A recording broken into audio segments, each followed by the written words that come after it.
gamers, simmers, and pilots. As we get out of the main menu there, I am the Killer Gamer, and welcome back to the Cross the World Miniseries event, where we are crossing the world, and we're doing it in style. Well, okay, well, maybe not in style, but we are flying here with this Mooney M20R Ovation from Carenado. Not a sponsor. Because you, the killer community, voted for this plane. So here we are, and it's a great plane indeed. Definitely love this plane. And we're not doing a perfect circle around the world. We're just doing a little bit of zigging and zagging. But the flights can range anywhere from like 5 hours to nearly 12 hours. So they're longer flights. But we're still, covering some good ground, and we are looking up places that we're going to and points of interest that we'll be seeing, looking at real photos, and, really getting immersed in the world as we fly around it. So it's not just about a simulator or pretty scenery. We're actually learning about the stuff that we're passing by because, hey, why not, right? We're simulating flight. Why not simulate actually flying, like role-playing in a way. Anyway, let's go ahead and talk about the flight that we're going to be doing today. So this is it here. I actually had to do a lot of back and forth between Flight Simulator and Pilot to ATC and Navigraph and back and forth in order to get the flight plan in here as close as I possibly can to what I want, because some of you already know that when you put a flight plan in here, you can't, sometimes you just can't get it in the order that you want to. It would be really nice if you could, take these points and move them around or something, like what you can do in Navigraph or Pilot to ATC for that matter. So I had to take a flight plan from here, which it kind of came around like this, and then it went up like this and over like this. It was silly, and I had no way to change that. So I had to take this, export it over to Pilot to ATC, move things around that I wanted, and then import or export that into Navigraph, and then remove the things that Navigraph didn't like, and then export that, and then import that file back into Flight Simulator, and then add the things that I needed to have in here so it's in the Garmin.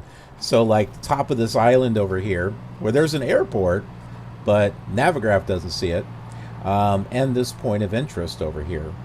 So yeah, that was a lot of fun. Anyways, so we're here at Port Blair. We're going to be traveling north across the Andamar Island.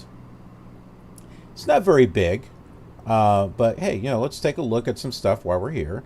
And then there's an airstrip that will be our first waypoint. And then we'll be traveling east.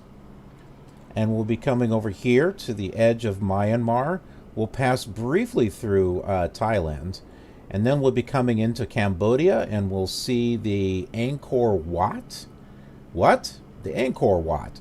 And then we'll be coming over here towards Bangkok. We'll take out the Wat. What? The Wat Pho. What is it? It's the Wat Pho. And then we'll be landing at Bangkok, and we'll be spending one night in Bangkok there. Because the bars are temples, and the pearls are free. The girls could be free too. But so I heard. Anyway,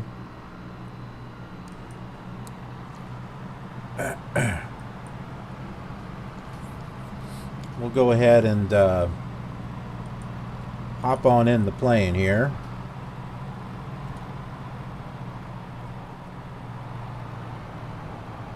There goes the tour bus. Bye.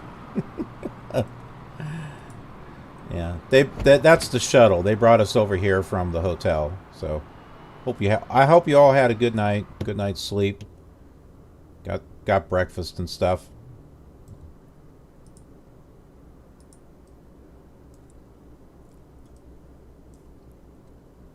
We didn't have second breakfast though. That'll be in a little bit. Oh, yeah, we don't want to turn that on just yet. Because I'm going to see if I can get a pushback since we're right here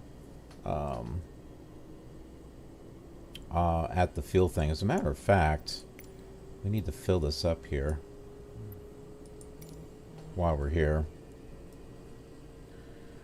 I'll go ahead and got to validate the flight plan and everything. I don't know if I may have shown this on a previous flight or not, but let me go ahead and show this to you. Just to kind of give you an inside look at some of the stuff that's, that I do to help plan a flight. So everything is here. Have it all situated. So what I need to go over here is I need to select if it's going to be a VFR or IFR. I want IFR. I got to come over here and click validate. It's going to validate this flight here and make whatever changes need to be made in regards to terrain or whatnot. I'm going to change my flight plan here to 15,000. Looks like it changed. Did it change it to 5? It looks like it's a 1.6. I can change my climb rate and my descent rate. I'm going to keep it where it is because that's actually not too bad for what I'm flying. It's just kind of I kind of feel as I go type of thing. The ground speed, I've been selecting about 150. I think that's what it already said. Because that gives me, because I usually fly faster than that, but this gives me kind of an idea of, okay, well, max time it'll take there is probably 6 hours, but we may get there in about 5. So I'll go ahead and click validate again. And there we go. And now I have to, just like any flight plan, I have to file it. Well, first I have to connect to Flight Simulator. Okay. So as long as I get all these messages down here, I'm good. And as long as that's green, now I can go ahead and click File.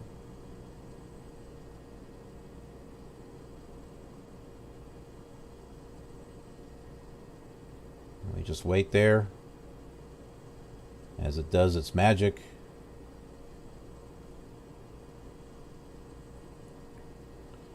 Ba-boom! There we go.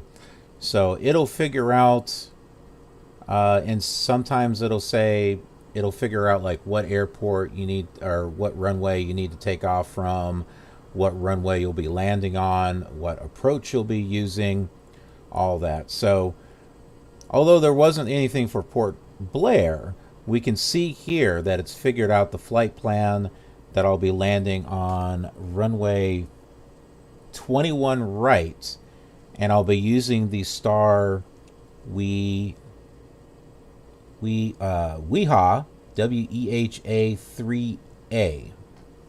Now this could change. I've actually seen it to where like the winds have changed. And I don't mean the scorpions, but the winds changed, and this approach information turned out to be different. So they wound up giving me something different than what was on here. So, but for the most part, I would say about 99% of the time it's usually this.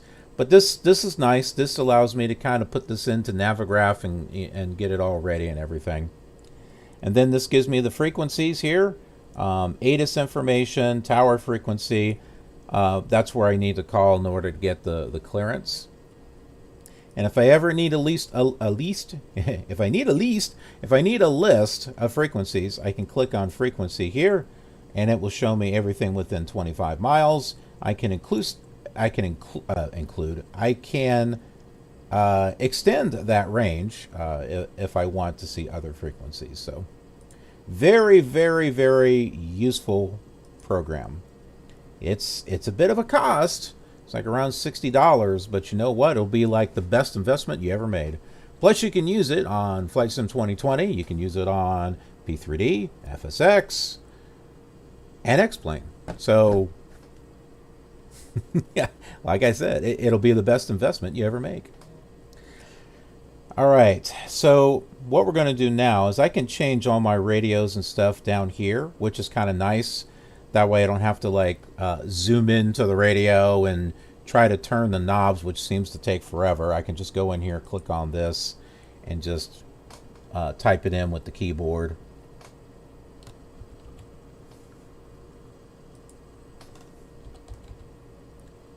.126.4.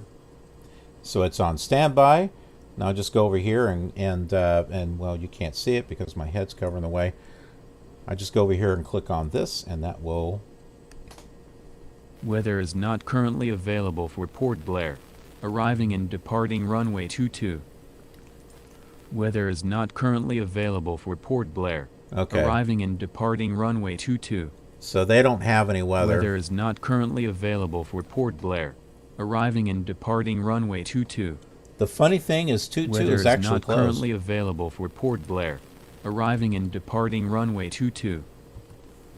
Weather is not currently available for... Just in case you didn't hear it enough times. Okay, now another thing that I've been doing here, some of you may already know that I have like 31 text-to-voice, text-to-speech voices. Yeah, that is crazy, but I like to have variety in what I do here. And I'll get like a voice maybe every month or every 2 months or something, just depends upon finances. And so over time it builds up. A lot of these are from Windows 10, but what I like to do is come over here to the voices, and I've noticed that under ATC Center it'll pick, I have it set for random voices, but I've noticed that it uses the same random voice for ATC Center 1, 2, 3, and 4. So what I like to do, I can change this center one here. I can clear that. But I like to pick specific voices for these and just, you know, just kind of randomly pick something.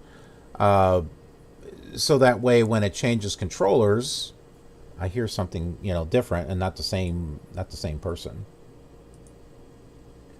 Okay, these aren't people. Well, I think it was a person at one point. There's actually a service, and I was kind of like interested in it. There's like a text-to-speech voice service that you can. I think you can come up or pay for something to where they're able to make a text-to-speech based off of your own voice. I'm really interested on that. To be able to have my voice in there without me having to like record like 1,000, 2,000 different phrases. So I got that selected. You know, I'm all about diversity here, so you know I'm picking different nationalities and stuff. All right, there we go. So it's all set. Now the other things, if you're wondering, well, what in the world do I say? Sometimes you have to say the commands to ATC. It has to be kind of specific or somewhat close. But this will tell you what you need to do. You've got 3 different things. Either you're going to request something, you're going to get information on something, or you're going to report on something. We're going to be requesting clearance. So we're going to select request here. We're going to come over here and select clearance right there. And we've got 3 things we can choose from. We can say ready to copy. We can say ready to copy IFR clearance or VFR clearance. Ready to copy is the most easiest one. If you use IFR clearance or VFR clearance, what it doesn't say here, and it should, is that you need to put the airport code right after it. and it will tell you that. So let me just I'll show you here. So when you click on this, it'll put in yellow what you need to say. Mooney 13 Foxtrot ready to copy IFR clearance. Mooney 13 Foxtrot is cleared to Victor Tango Bravo Delta as filed. Expect departure runway 22. Climb and maintain 4,000 feet. Expect air clearances 2 minutes after departure. Squawk 4354. She's making me out to be a liar. No, seriously, there were some areas where I said IFR clearance, and they're like, please give us the airport code. This one didn't. Surprise, surprise. Surprise, surprise, surprise. Some of you old folks out there might know what I'm referring to. Anyway, I haven't watched that show in a long time. Mooney 13 Foxtrot is cleared to Victor Tango Bravo Delta as filed. Climb and maintain 4,000 feet. Expect higher clearances 2 minutes after departure. Squawk 4354. Readback incorrect.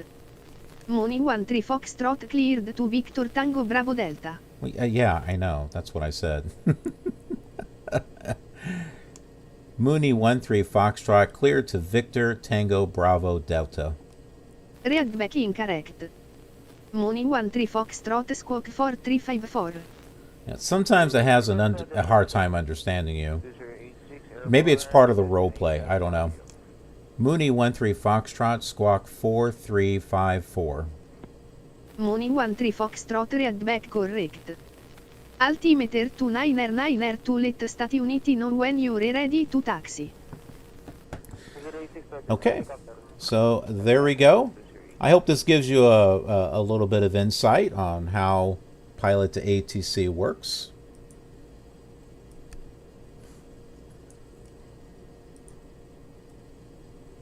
It's a great little program. Something else that I can do here is I can request a pushback and engine start. Mooney 13 Foxtrot ready for pushback and engine start.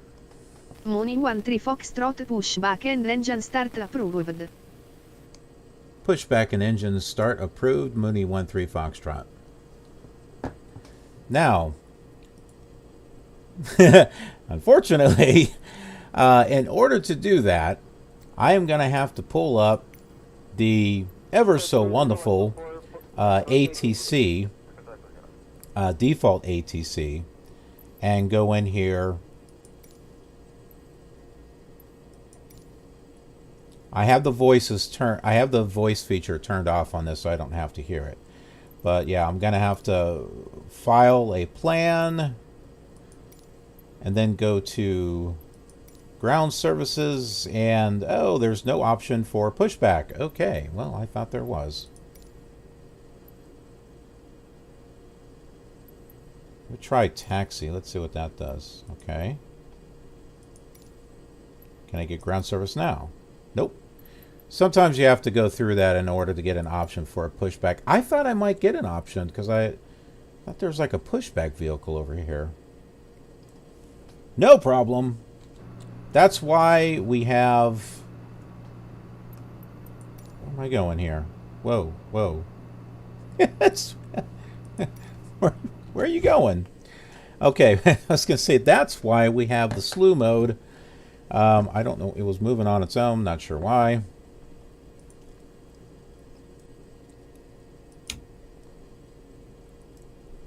We'll go ahead and we'll get things started now.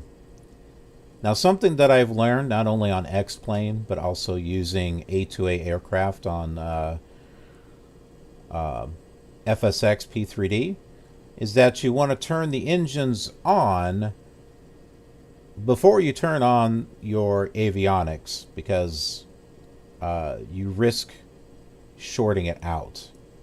So if you're wondering why did I turn that off to start the engine, that's why.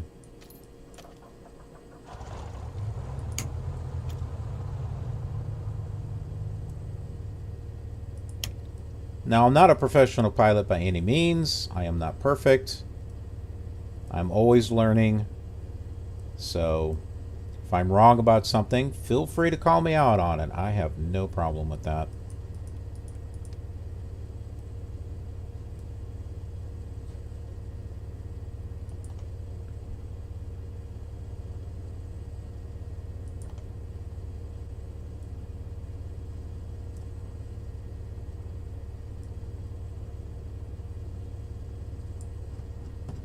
Seems like, see, the quickest way to turn this is with the middle mouse button. But then, if you slide a little too much on one way, then it's like it zooms in and out.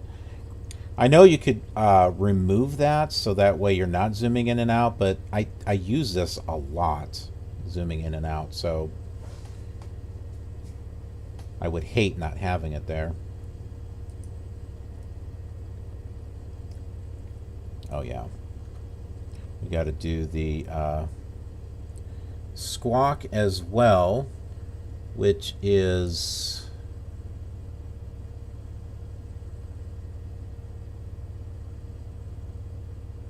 4354.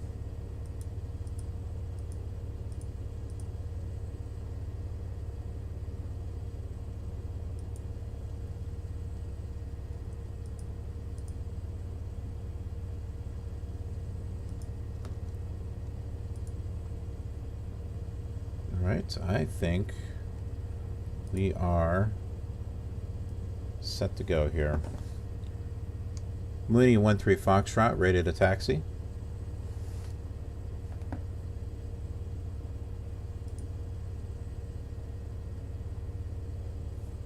Nope, sometimes it doesn't hear me.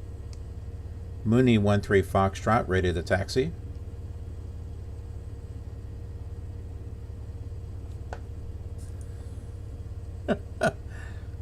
It's on a delay.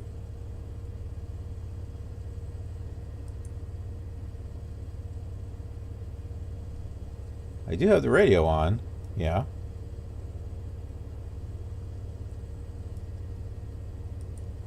Is it because I turned it off?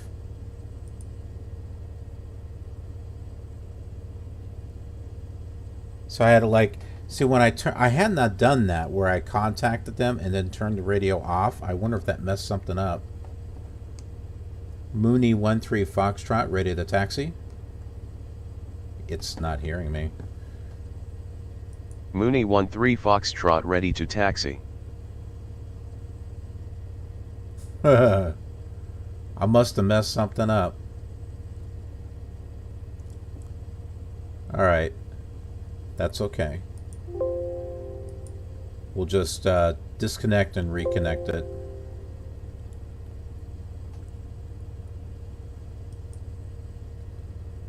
Not a problem.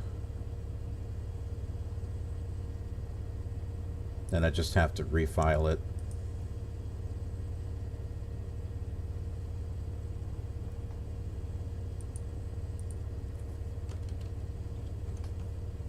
Do a little something different, and then it starts to freak out.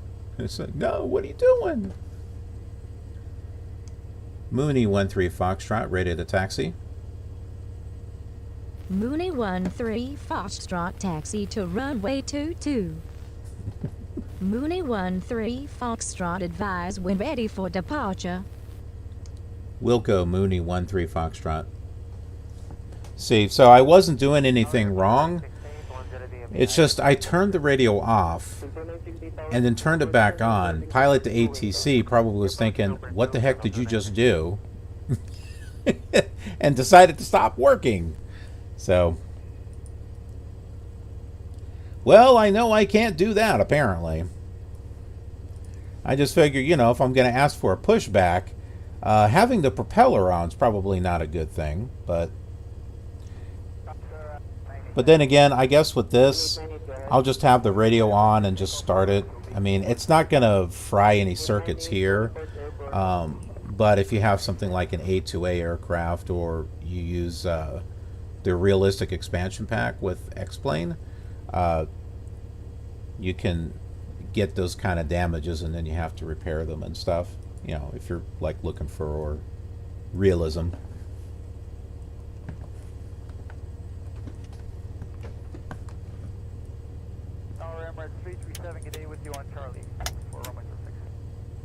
P7 tower, hold short runway 02. Short, runway 06, number 3. Alex, over on YouTube. Hello. How are you doing?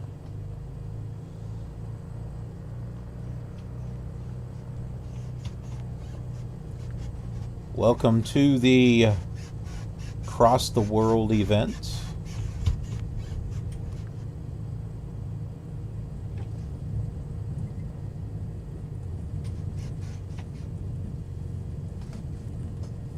Got some fun things in store here. Delta 994, vacate the run by Romeo 2, cross runway 31, taxi November. Runway 2, cross 31. Okay, which way is runway 22? Let's see. 22 is that direction. Okay. We'll need to make a left turn at Albuquerque.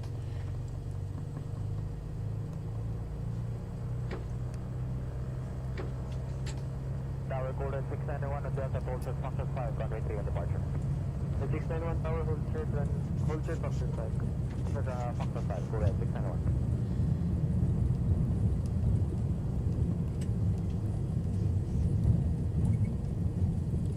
And like I was saying, this runway is actually closed. It's a very interesting runway. I've not seen anything like this where it's closed in one direction but open in another. So it's got an X on this side. Oh, I guess I didn't have to go all the way back. I'll move up here and you'll be able to see it.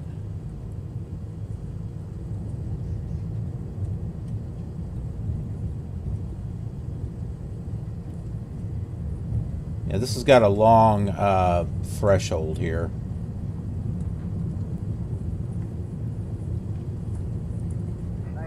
Airborne.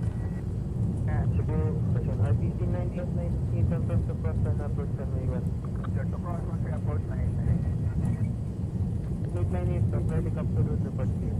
Sir, Brico 9898.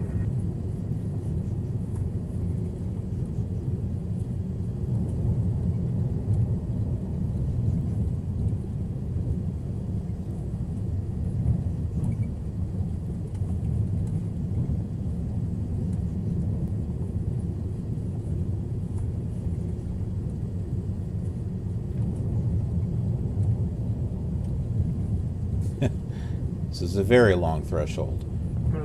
Or you could just say it's the lead-in taxiway, I suppose.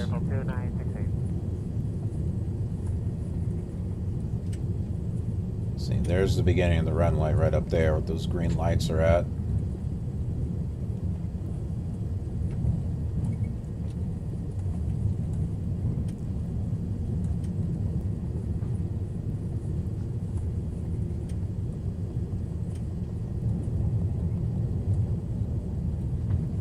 Go runway 22. And you see that? There's an X on it.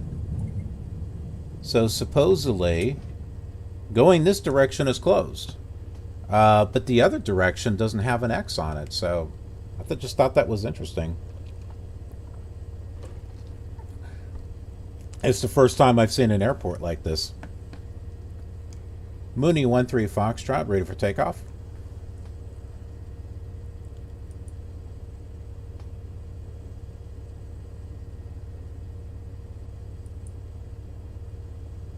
I guess they're thinking about it.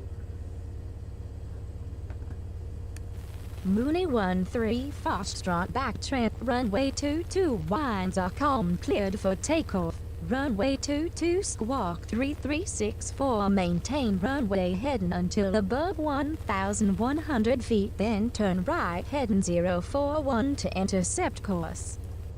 That's right, because I disconnected and reconnected pilot to ATC. This has changed.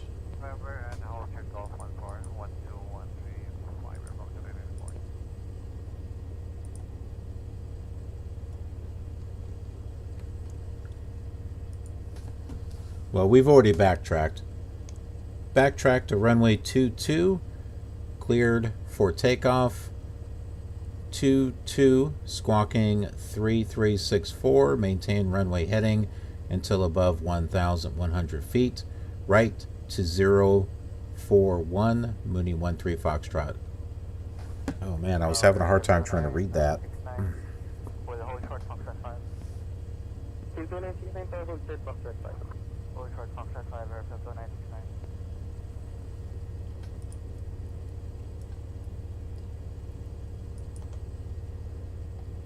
I'm going to change this here to 041.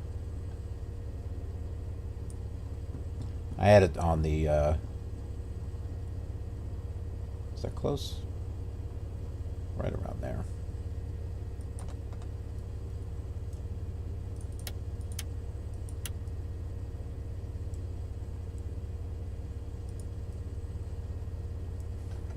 All right, I think that should do it.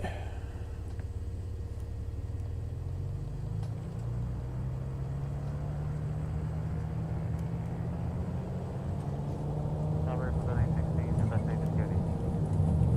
UNH 101 to Echo Bangkok. 01 to Verbo Correct.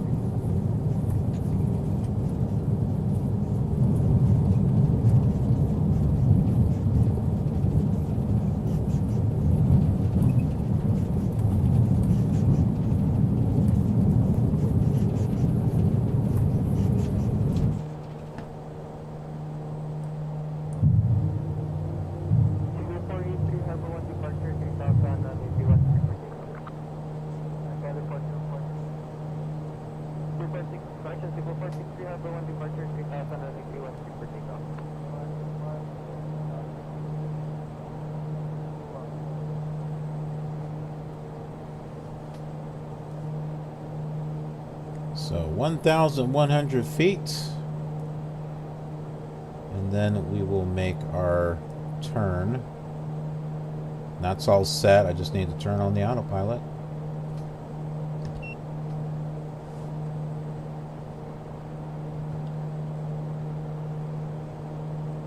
And although I can go over here and turn it on, the Z key on the keyboard turns the autopilot on and off. That's kind of a little convenient thing.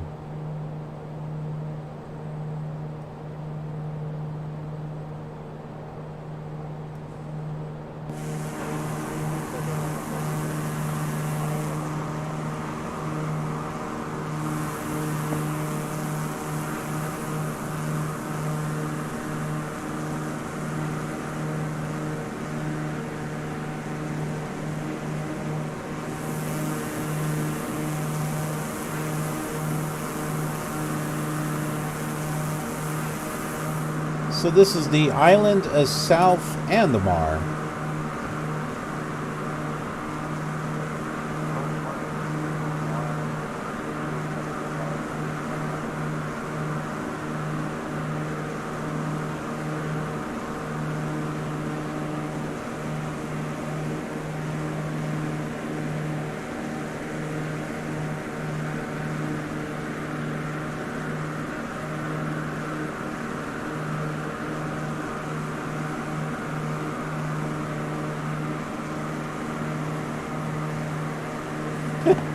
Something tells me these big buildings are probably not here on this tiny little island.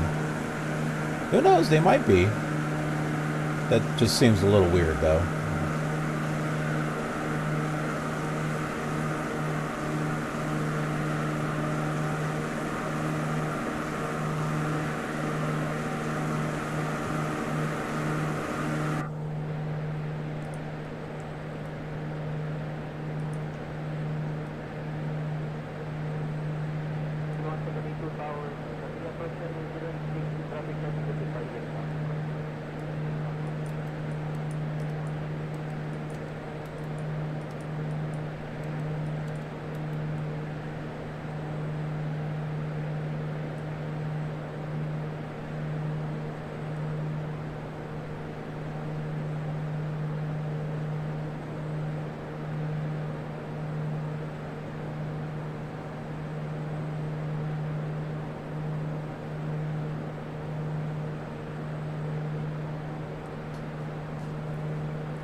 Fly low.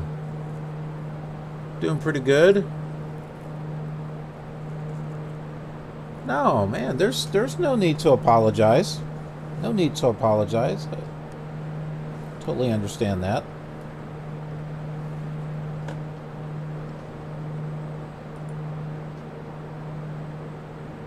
Maybe it's just my calm, soothing voice sets people at ease. It's that whole ASMR thing.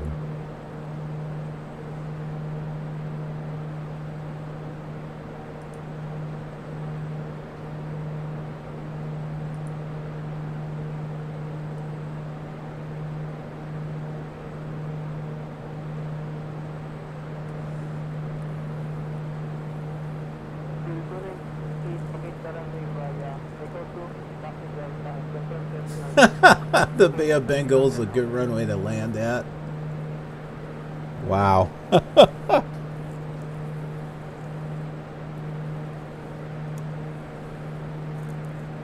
So that basically translates to the autopilot sucks. Which aircraft was it?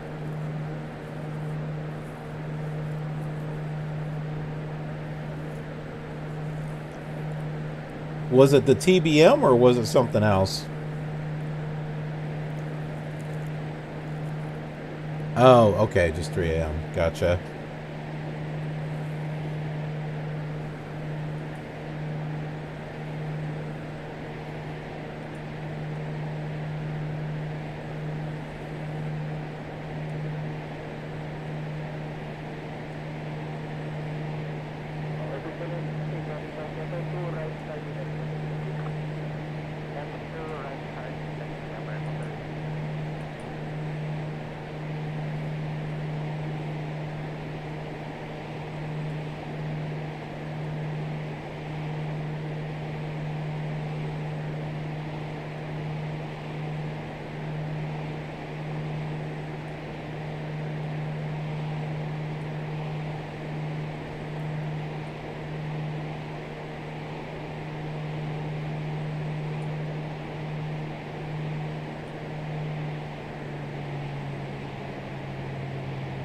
We're going to back off on the speed here.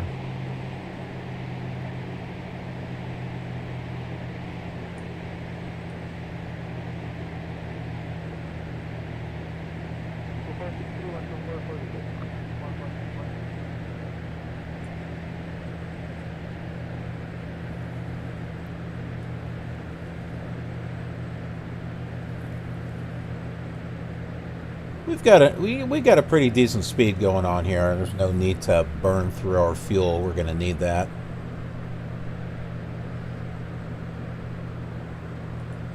And we're at the altitude that ATC wanted us to go to, 4,000. So we're just waiting for further instructions.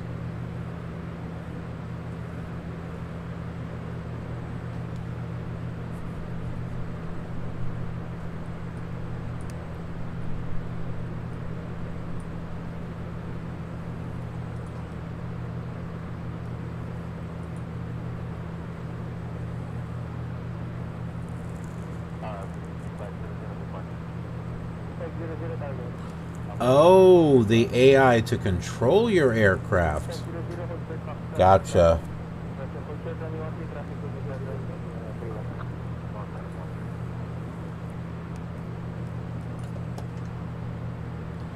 I think I used that one time because the autopilot just was not working the greatest, so I turned on AI to control aircraft and it started behaving itself. Never tried to have it land, though.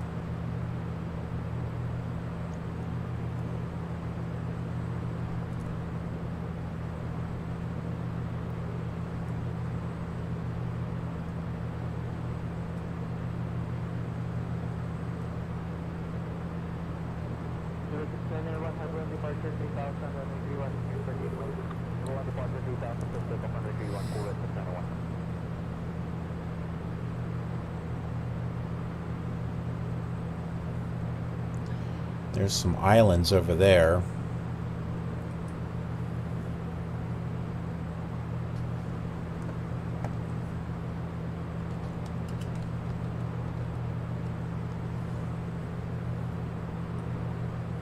Team 300 Tower has program with you. Introducing Philippines researcher.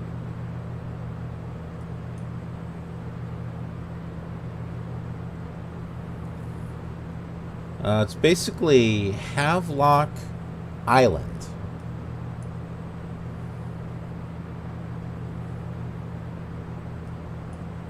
K968 Taxi November hold third, Golf 14 remaining signal. November hold third, Golf 14. Then there's the Henry Lawrence Islands, which is what these are over here.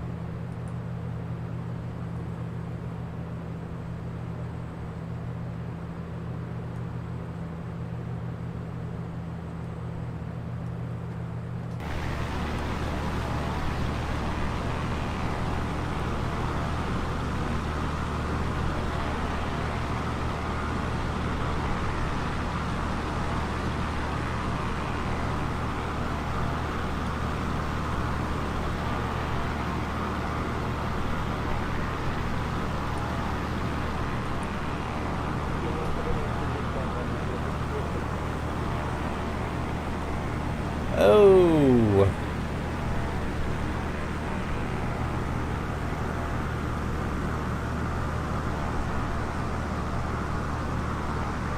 An update?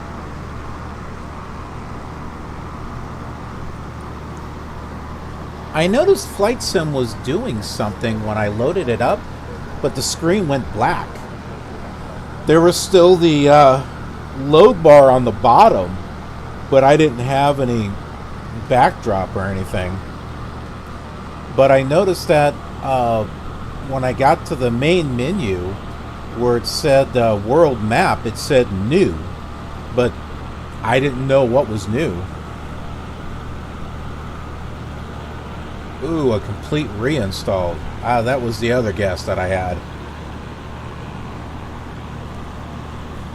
I didn't want to guess it because that's a painful experience.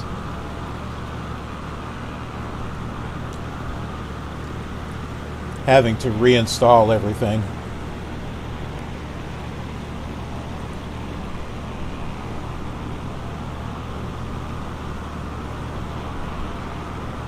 How come you're reinstalling?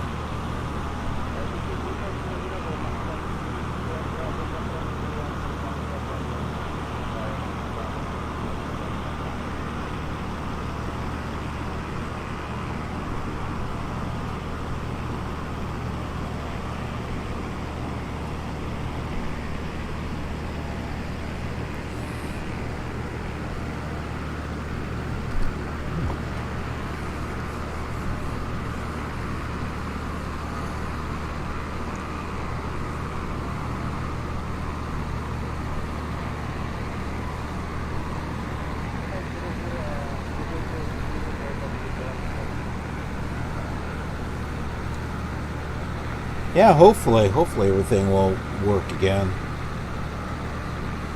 My fear, and this is what's happened to me, not with this, just in the past,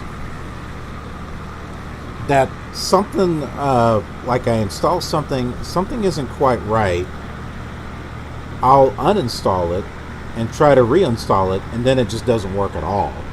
You know, it won't allow me to reinstall or whatever the case is.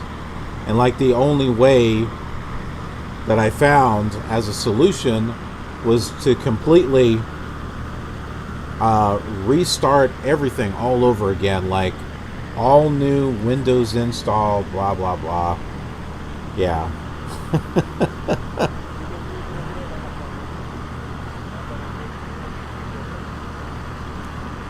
So when it comes to uninstalling and reinstalling, not a huge fan.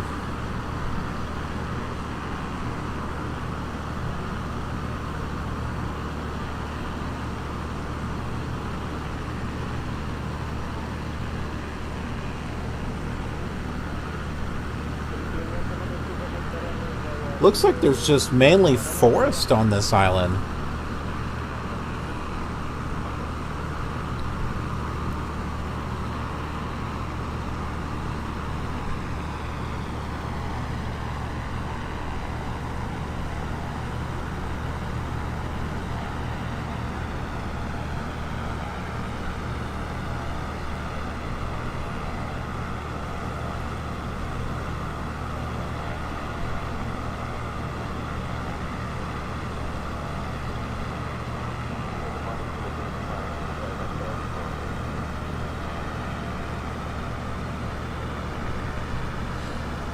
Yeah, when you were saying that your avionics went dead, that was just weird. That sounds like, that sounds like something that would happen, like with the A2A aircraft on FSX P3D or on X-Plane, the Reality Expansion Pack, where your electronics will go dead if you don't have the alternator on, or if you leave them on. But we don't have anything that sophisticated in this simulator yet, unless someone's done a mod for it.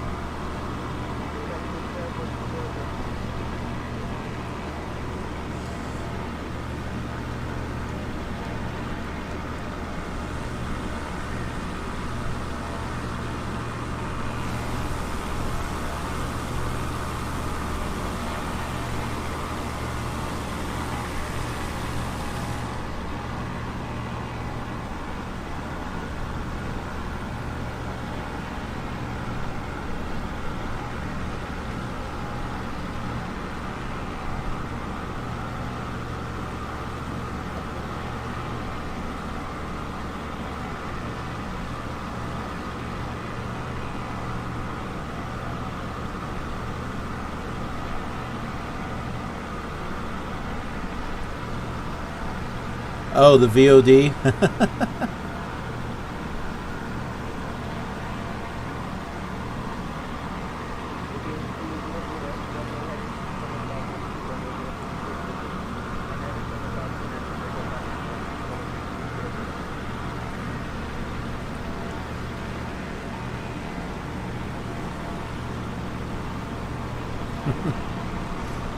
I didn't want to overdo it in regards to the music,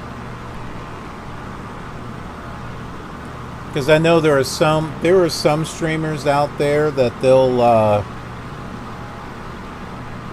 like they have music going on all the time. I know it's like there were some streams that I thought were interesting, and then I go and tune into it and I'm hearing like rap music and all this, and I'm just like, sorry, no, I I wasn't able to listen to it. And nothing against rap music or anything. There is some rap and hip hop that I like. It's just the type that was being played, just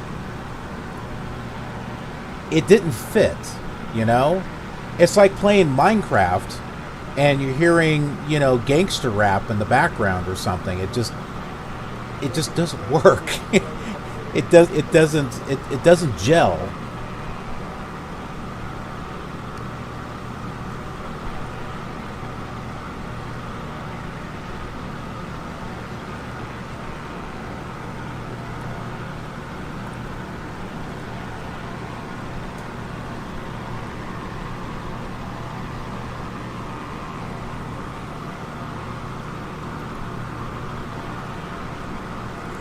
I just thought it was a perfect opportunity to do a few, some different type of stuff, since it was going to be like 5 hours flying over the water.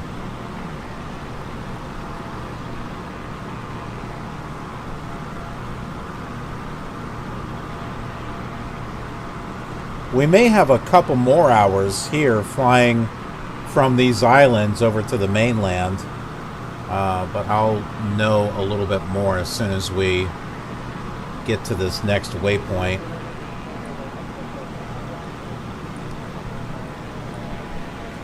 We're about 50 miles from it.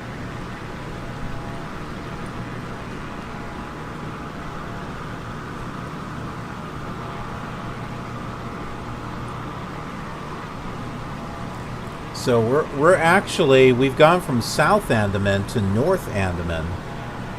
So we're along the North Andaman Island now.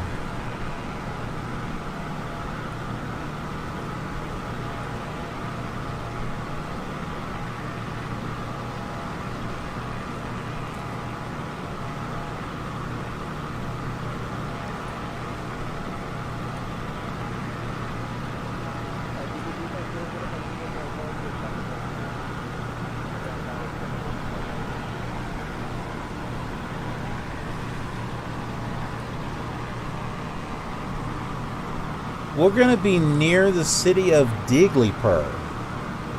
Diglipur.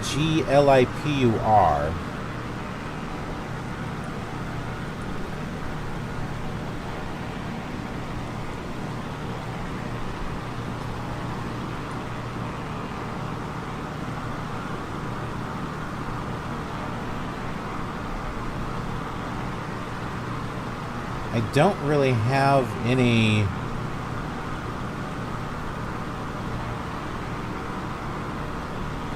detailed information about it.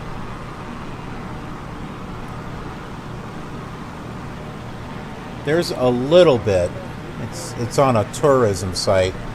The fascinating town of Diglipur is the largest town in North Andaman Islands, and yet often goes unnoticed because of its distance from other popular tourist attractions, which is Havelock and Port Blair, which is where we took off from. But perhaps it is this same distance that makes Diglipur such a different and adventurous place. With its rich flora and fauna, natural parks, and lively marine life, there are so many options of how to actively spend your holidays here. From climbing the highest peak in the Bay of Bengal to explore, that's water, the Bay of Bengal's water, so I don't know, to exploring the breathtaking twin islands of Ross and Smith, observing an active mud volcano, well, that's interesting, or witnessing turtles nesting and hatching in pristine beaches. I almost said something else. Diglipur is a wonder for all. Things to know: Diglipur is an offbeat destination and few tourists go here. It can be reached by road, 12 hours, and ferry 8 to 12 hours. Diglipur is for adventure lovers. A visit to Ross and Smith Island, climbing Saddle Peak, and watching turtle nesting are the key reasons. Watching a turtle nest sounds about as exciting as watching someone bowl or something. That does not sound very exciting.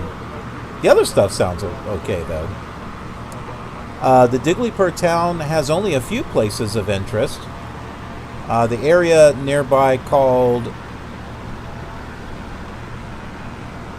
Kalapur is where most people stay, and that's where most of the adventure is.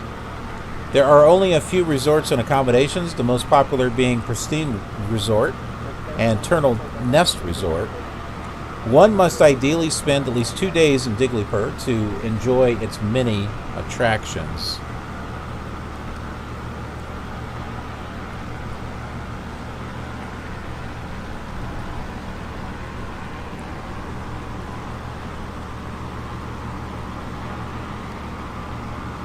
Hello, RP.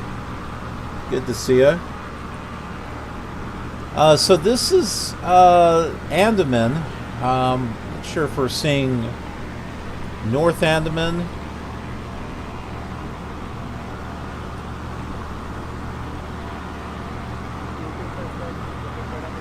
I tried to look up Diglipur. Not really seeing it here. But this is supposed to be the North. Well, it says North Sentinel Island. Well, that's not what I want. That's completely different. Alright, well. There were some pictures from that tourist site that I went to.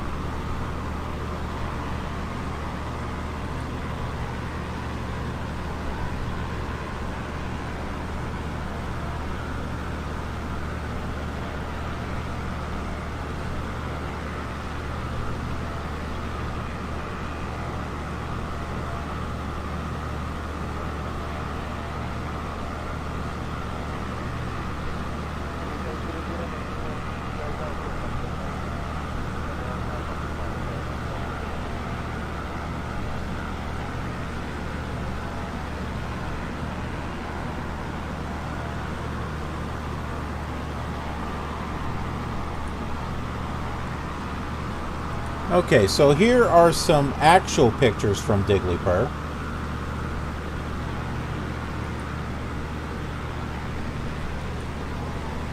This is Saddle Peak right here. They're talking about climbing. That looks like a hill rather than a mountain peak. These are the turtles that you can watch nesting because, you know, that's exciting. This is the part of the mud volcano. That's where you'll be staying at for the night. Either that or that's an outhouse. Not sure. Up on the beach. This is pretty though. Can you imagine just sitting here and just swinging back and forth and just enjoying the breeze? And there's types of food. Wish I'd be able to read that there.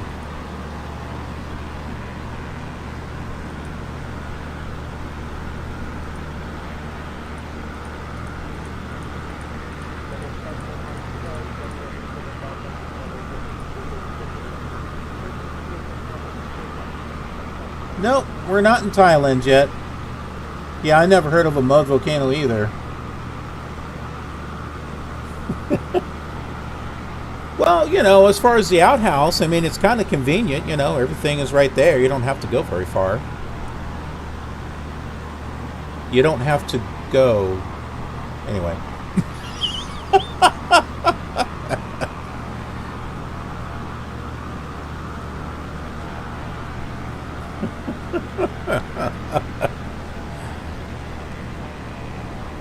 Do you have to go? Nope, I don't have to go very far. That's not what I was asking. Look, we got a little bit of rain.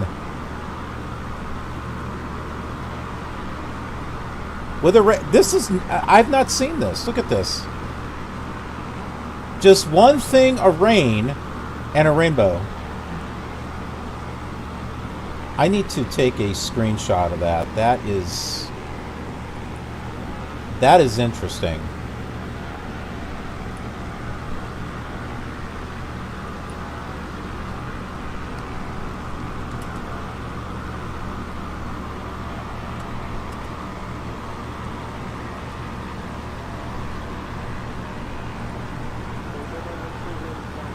That makes me think of, I don't know, maybe Charlie Brown is taking a vacation and the rain cloud is like following him.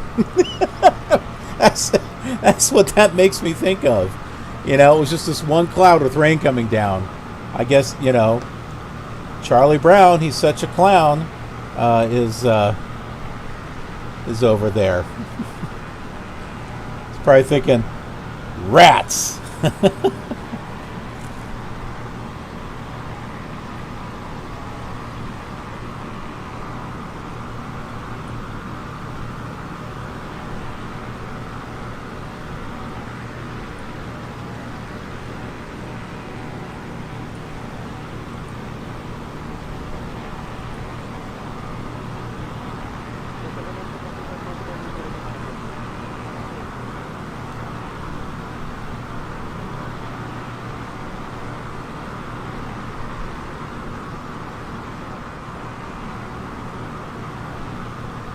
It looks like the rain picked up. Those other clouds weren't showing rain before.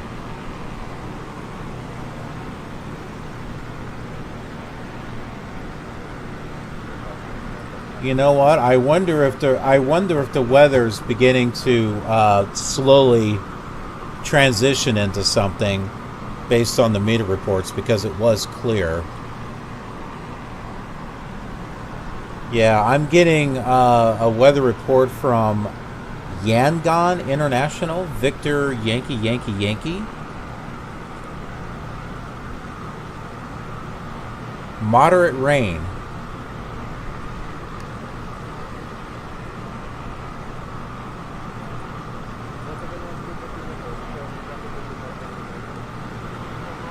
So it looks like it's beginning to build in this area.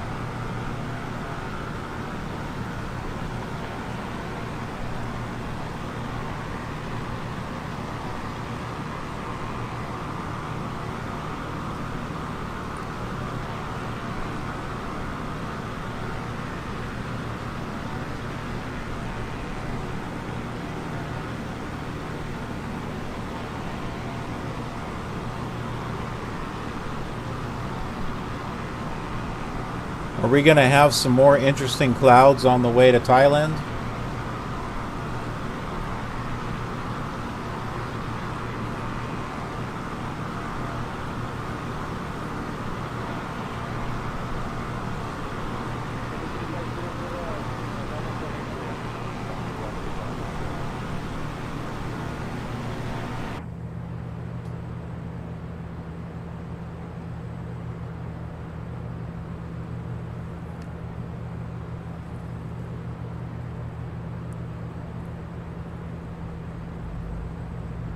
I wonder if this is the peak they were talking about.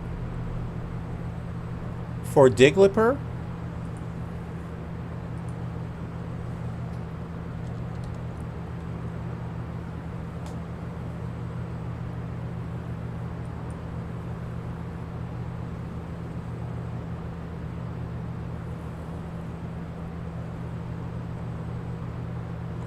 Saddle Peak. I wonder if that's Saddle Peak right there.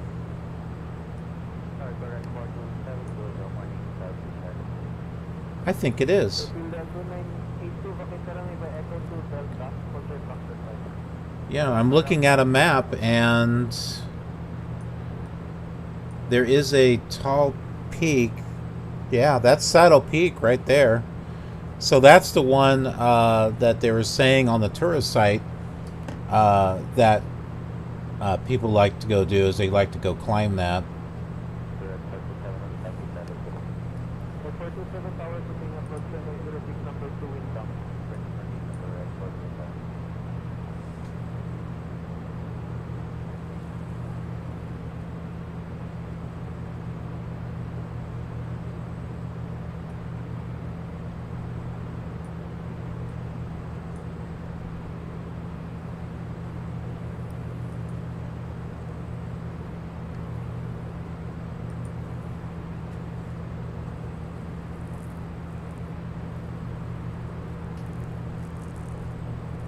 Oh man, 30 to 40 gigs. Jeez.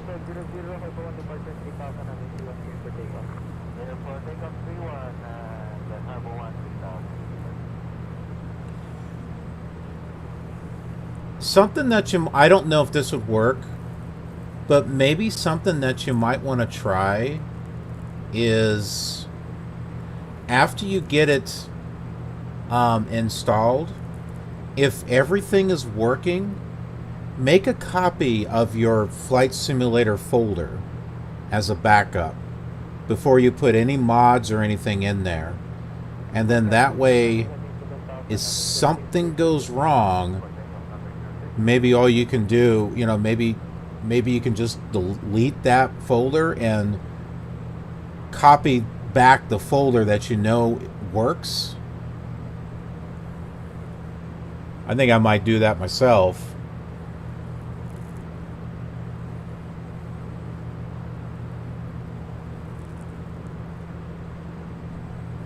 And then maybe that'll save the trouble of having to do a complete reinstall.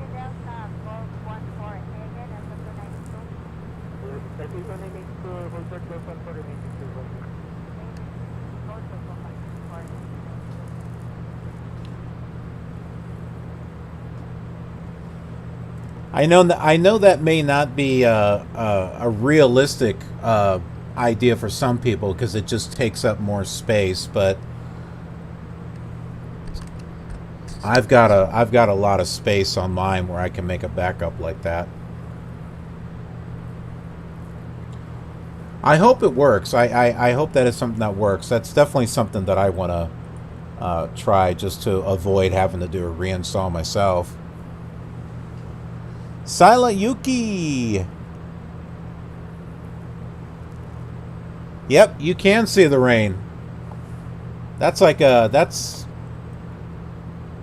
one of the really cool things. I was really fascinated by the clouds and stuff when they were showing pictures of Flight Sim.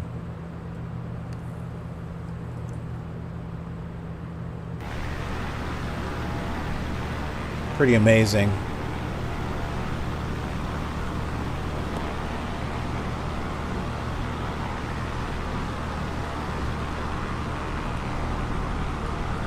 So this right here is Saddle Peak. Digleypur is like right around here. And there's a small little airstrip.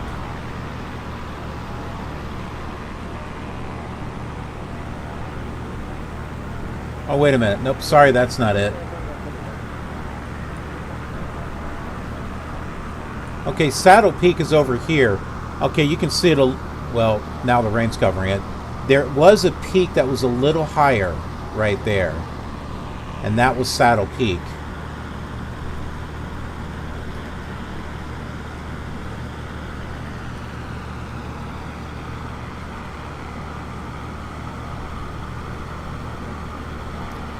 And so it's interesting. I mean, I'm not able to find much information about this area, but I did find some tourist information, and they're saying that this is a great little area to go for a tourist. Just not too many people know it's over here. You know, they mainly go over there where Port Blair is at, which is where we landed and took off.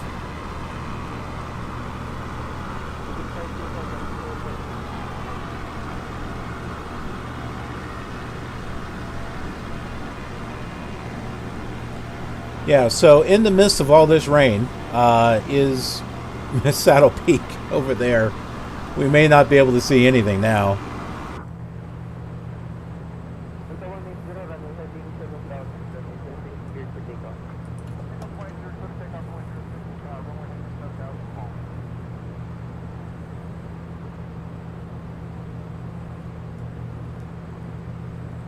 Do you think I'll get wet if I open this? Hold on. You can hear the rain.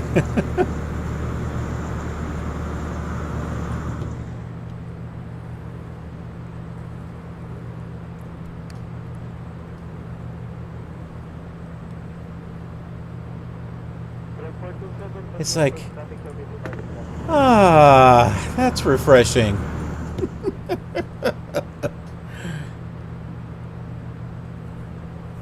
It's like, pew, did you take a shower? Hold on. Okay. Is that better? A little. Now you smell like rain.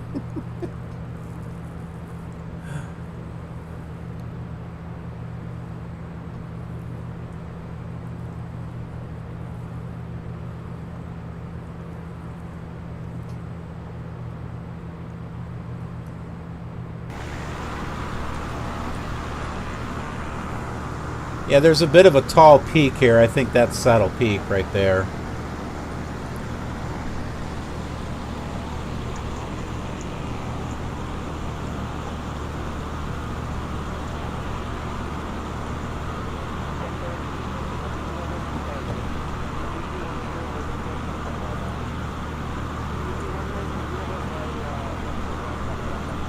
That makes for a pretty cool picture, though.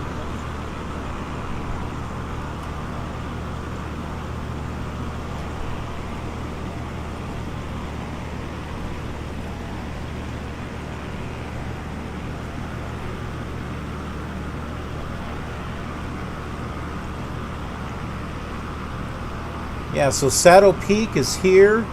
I'm not sure where the mud volcano is at. Well, you know, in real life, I'm probably not going to see it here. There's the airstrip right there. That's our first waypoint, so we'll be turning here in just a moment. Digleypur, that little tourist destination that not too many people know about, is right over here.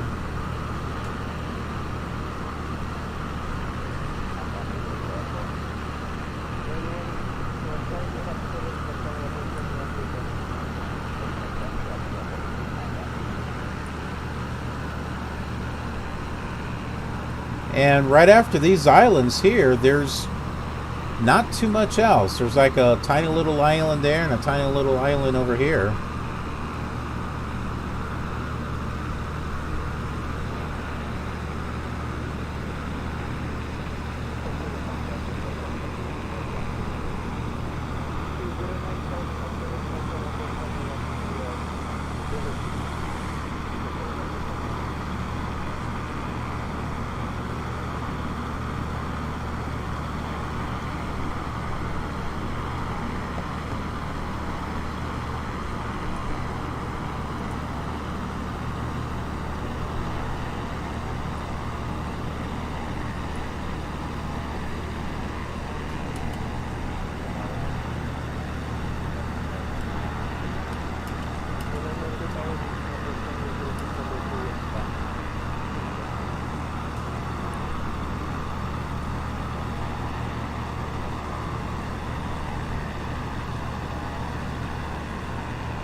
This is just cool looking. It's almost as if we're like in a cavern. You know what I mean? Like a cave that's, you know, not very tall. That's almost what this looks like.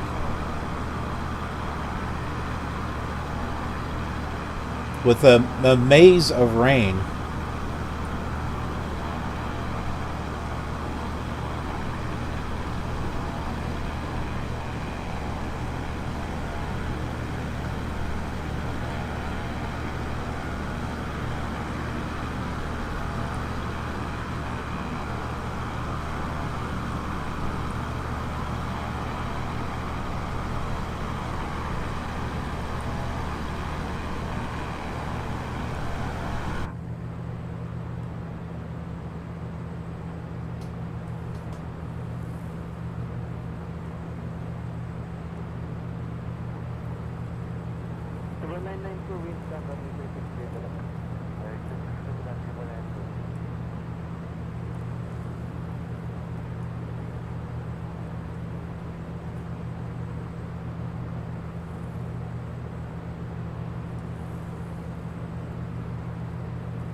I'm surprised that Control hasn't told us to increase our altitude.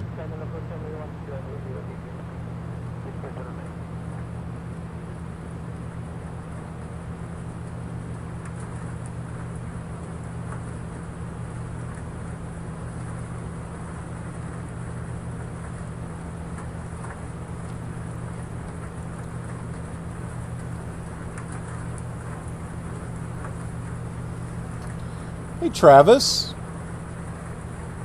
good to see ya. Yeah, Yuki. When I had those external shots, I was actually taking a screenshot. I've been taking a collection of those, and I've got some up on my Instagram account, but I've got a whole bunch more that I want to put up there.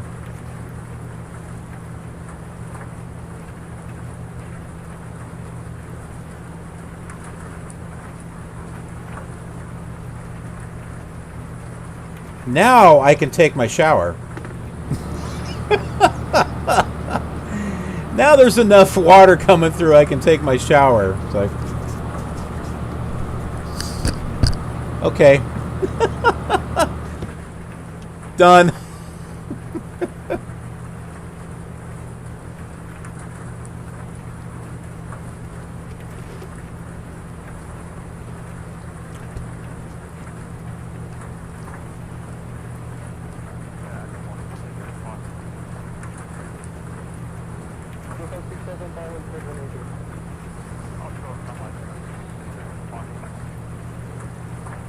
Aso baso. Welcome, welcome.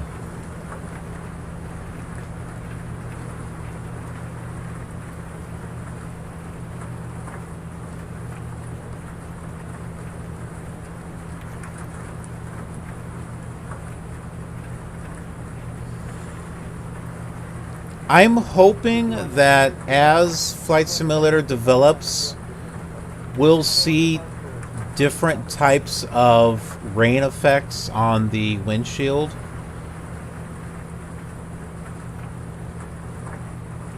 That way it's not always the same.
Bus Pilot 320.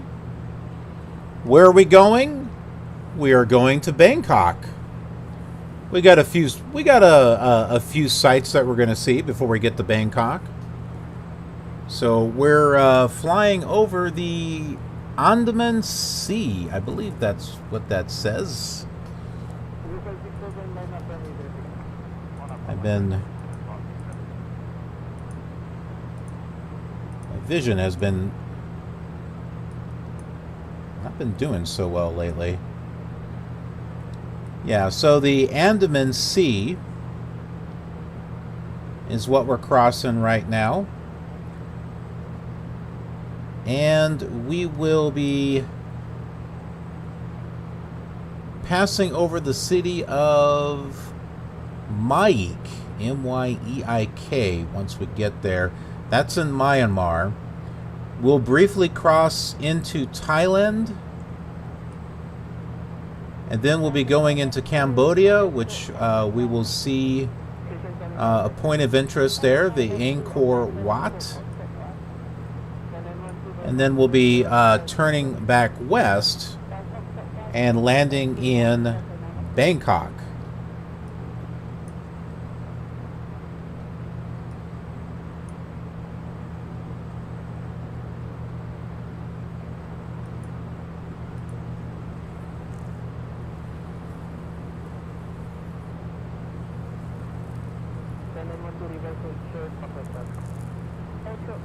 And then for the next flight, tomorrow, we'll be flying through Vietnam and then going south.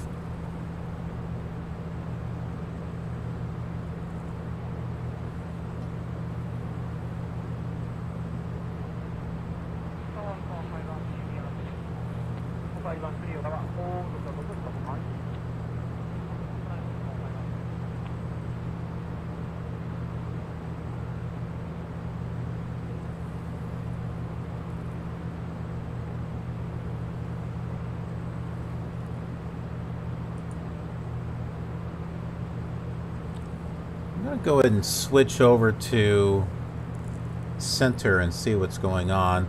This is something I was talking about earlier before we took off, is that what's nice here with Pilot to ATC, if I'm not sure what the frequency is for center, I can go over here, click on frequency, and I can look up. It's like, oh, it's going to be chin center or radar or control or whatever it happens to be. For all I know, CTR could stand for control. I mean, it has the same type of letters. But I can click on this right here, and it will put it into my standby. And then I can click on COM1 here, and that'll switch it over. And this is where, between the request, information, and report, we'll select report, because we're going to be reporting about one of these things, which is going to be basically checking in. There seems to be some lag going on here, but here I can say, oh, we're climbing at, or we're at a certain altitude, or we're going to be descending at.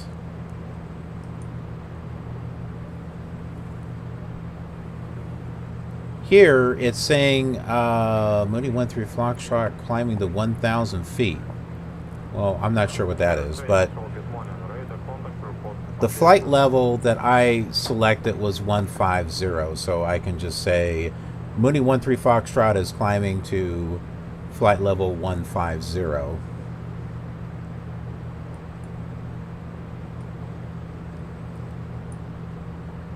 And if it likes it, it will respond. If it doesn't, well, then apparently I don't have the right command. Mooney 13 Foxtrot climbing to flight level 150. Mooney 13 Foxtrot, good morning. Radar contact. And there we go. So Mooney 13 Foxtrot, climb and maintain flight level 150. Yeah, that's what we're doing. Climb and maintain flight level 150, Mooney 13 Foxtrot.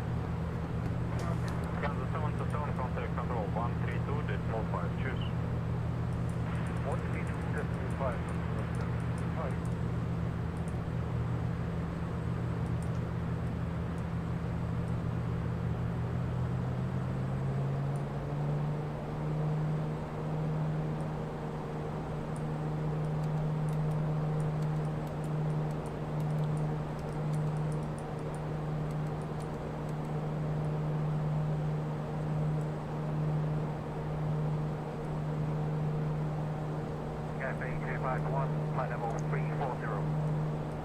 Set 251 control, good morning. Ready to contact report. I wonder, can we still see the Andaman Islands behind us? Just barely. Just barely. There they are back there. Like, so one of them was that one peak. Yeah, it's just barely. You can see the Andaman Islands back there.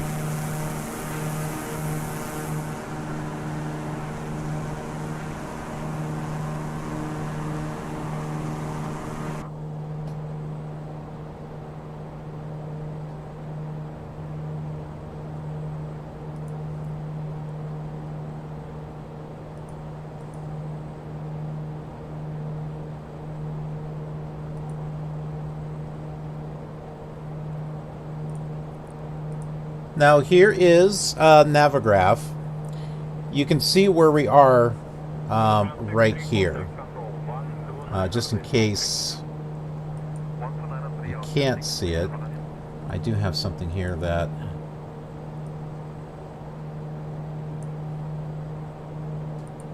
makes it a little bit easier. So that's where we are. Maybe I should select red. Okay. Right there. Right there.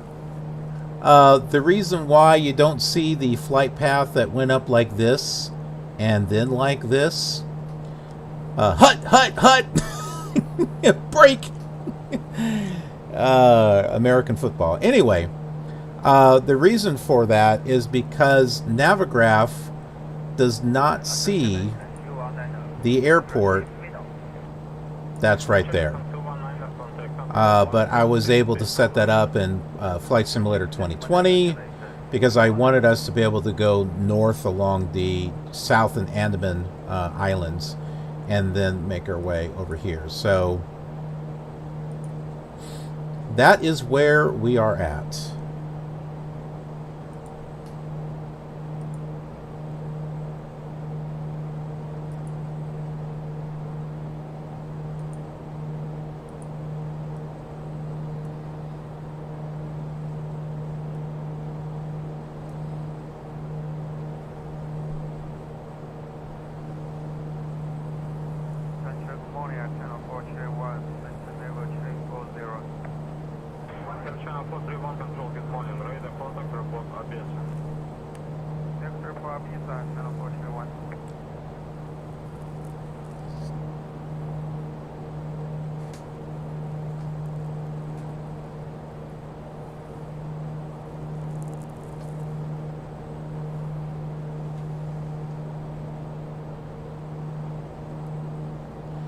Am I expecting any weather changes en route? Good question. I don't know. We've had some interesting changes already. Started off with clear weather, and as we were going north along the Andaman Islands, clouds started to roll in and then started to rain. It looks like there are some clouds out there in the distance. I do have live weather on, which is being pulled in from Rex Weather Force. Something that I could do here.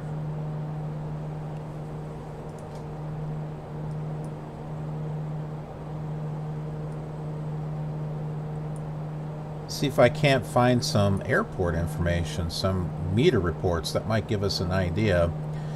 So going back to Navigraph here, it's kind of helpful. I can look for an airport. So we're going to be flying real close to this airport here. Let's see, VYME. Let me see if I can find a meter report for... Now I can look that up in Rex, but you have to like close out, you have to like stop the weather generation in order to do that. That's one thing I don't like.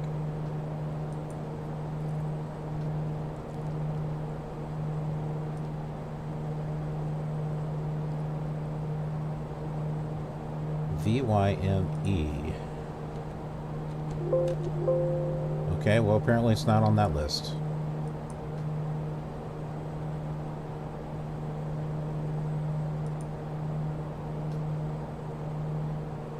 Okay, here we go. There's something.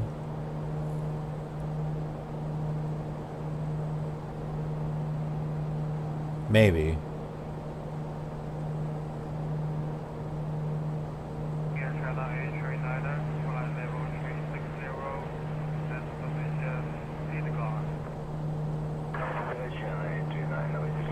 Looks like it might be clear weather over there.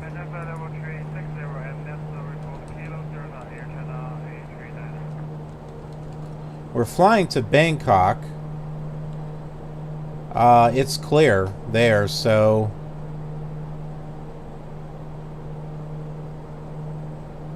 we may not be seeing too much. We might come across some interesting cloud formations as we cross the Andaman Sea here, or it could be clear.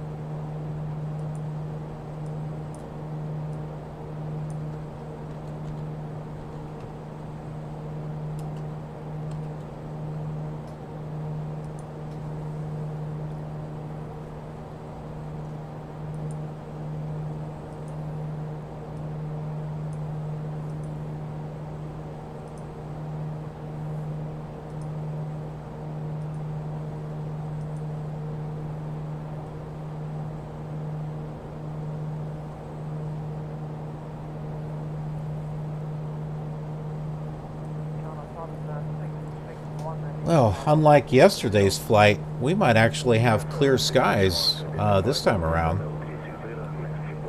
Well, we had some interesting cloud formations yesterday.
We've passed 10,000 feet.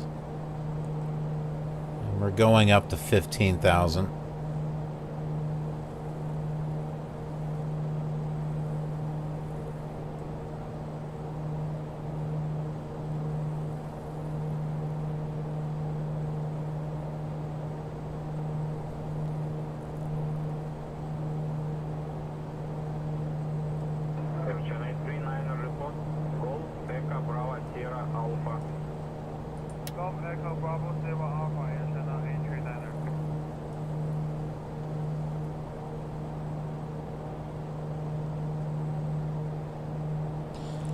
It does have real live weather, but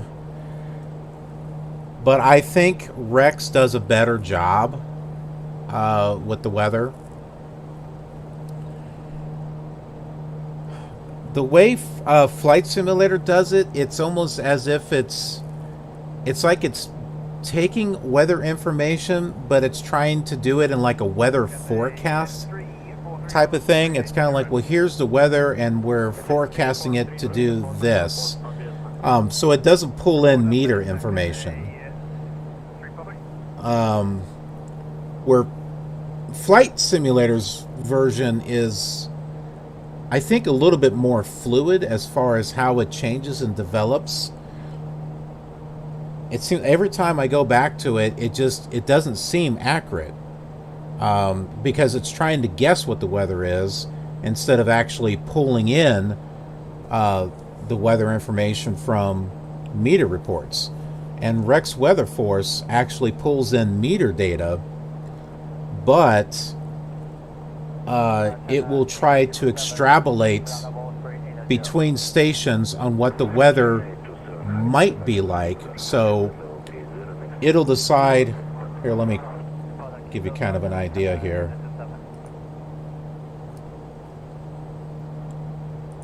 So here's Rex. So the closest airport is Yangon International. And so based on this location, we are, I think that's 317.97 kilometers from the airport. So based on our location and the weather here, it's trying to like use an algorithm or whatever to say, okay, you are probably seeing this kind of weather, instead of just, you know, trying to do a weather forecast. If you'd like to get a little bit more info, I have a review on the channel. I'll pull it up here and give you the link, because I did some comparisons between default weather and Rex weather.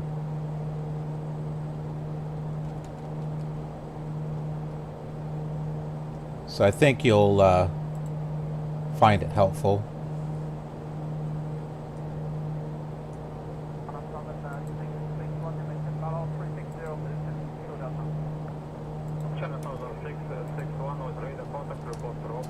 So there you go.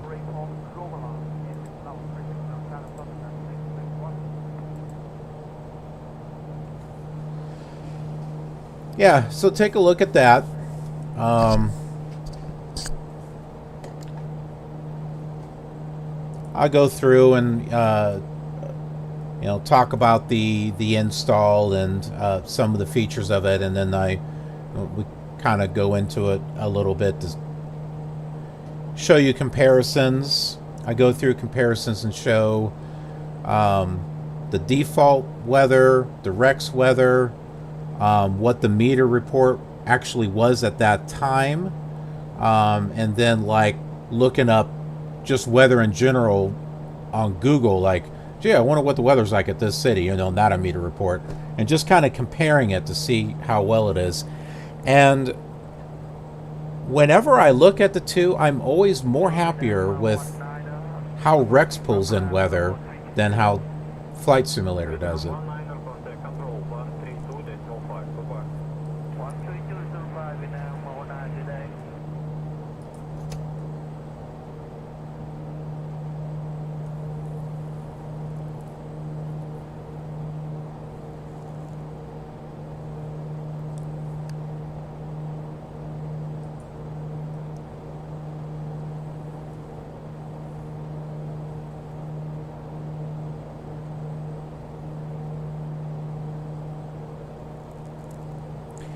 And you can do a little bit more with Rex Weather Force too. They have dynamic changing weather themes. So where you have the weather presets here. The reason why this says clear skies is you have to set it to clear in order for Rex to inject weather. But you've got all these presets here. Well, these here don't change. If you select few clouds, it stays that way the whole time. The dynamic weather scenarios is you're kind of selecting a preset, but that the weather will dynamically change and stuff as you're flying. So And you can also do a search for weather. So if you're looking for a place to fly that's got like heavy thunderstorms, you'll be able to search for that. There's a lot of great things, and it's like $20, $21. I forget what it is in euros, like 18 euros or something like that. It's not expensive. I think it's pretty good for what you get.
Mooney 13 Foxtrot expedite climb to flight level 150. We're almost at 150. My goodness, that guy's impatient.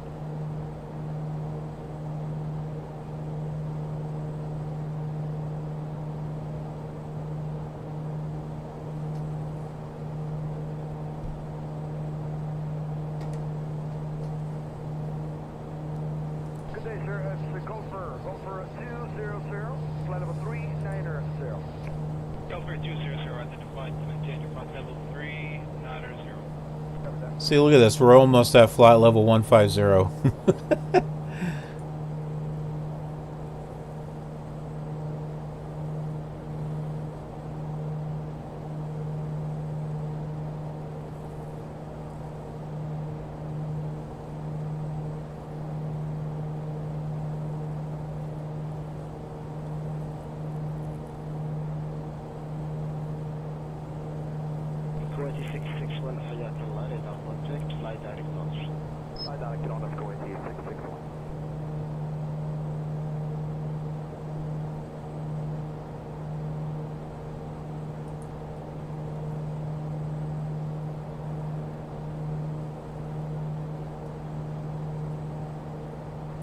Okay, we should be leveling off here. Hopefully that'll bring our speed up.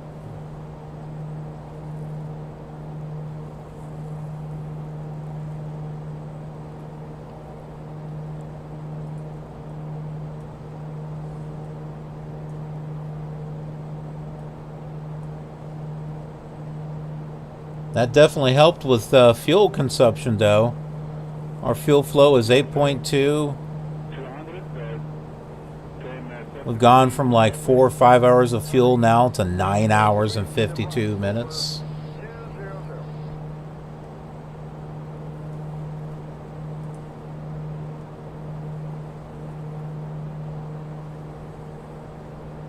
So, hey, I don't know. You know, if we ever do that Antarctica flight, maybe I can pull it off with this plane. Maybe. I can't remember. The last time I looked at it, I think it was something like a 12-hour flight or something in this plane. So, and that was from like the shortest 2 points.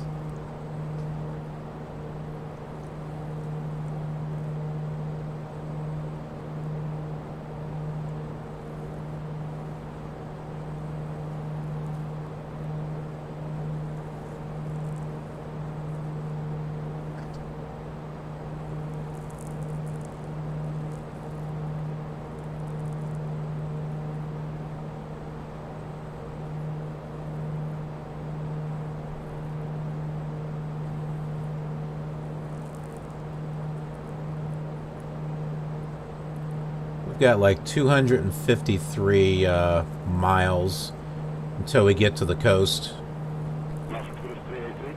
That's about an hour and a half.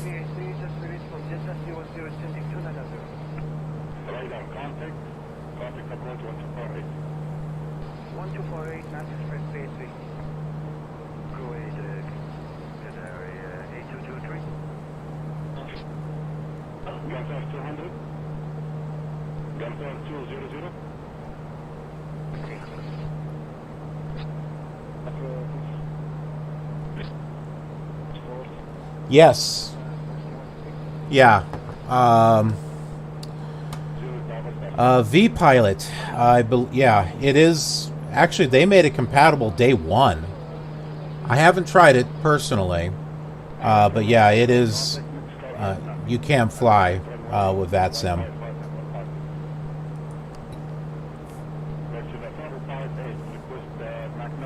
I've done online with VATSIM, just I haven't done it with this yet.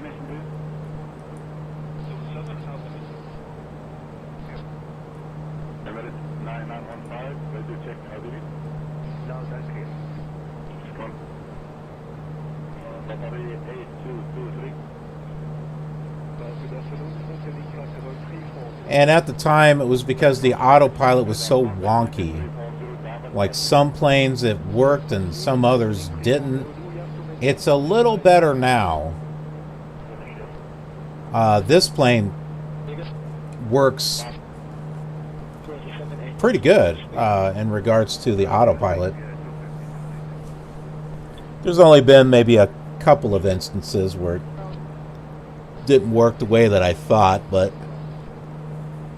it can easily be fixed by like turning it on or off or whatnot. But I'm glad you brought up VATSIM, because one of the things that I've been wanting to do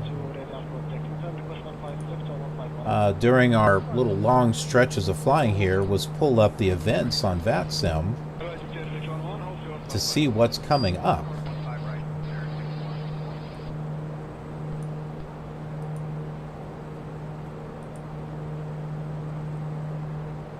So let's take a look at this.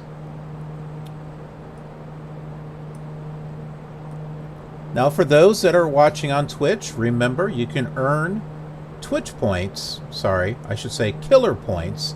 Well, they are Twitch points. They're channel points, actually. But I call them killer points. You can earn killer points where you can redeem for, the more you watch, the more you earn. You can redeem them for, cool things and cool events, such as requesting a flight from one location to another. And your choice of simulator, X-Plane, Flight Sim 2020, Flight Simulator 98. I do all that stuff.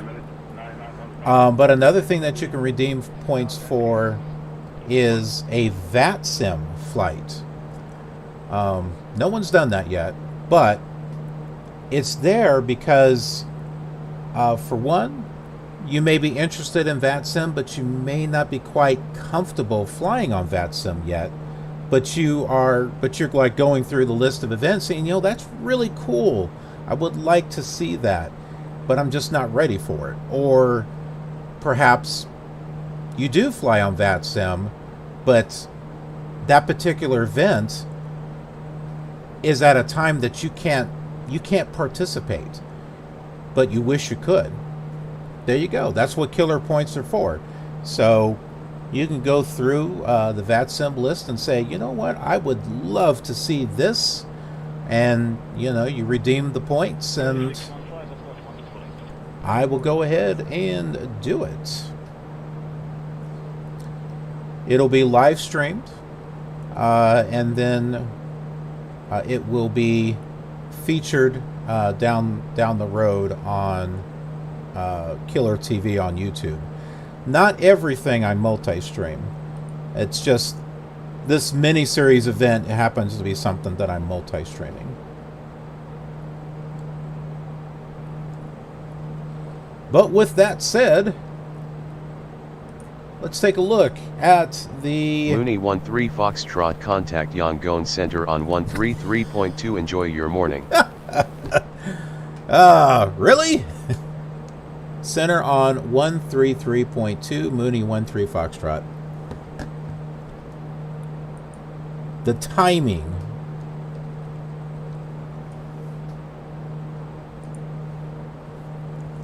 Yeah, we're sometimes on the way in, sir. Mooney 13 Foxtrot with you at flight level 150. Running chicken. Mooney 13 Foxtrot, good morning. Radar contact. Also, too, pilot to ATC is great if you're looking to get into practice with ATC before going on to VATSIM. All right.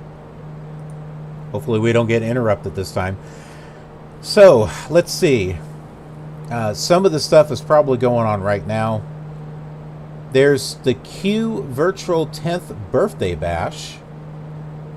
This is 10 years of Qantas. Now, is that the island? Or is that the airline?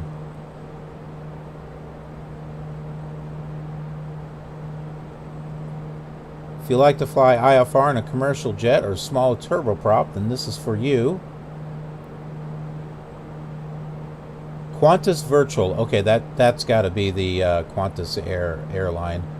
We had flown over the island of Qantas.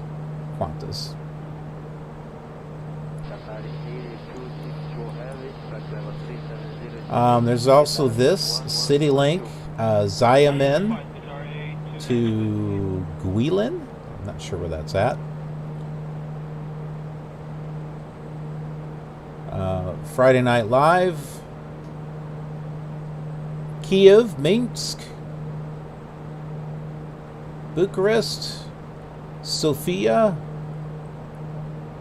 Aphrodite Nights, Tel Aviv. Oh, we flew by Tel Aviv. Did we land there? I don't know. I think we flew by it. Madrid, Montevideo,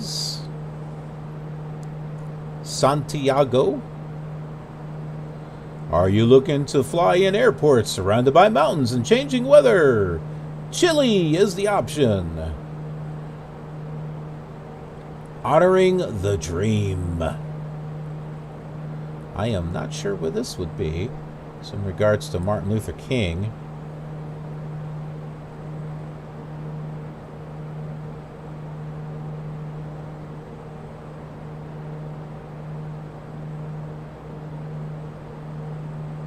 I have no idea. Please zoink. Seems kind of vague. It doesn't really say where. Takes two to tango. So this is like a 2-day event right here. A 2-day event involving the tango events and the beautiful sights of South and West Africa on the first day, ending in... I might actually do this. I've been trying to get some things together involving Africa, so I might do this. I don't know. There's the China Laba event. Hong Kong, Bangkok Express. The Middle East run. Looks like Pakistan. We did Pakistan earlier. Isn't this the that's the font to the Airwolf TV show, isn't it? From the 80s? Airwolf? That looks like the same font. Dubai to Amman. Or Amman. We were at Dubai in a previous thing. I think we flew by Amman, actually. Wasn't that on the other side of the island? It doesn't really say. But I think we flew from Dubai. But anyway, Baku to Istanbul, not Constantinople. So shuttle event, ski tour, Frankfurt Heathrow, LAX, real ops. Regina, that's Canada. Here's the second day for takes 2 to Tango.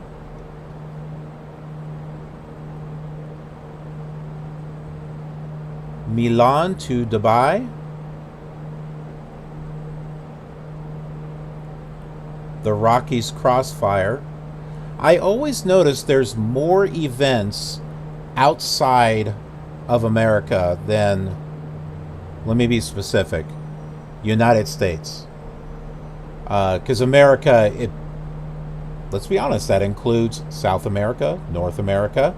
So it can't just say America and say, oh yeah, USA. No, it's United States is just part of America. So yeah, I don't see very much stuff from the United States in these. It's usually other places around the world. Why? I don't know. I don't know why that is. I wish we'd be able to see more stuff that was in the United States, but that's okay. You know, I like I like flying in other areas because it's just neat hearing controllers from around the world.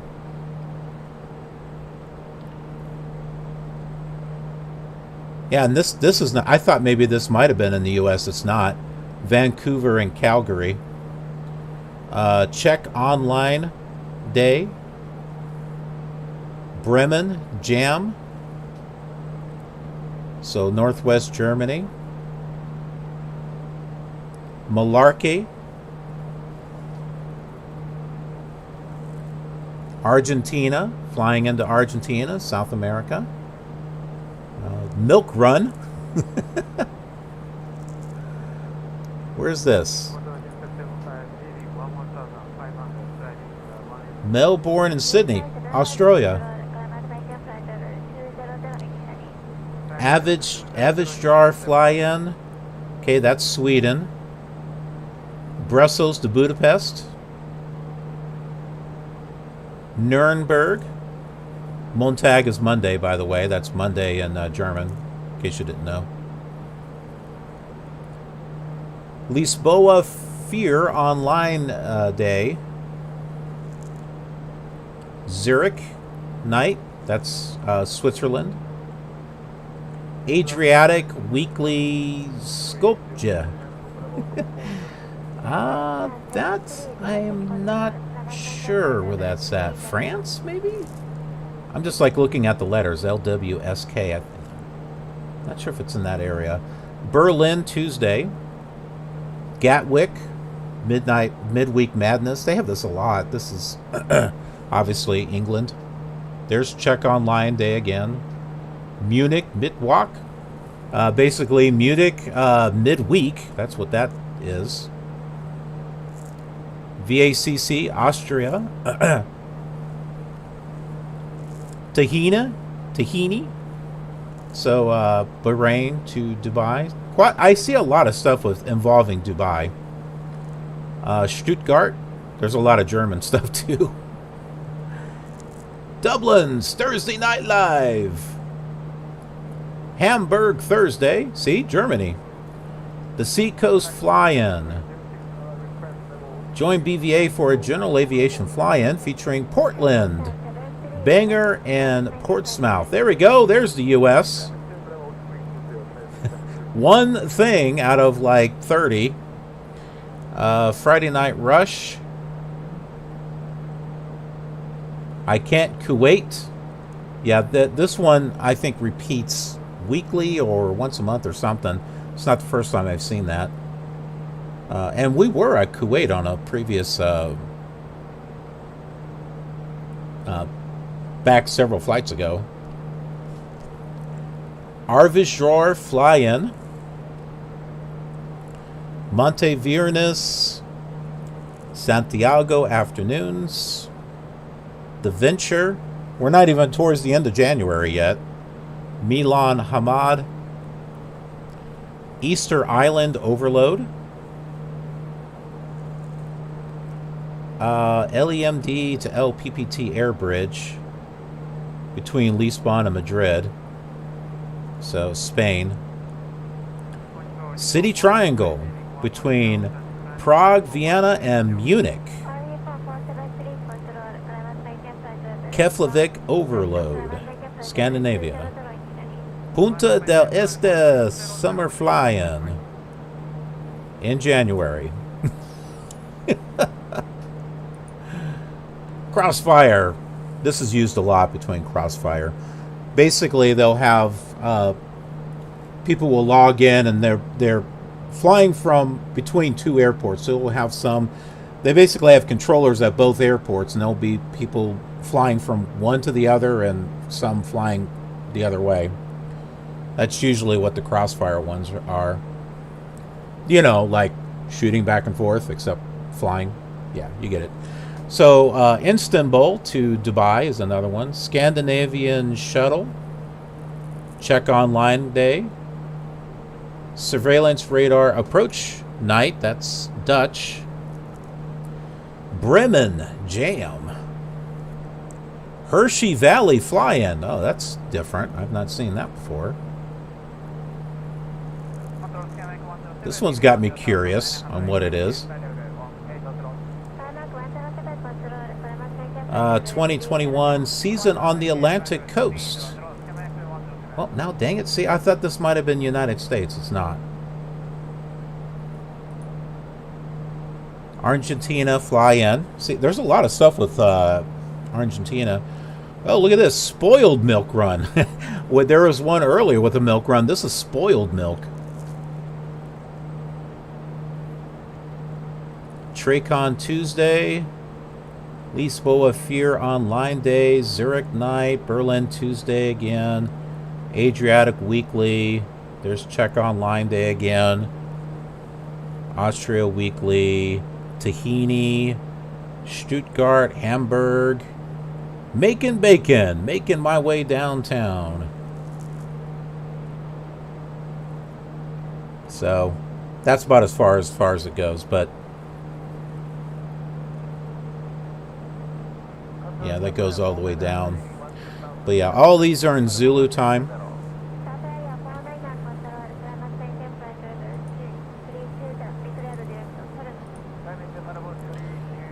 I haven't done any flying online recently just because of the amount of streams and videos and stuff that I work on.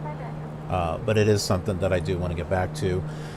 Especially now that I've got P3D reinstalled, or rather version 5 installed with my PMDG aircraft and everything.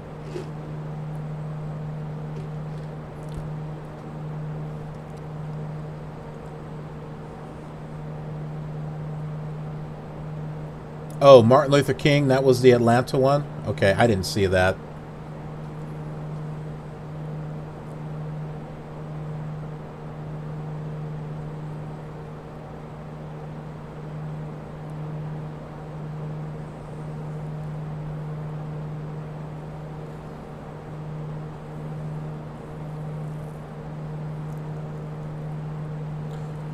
Yeah, you can still do FSX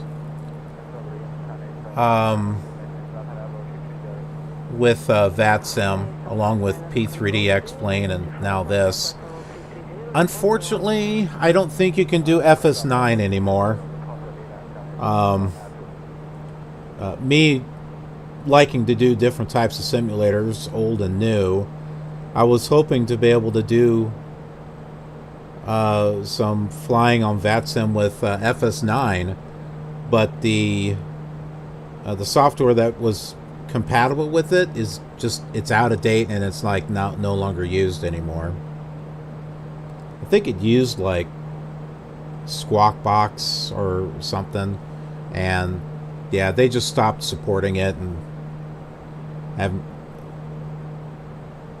not seen really an option to use FS9 online. But I got good memories with it. That was the first time that I flew in VATSIM, was when FS9 was out. Niels, hello. Hello.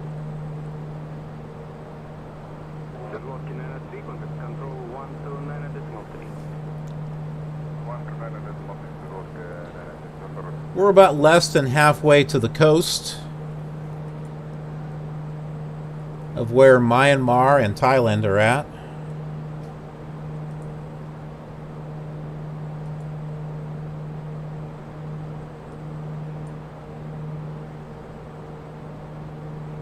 Well, let's use something different here.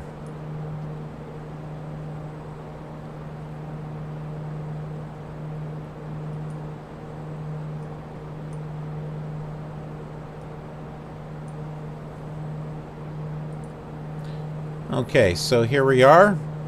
We started over here in Port Blair and we went north, just so that way we could see the islands of Andaman, south and north.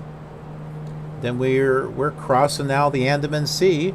This is where we are, just a little bit less than halfway, and then we'll be coming to the the coast of Myanmar here, which is where Maik is at.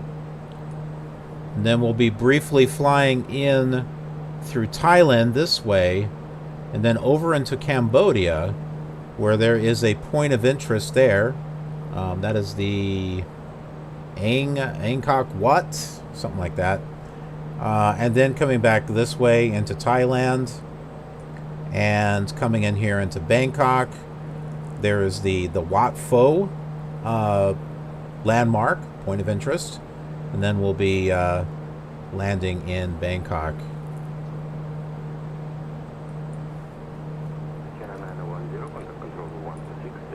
Give you all an update as far as where we are and where we're headed.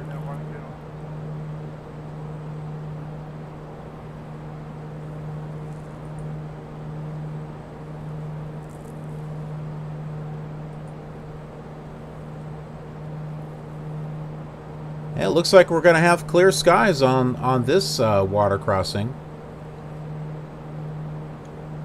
And you know what? I'm okay with that, because the flight that we did yesterday, which was a long flight over the water, oh, we had some of the most amazing cloud formations.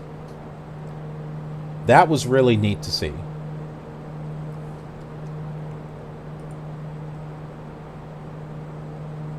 And, you know, not every flight has to be the same. So, you know, I'm okay with some clear weather here.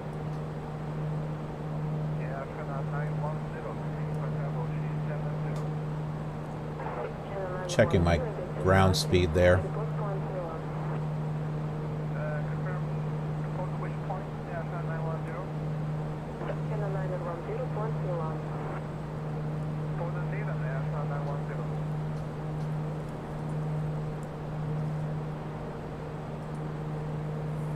We did have some rain earlier. It started off clear at the airport, and as we were going northward, we started seeing more and more rain clouds. And it was actually quite interesting. Hold on, I took some pictures here.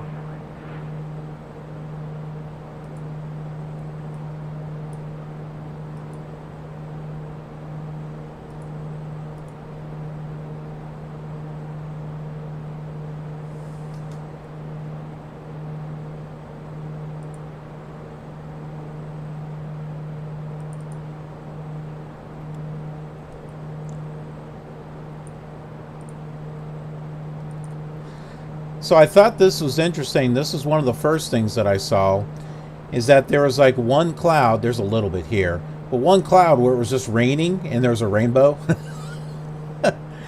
But it started to, this is when we were flying north along the Andaman Islands. And this is as we were leaving the Andaman Islands and crossing the water, like what we're doing right now. So we were seeing this. So we did get to see some rain. That's the Andaman Island. That's us flying away from it. This is a great shot. I like this shot. I think that's the last one that I've got. Yeah.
220, would you confirm frequency, preceding frequency?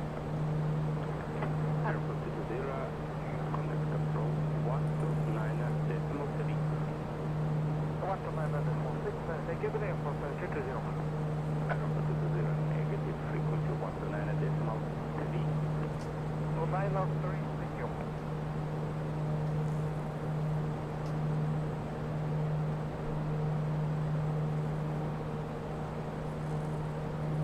So as far as the flight, we have, it looks like 5 hours and 7 minutes until we get to Bangkok with the route that we're going.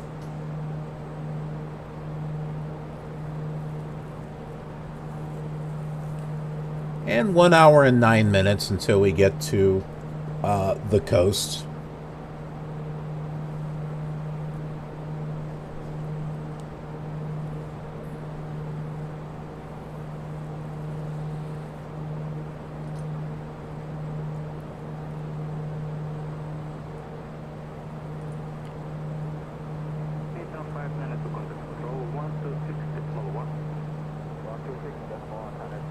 So does anyone want to watch another one of my music videos? I showed one of them yesterday. This was a music video that I put together for the Flight Simulator 4 Adventures series, which I'm hoping to get back to and get some more episodes out there. Cinematic flights, so there's no talking or anything on them. They're full flights, and you know, they're just kind of designed to put on, you know, have on the background, and you know, while you're doing something. All right, Fly Low says yes. All right, so I've got something in mind here.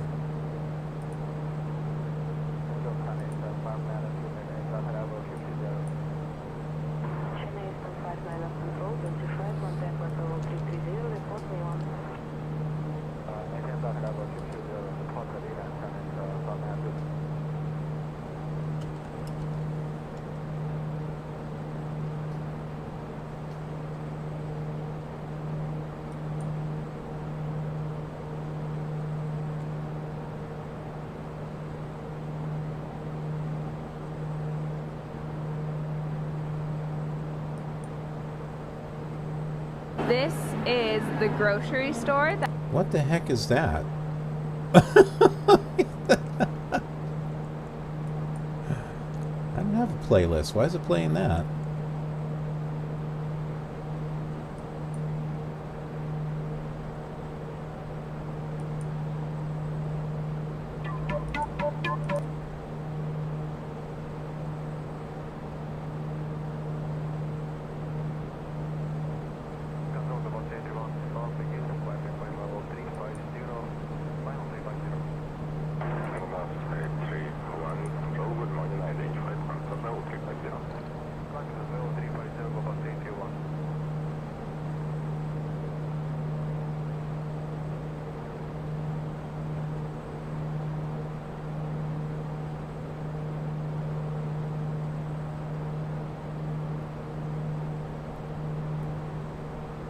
By the way, I have a lot of playlists on the Killer TV channel.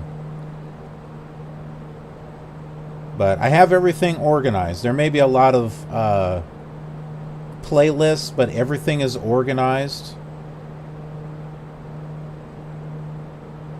So that way, when you find something that you like, you can actually save the playlist. And you won't have to try to go dig around to find episodes 1, 2, 3, 4, 5, or whatnot.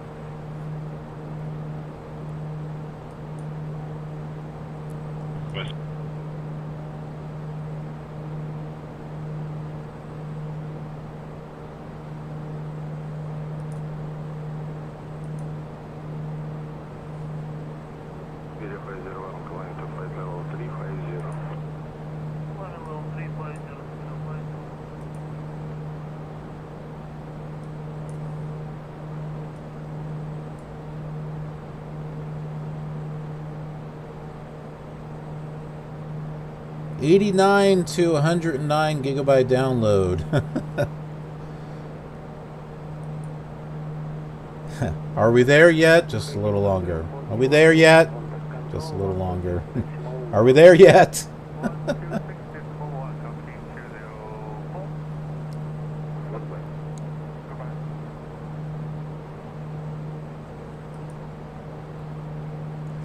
Okay, so this music video is called The Groovinator, which I did for the let's see, it was part 2 of the Flight Simulator 4 Adventures series. Now, just a little background information on it.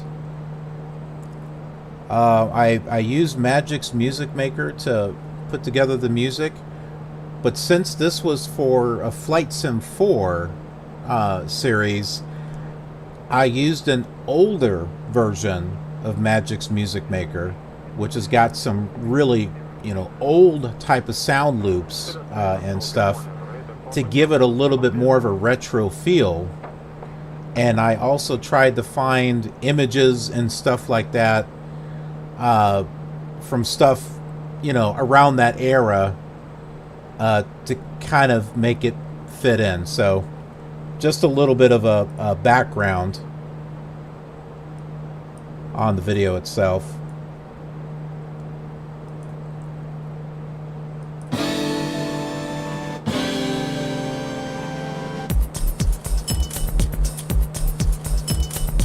Everybody in the house get busy, get me out without a doubt.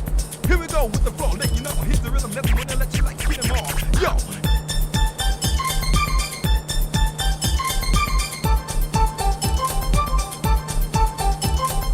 And then, is anyone that get bass, killing like in your face, and went back to history that very night, with the German Terminator didn't even show.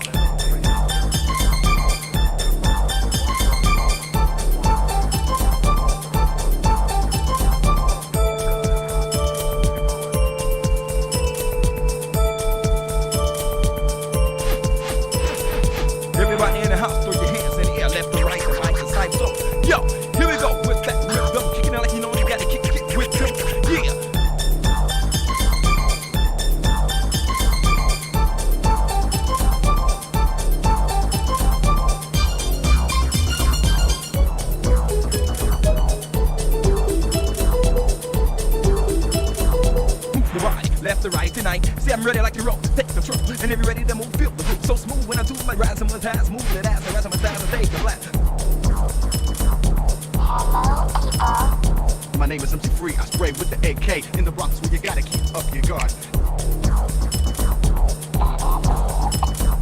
After these, please don't freeze. Up on the dance floor, give you like what you want. Come here, floor for the rhythm like pump it, jump it, up and down, all around. See the rhythm when I pump a dope sound.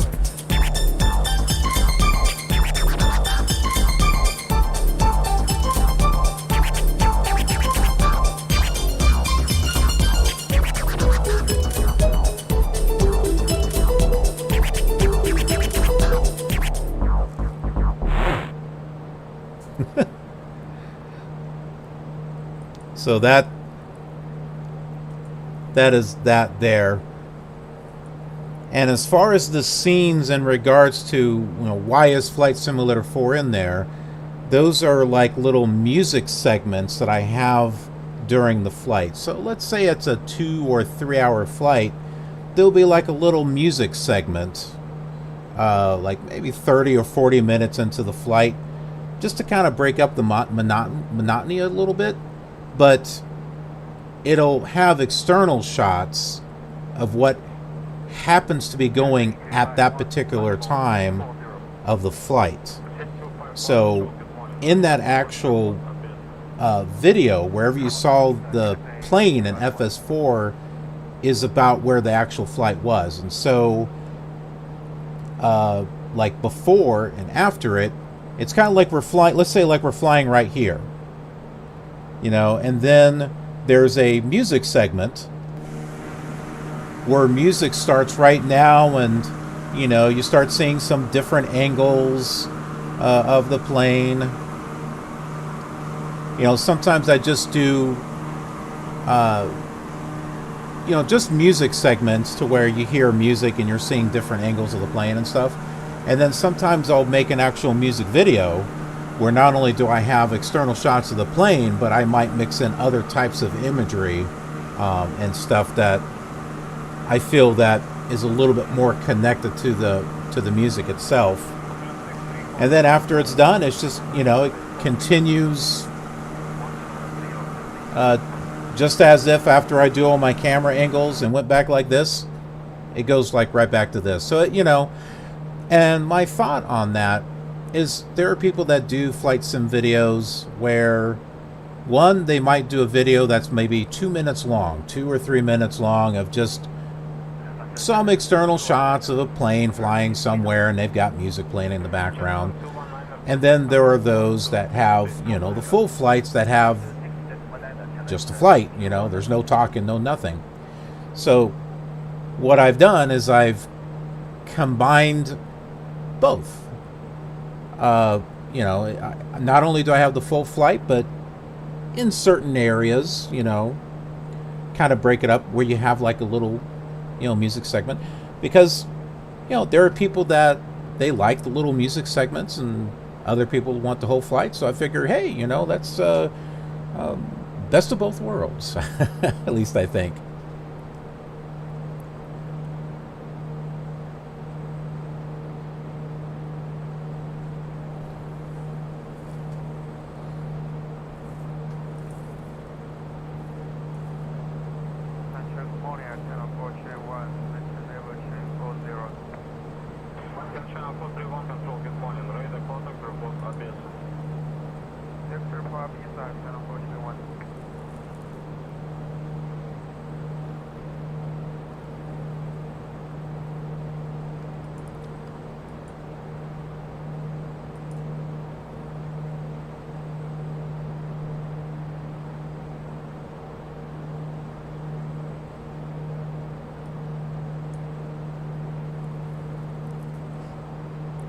So with that in mind, here is another video that I did. This was using FSX, and this one is also created to be a music video. So it's got imagery along with stuff from FSX which was one of the music segments that was in Part 3 of the North to South America tour, just outside of Stanford, Montana. And the imagery, the flight simulator imagery is actually using the Mega Scenery Earth, so that way you've got some photo realism underneath. And then everything else, the name of the song is called Bounce. And so I tried to find imagery of things that bounce and tried to mix it in with the external shots of what was going on at that particular time of the flights.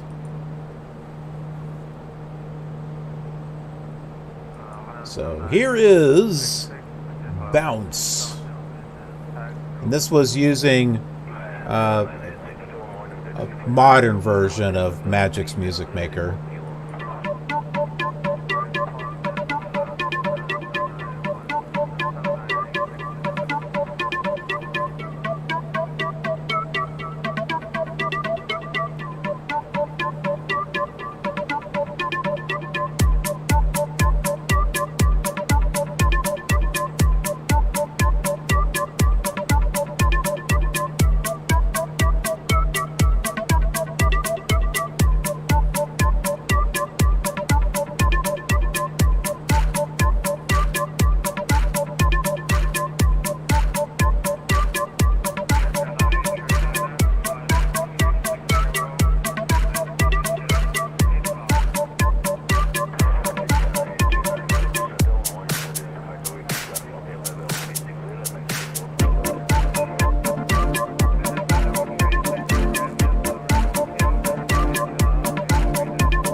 Yeah, so there is bounce.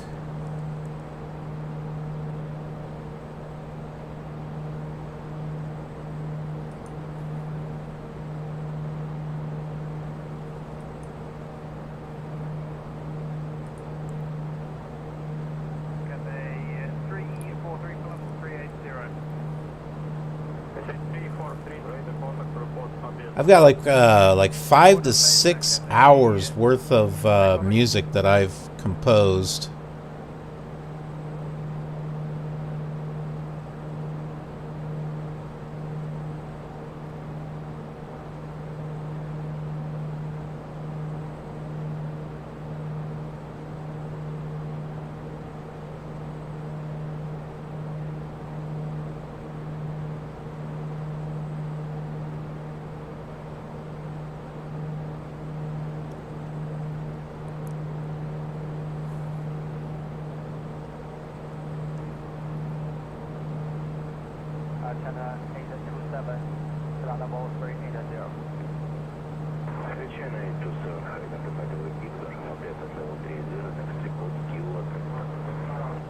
There's one I'm looking for, but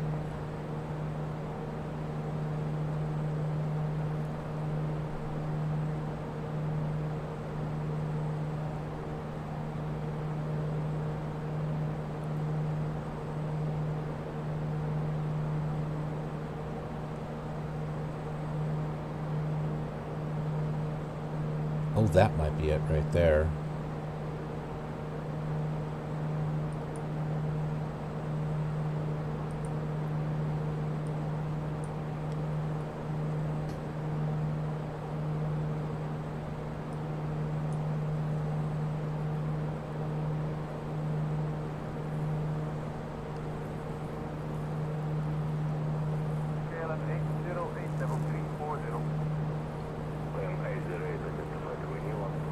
RP's already gone. We'll see you soon, RP.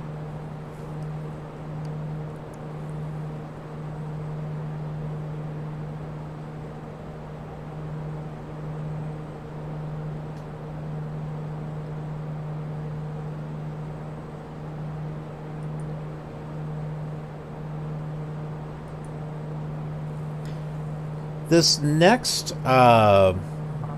video is a cinematic from the series X-Plane Escapades, which are just random cinematic flights using X-Plane 11 between 2 different locations. So there's no narration or anything like that. They're the full flights. Sometimes they might have like a music video that I put together, like I was talking about, and sometimes it'll just be a little cinematic where throughout the flight, you know, somewhere in there you'll see external shots of where I happen to be at that time with just some music playing in the background. Well, this one, I was flying over northern Arizona. The Vegas getaway was going from Las Vegas, New Mexico to Las Vegas, Nevada. And this just happened to be one of the music segments during that. And this was during the flight in the northern part of Arizona. Again, music that I put together with Magic's Music Maker. It's called Verso, V-E-R-S-O.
I had the sound effect for the flyby in there.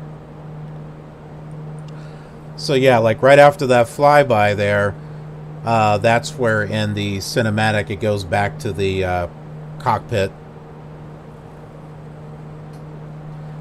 So, you know, external shots with some music that kind of break up the monotony a little bit.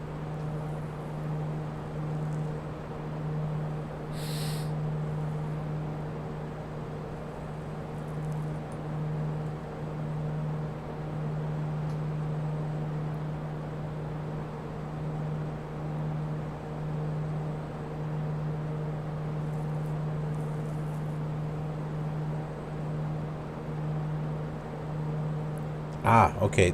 Is this the one I was looking for?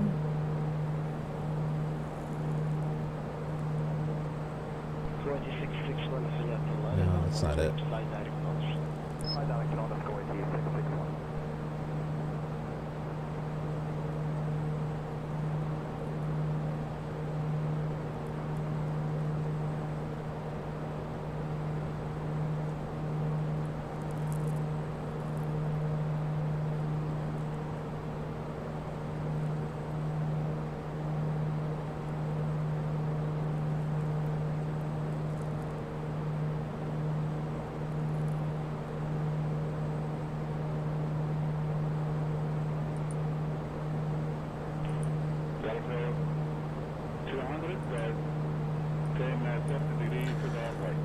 Now, something else that I started to do, I was combining the elements of the music segments from the cinematic videos with the shortened abridged version of flights that are seen in the killer light flights, and putting in all that elements into the series VATSIM Ventures, which is a series of flying from airport to airport, which is done online with VATSIM. And so those are in that 25 to 30 minute little format where it's got the highlights of the flight, you know, from takeoff to landing and some stuff in between. But in the stuff in between is a little short little music segment. So I'm kind of like adding all the elements of what I've done into now its own little series. And so this video is from, is that 8? VATSIM Ventures 8? I didn't think I had 8 out. Maybe I did.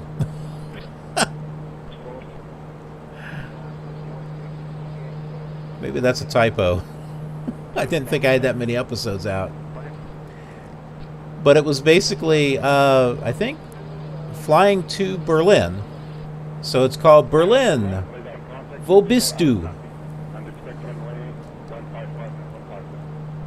So I try to put titles in, you know, different languages and stuff, you know, based on where it happens to be that I'm at. And this one I've got listed as a music video, so I must have something else in here.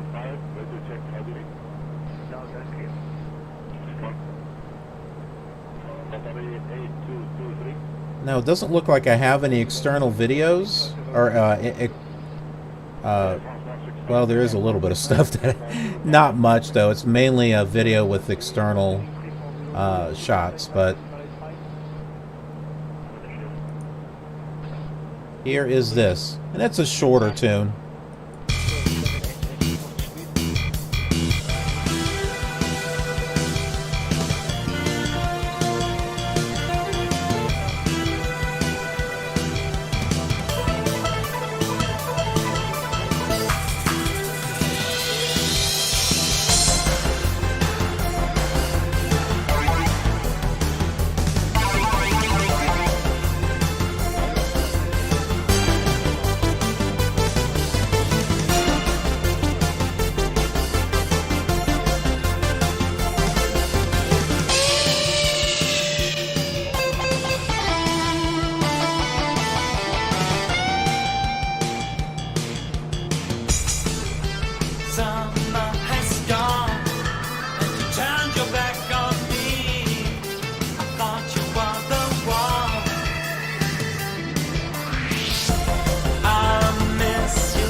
Yeah, just a short little one.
Okay, so this next music cinematic that I put together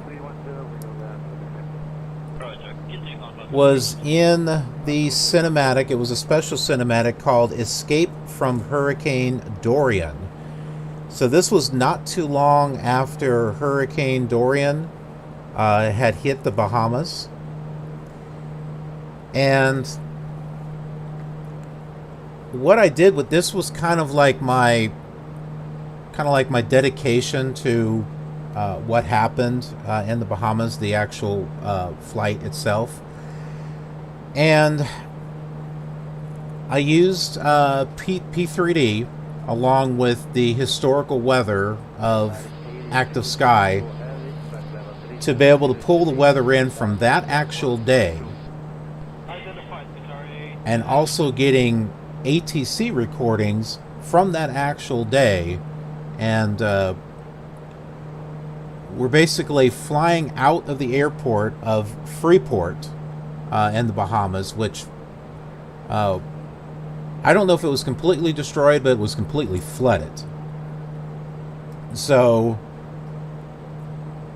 that video is taking off from there, basically escaping the hurricane. I think the winds were like 80, 90 miles per hour. If you watch the video and listen to the ATIS message, it was something insane. But basically flying out of there to where the weather was nicer and nicer and nicer. And the music starts off very dramatic, but throughout the flight, as we started getting out of the clouds, the music started to brighten and start to cheer up. So I tried to add a little bit of emotion into it with the cinematics, as we're, flying from vicious skies into more friendly skies. This music segment was made for the takeoff portion from Freeport in the Bahamas. And I called it Sputter and Splatter. And the reason why I called it that is because I did some test flights, which are actually on the channel.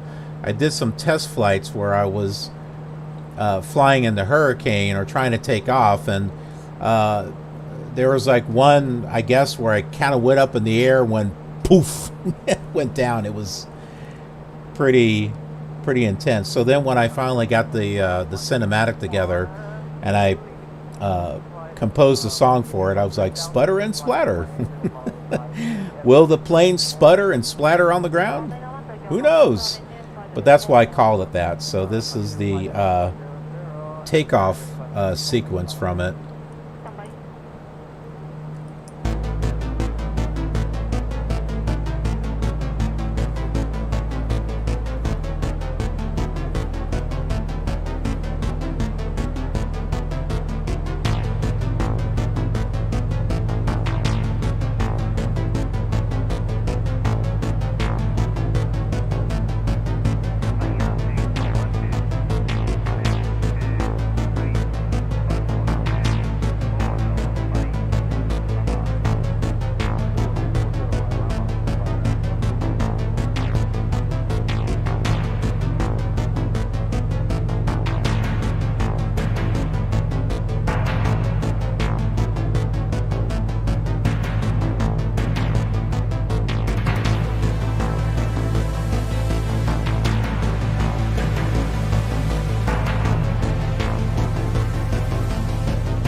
and trying to operate that thing as the plane was doing this was hard as heck.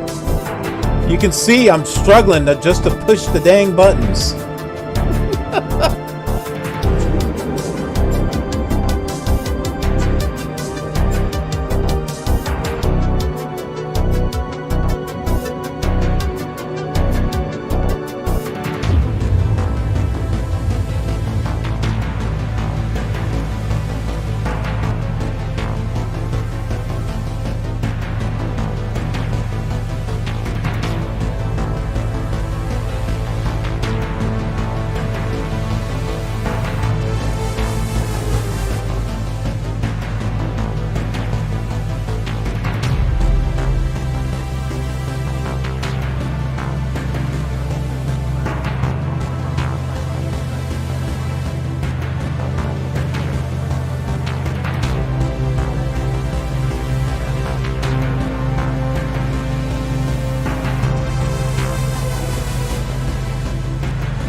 So there you go.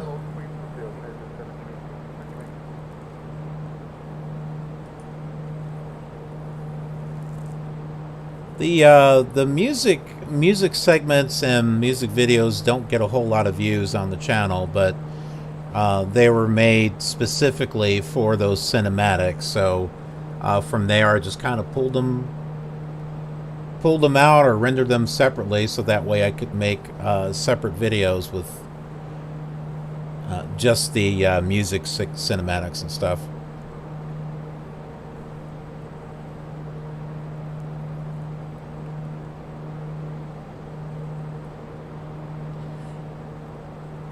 And actually, that particular video was made with a mix of P3D and FSX. And the reason for that, it's mostly P3D, but the airport that I downloaded for Freeport only worked on FSX. It did not work on P3D. But I have the same plane. I have the A2A Bonanza on both FSX and P3D. So I was able to mix the two together in the actual video.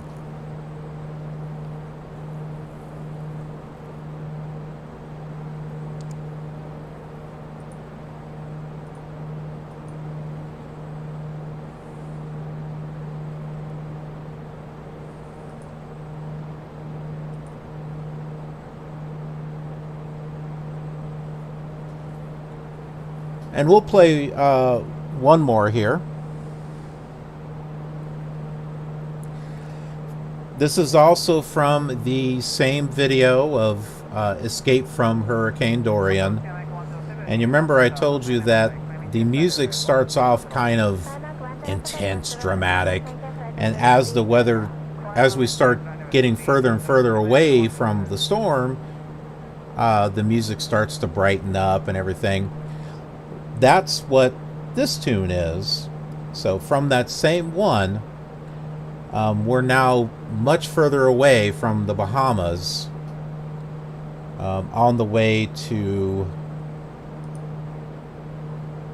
passing by Tallahassee, Florida. I think on this, we were going from like Freeport, Bahamas, to escape the hurricane, over to Montgomery, Alabama, I think. So this one is called Wish.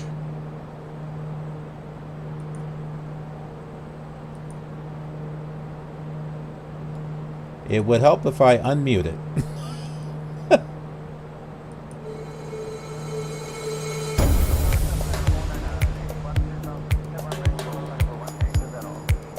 Oh, that's Mega Scenery Earth down there, by the way.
By the way, this is before I got Chase Cam.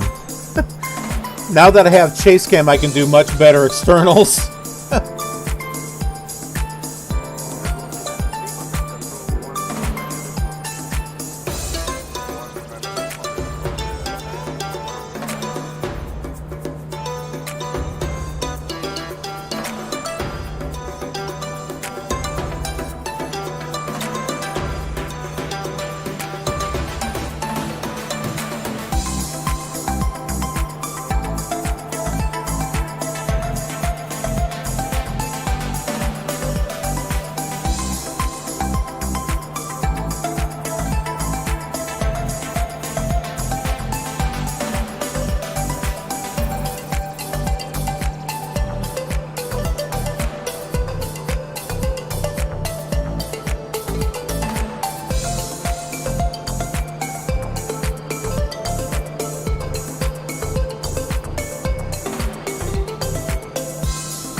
So 2 music segments from the same video.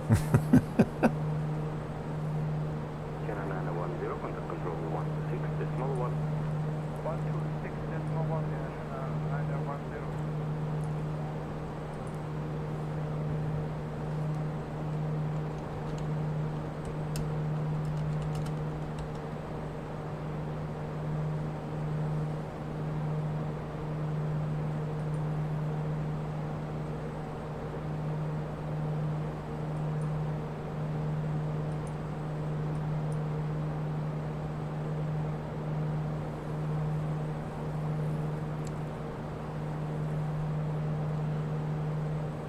We're getting closer to the coast.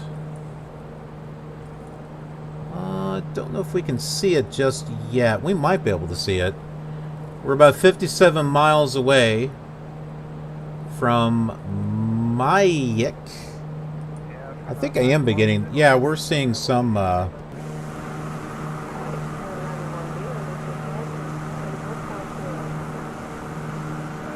This looks like leather. The ocean looks like leather.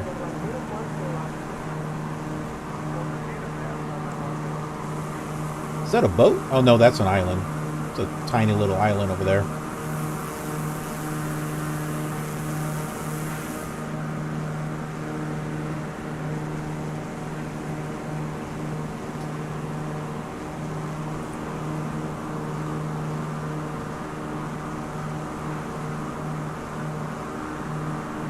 Yeah, there's a tiny little scatter of islands all in this area here. And you'll see that here. So, here's the mainland. And looks like we'll be crossing over some mountains here too.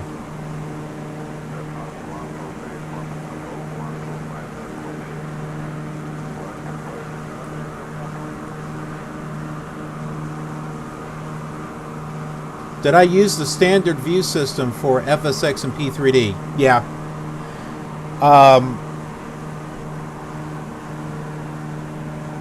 Some airplanes, like Carenado, for example, will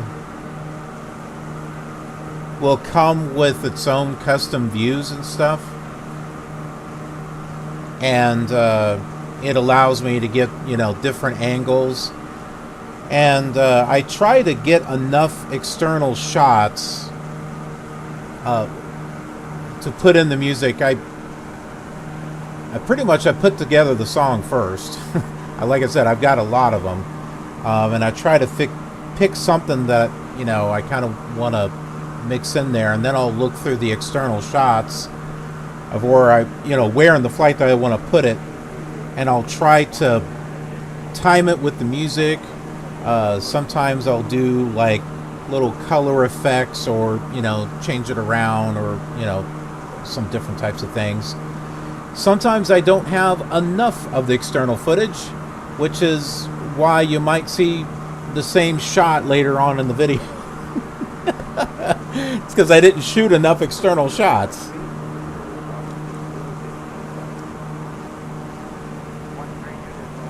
I didn't get chase cam until around the VATSIM Ventures series. So with that one, I have much better types of external stuff. And this was before I got my i7 computer fixed. So if I get around to being able to do another cinematic, now that it's all coming from the i7, it should be smoother. It should be much smoother than what it was before.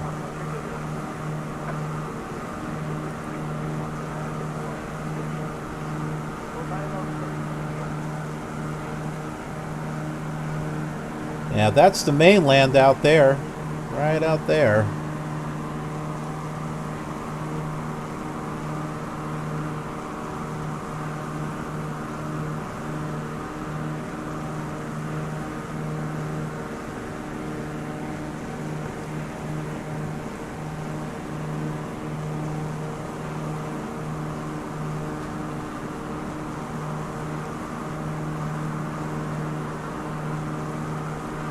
Well, let's go ahead and talk about Mynamar. That is what we're going to be flying over.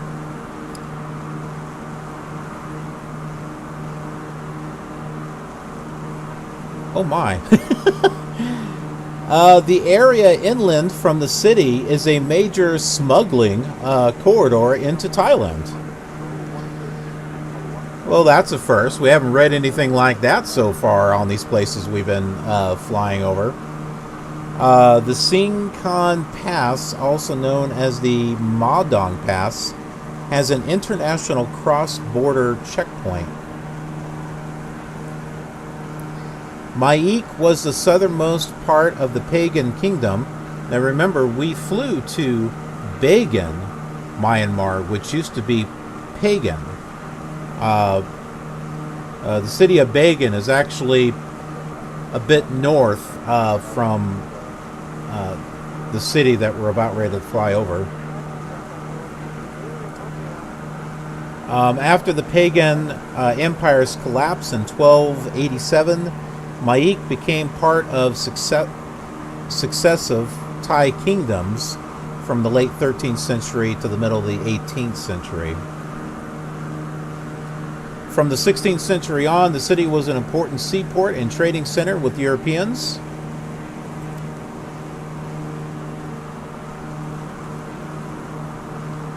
Climate, Maik has a tropical monsoon climate. Temperatures are very warm throughout the year. There is a short winter dry season, December and January. However, as in typical in locations with this climate regime, this period sees some rain as well. There is a long wet season, February to November, with particularly heavy rain falling from May to September. That doesn't seem to with all that rain, it doesn't seem to change the type of highs that they've got. Record highs are over 95 degrees Fahrenheit, 35 degrees Celsius. It's pretty much in the 90s during that whole time. Attractions.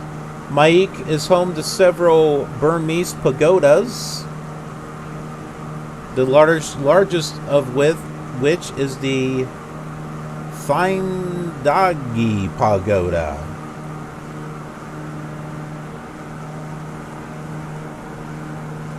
Yeah, I'm not really saying that right, but here is the type of pagoda. So they have quite a few of these, and this is the specific one that is in Maik. Unfortunately, it's not in Flight Simulator, so we won't see that. That'd be neat if we could.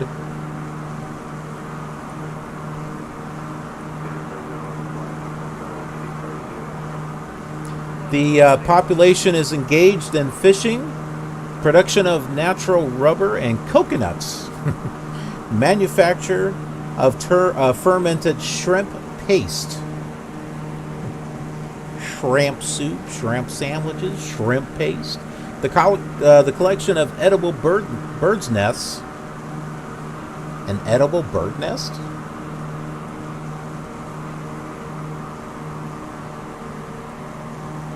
Those are bird nests created by edible nest swiftlets, Indian swiftlets, and other swiftlets, using solidified saliva. Well, that sounds yummy. Apparently that is a edible bird's nest, which is shaped like a bowl. Okay. Not too sure about that.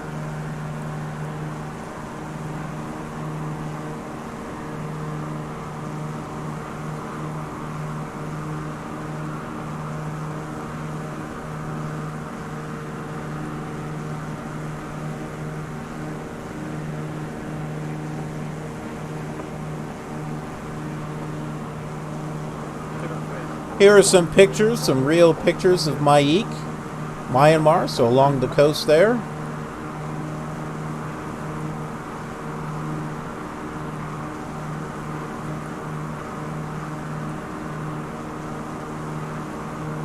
All the different colors of roofs and stuff.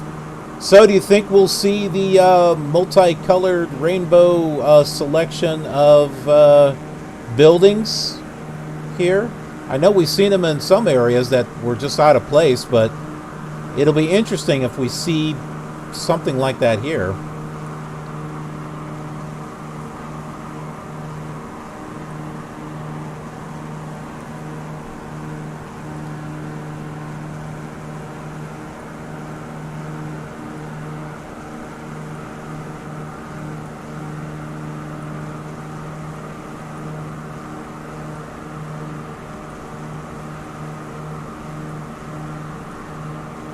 We love Mike.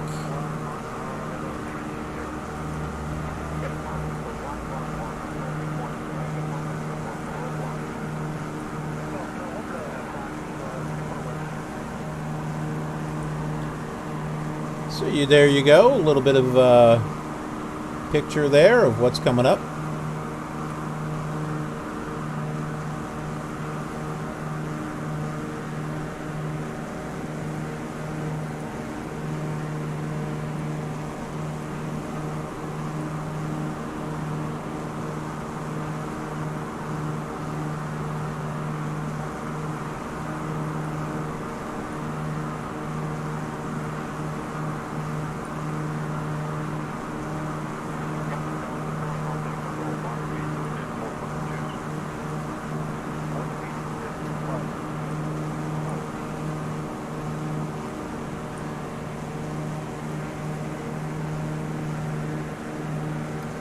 There's also an airport there in Maik.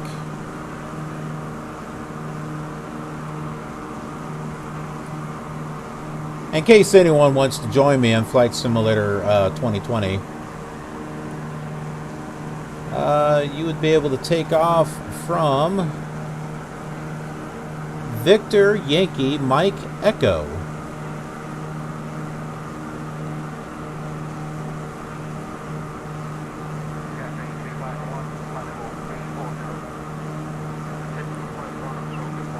Just for fun, we'll pull up Navigraph here. So here is the airport that we'll be flying over. So if you like to do a little role play and not necessarily teleport to my location, but if you're looking for an airport to take off from and then catch up with me, that would be the airport to take off from.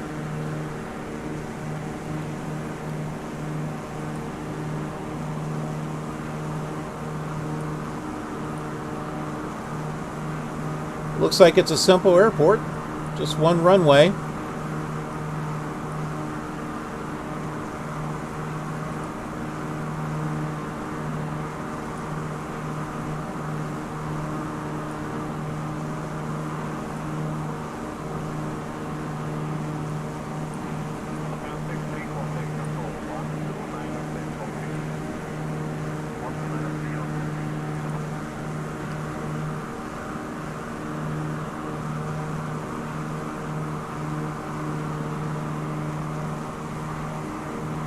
Jonathan Marquez, hello. And is that Koki? K-O-K-I? This is Arrow on YouTube. Oh, Arrow Bisector, hey.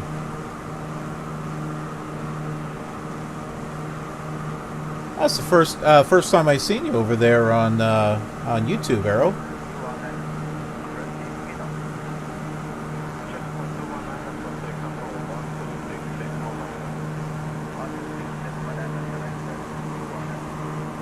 Oh yeah, I've never heard of Join FS. That's interesting though. I'll have to look into that. Not sure exactly how that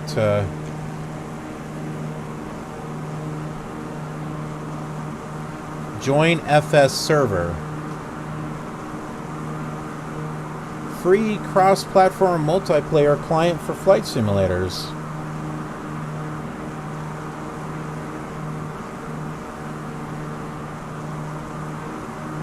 That's interesting. So FSX box, Steam, prepared. It says possibly X-Plane.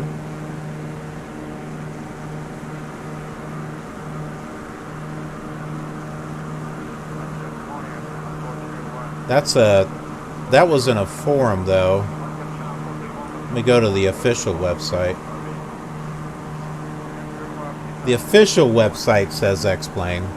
So that must have been an old review that I came across.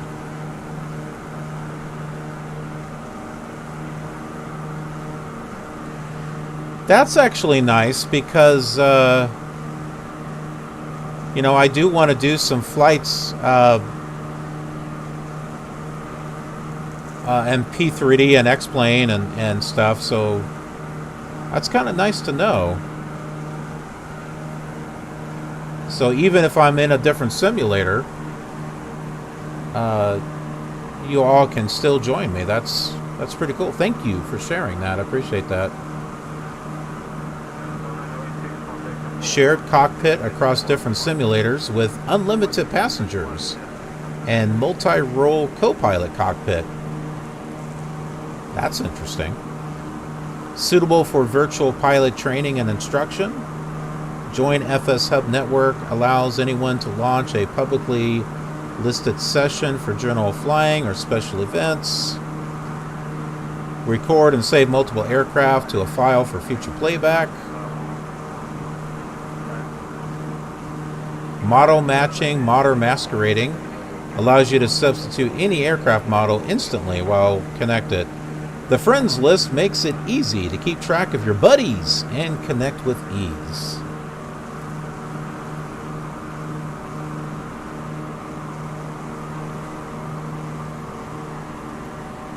Uses less than 1% of CPU time. Uses less than 20 megabytes of system memory.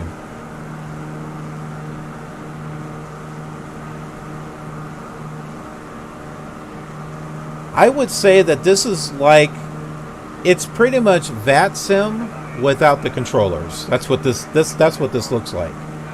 So you're able to fly online with a bunch of people, but you're not having to worry about, you know, controlled airspace and stuff. Which that could make it relatively interesting when trying to land at a busy airport.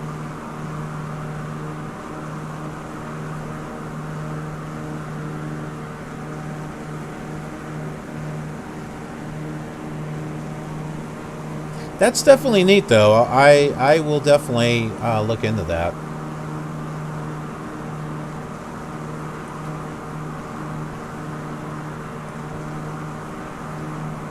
That's the official website right there.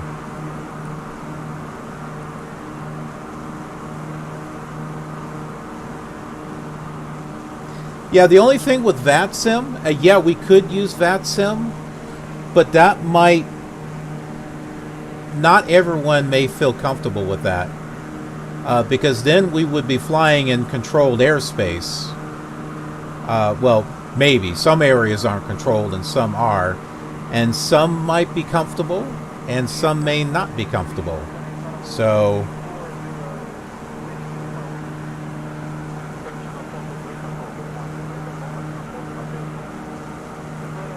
I think for, you know, like general flights kind of like this, I like the idea of the Join FS. That's a great idea.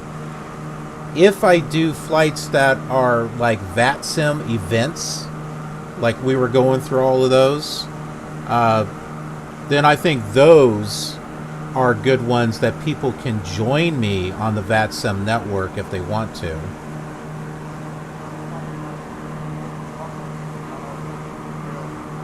Now, I want to be able to encourage people to fly with me if they want to, but not be in an uncomfortable situation, because flying on VATSIM can feel a little intimidating if you're not used to, you know, talking with real controllers. Well, real people, I should say. I mean, flying with make-believe ATC is one thing. But then when you actually have another human being on the other side, you know, And not everything is perfect and clear like it is with an artificial ATC. There's like several times that I'll hear them. I'm like, what? What? I was like, I couldn't hear them. Whatever the thing is, and that can be a little discouraging at times. So, but I do like the idea of both the joint FS and the. So yeah, definitely great idea. Thank you, Yuki, for mentioning that.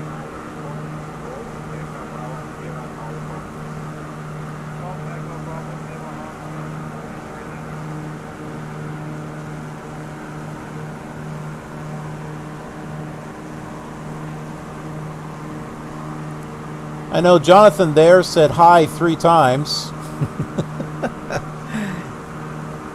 I don't know if you're still with us or not. Keep in mind, everyone who's watching, that I am multi-streaming on Twitch and YouTube. And the chats are in 2 different places. I got the Twitch chats over here, the YouTube chats over there.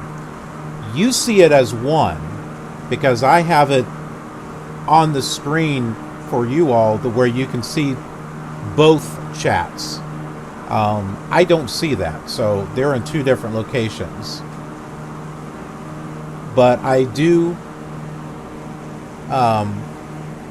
in between stuff that I'm talking about, I do look over at the chat. So if I don't respond right away, just give me a little bit of time. I will respond.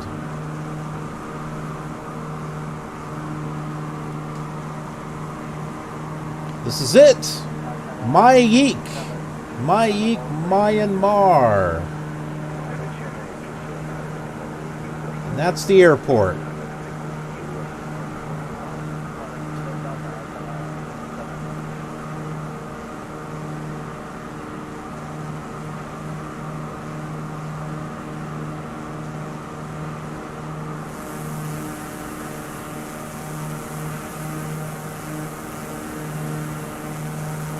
This is a very interesting area. Look at all the little rivers and stuff that kind of cut through here. Look at all the clouds that happen to be painted on the ground. That's what I think those are. I think those are clouds painted on the ground. But still, I like how the rivers are kind of, cutting through these islands here. That's kind of neat.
Man, I am really going blind here. H-A-H-N-N.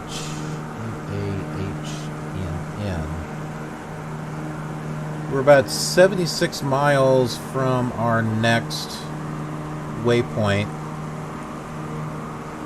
which is on the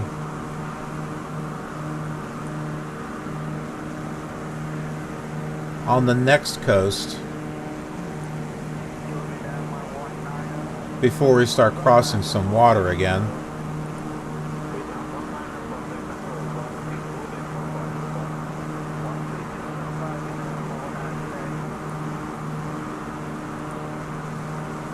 So here we are right here. So our next waypoint is right here.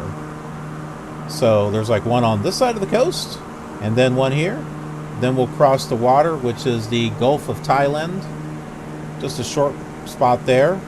And then we'll see this. And then there's like a spot here, and then our first point of interest is over here in Cambodia.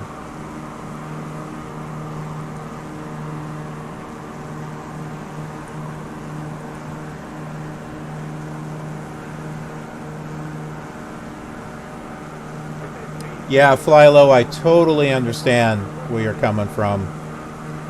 I was a little nervous when I had returned to VATSIM last year. But just practice. I think like if you get pilot to ATC for this, I think it's a great way to practice, because you know you'll be talking to it and it will talk back to you. Or if you have P3D, you can also use pilot to ATC, or you could use VOX ATC, VOX ATC. I have both. I've had VOX for quite a while. Both are very good. But that's a great way to practice. So that way you get into the habit of actually talking. Plus you start getting used to the phraseology, and you'll start feeling a little bit more comfortable and not having to look at the screen to see what it is to say. It'll come to you. It's like, oh yeah, I got to say this.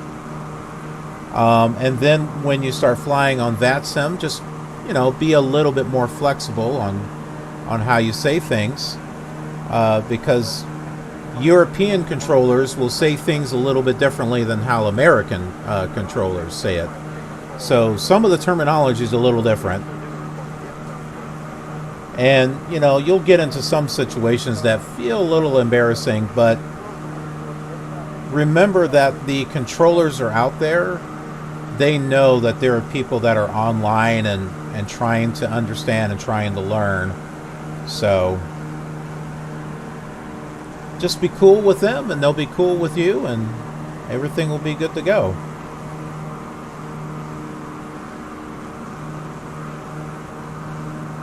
Yeah, pilot to ATC is a bit pricey, but it's a good investment.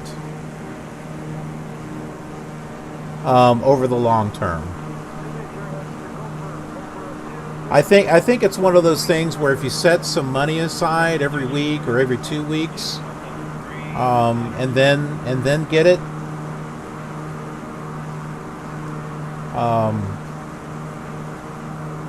you're not going to be disappointed.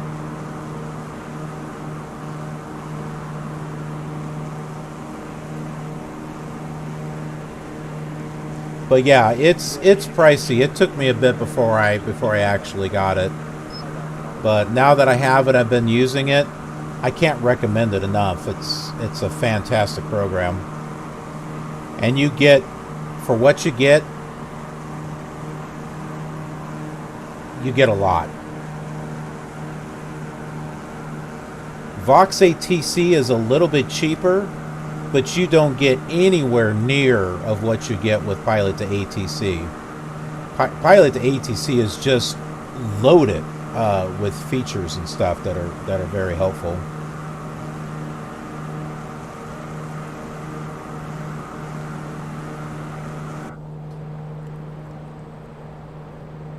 I think I can see the Gulf of Thailand. Looks like it's just right out there.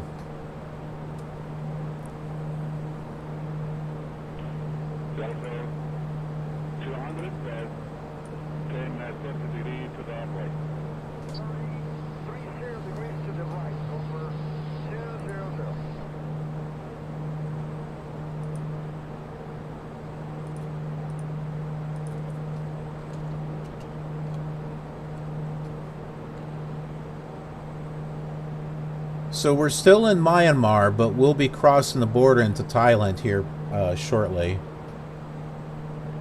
Hua Hin, HUA space HIN, is the next town, city that we'll be passing over. So I'm looking up some information on that.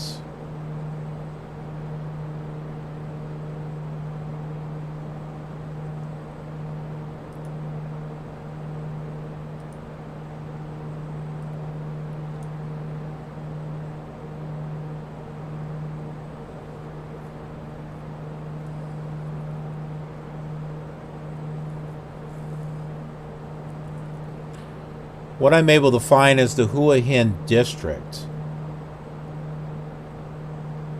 Apparently the seat of government is also called that. It's a beach resort town.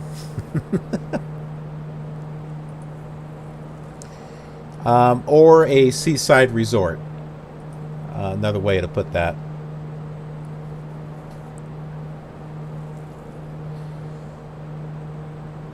It's in the middle of what the Thai government is promoting as the Thai Riviera, the stretch of coastline, basically that little piece of land. It's along that coast is what they're talking about.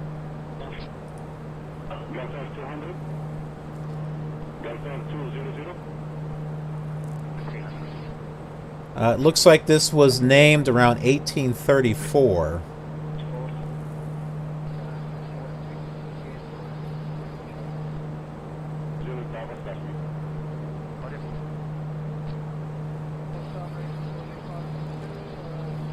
So before that, some agricultural areas of the area were hit by a severe drought, and a group of farmers moved south until they found a small village that had bright white sand and a roll of rocks along the beach. They settled there and gave it the name of Samor Riang, or Samo Riang, which means rows of rocks.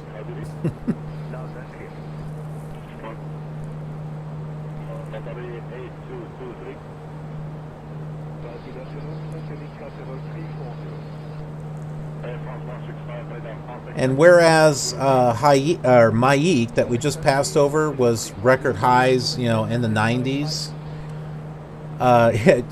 Don't fly too. It doesn't take far, but over there in Hua Hin,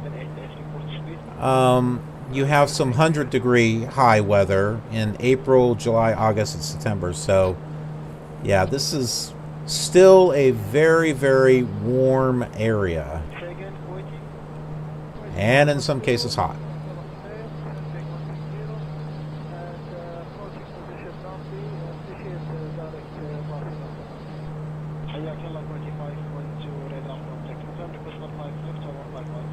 That looks like a very cool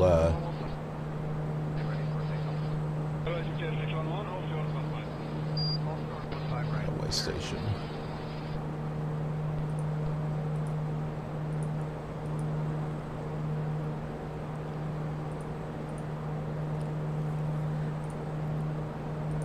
This is the railway station there in Hua Hin. This is neat. I love the design there. And they have a Watt there, WAT. So we're like seeing two of them. So I'm assuming it's something like this. We won't see this in Flight Simulator, not at this particular city that we'll be flying over, but they do have one that's there.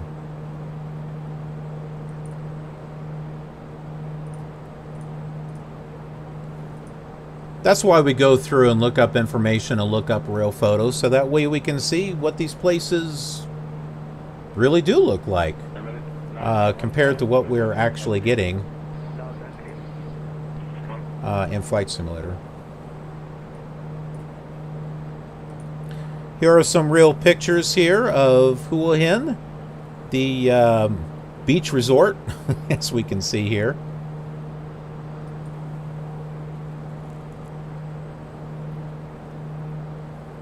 Yeah, this is looking south. So we'll be coming in from the right side over here and flying to the left. So we'll have to take a close look and see if we can see some stuff that looks like resorts, you know, like little pools and stuff like that. Here's some of the mountains off here to the side. So remember, high rises or hotels, whatever you want to call them. We'll see if we see this. We'll see if we see this. Yeah, we're set up on the way into unless you can give us the right report at 33 and 35 maps. For now, 310, we'll notice it. Roger. Get take on bus to 310. Control 310, and then stand by there.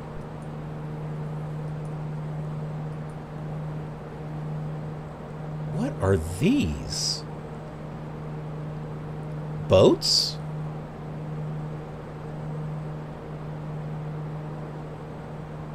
With all the green lights? I wonder if that is a standard or something for boats.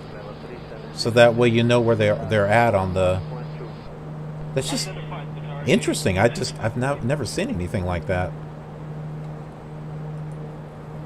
Hua Hin, everything you need to know and a lot you don't. I would say in our case, it's a lot that we don't. At least my case. This is interesting. Almost like little water farms or something. Yeah, we saw that one.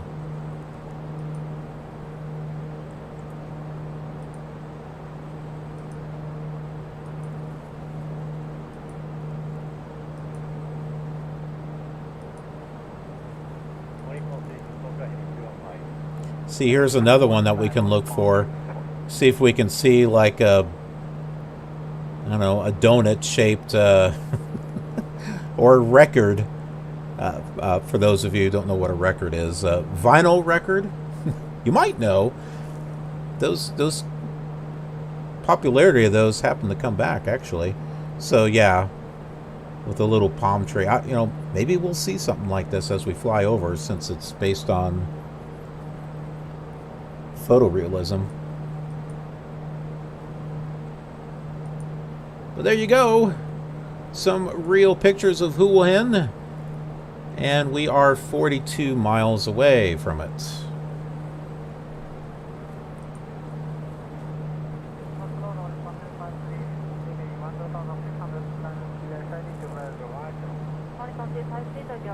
I do want to do a proper review of Pilot to ATC. There's so many features about it that I've just barely scratched the surface. But if I do a review video, I want to make sure that it's a fair, unbiased video, which covers everything in the program. So there's still a lot of stuff that I haven't even looked at yet.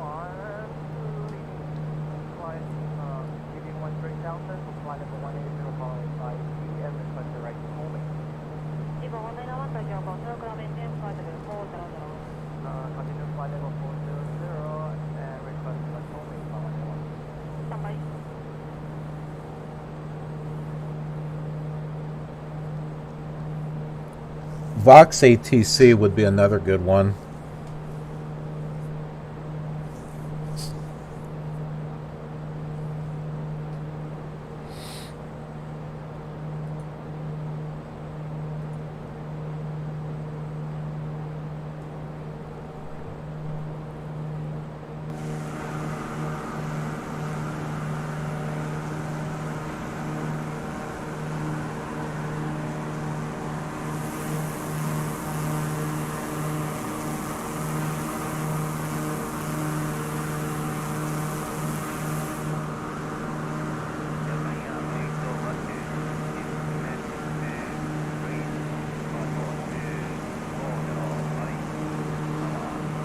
One of the things that I think might set some people off with Pilot to ATC is that it uses the text-to-speech voices, which some people think is maybe a little too robotic.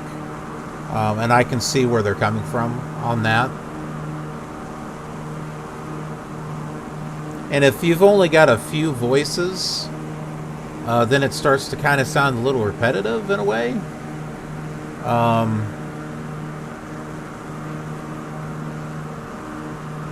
So it's a little easier for me because I have a lot more voices that I can use. Ones that I paid for and then the ones that I got through Windows 10.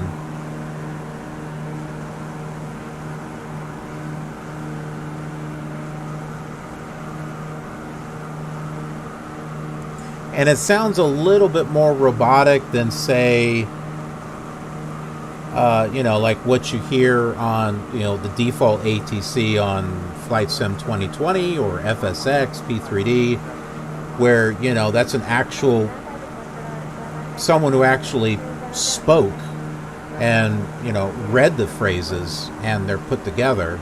So, those sound a little bit more realistic. But these have a little bit more flexibility, the text-to-speech ones. Because, like when we land, it says, hey, welcome to the such-and-such airport.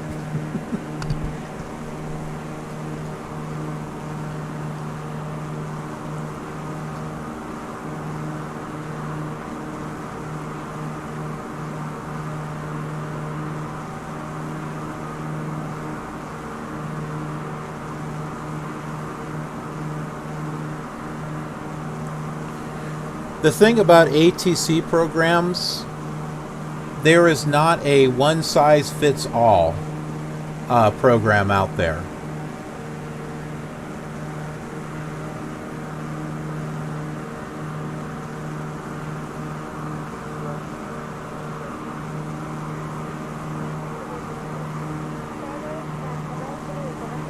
I like to have more than one program to kind of bounce back and forth between, to have a little bit of variety.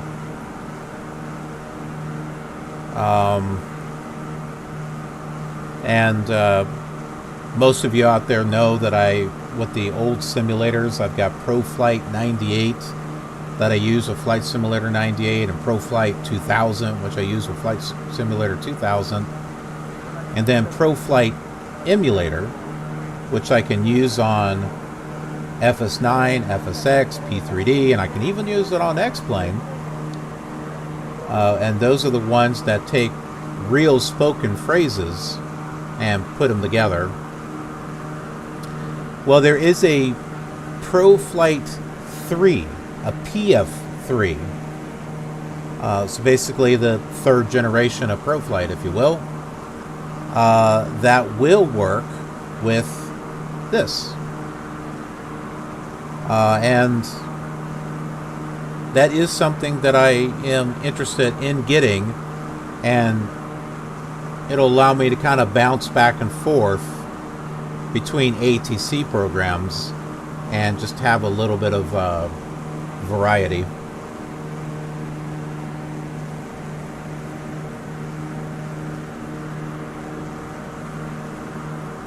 POSCON. Huh. Interesting. I've not heard of that.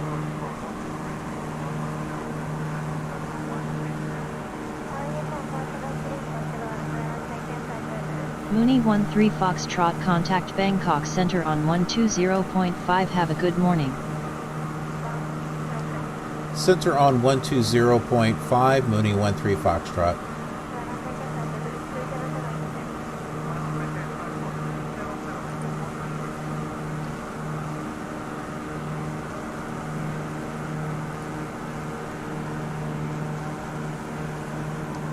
Mooney 13 Foxtrot at flight level 150. Mooney 13 Foxtrot, good morning. Radar contact.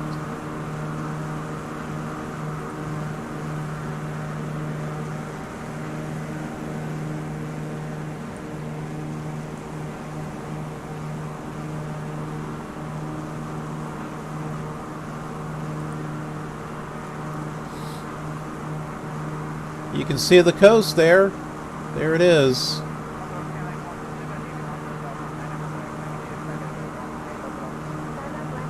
So Hua Hin is right up here. We're 23 miles from it.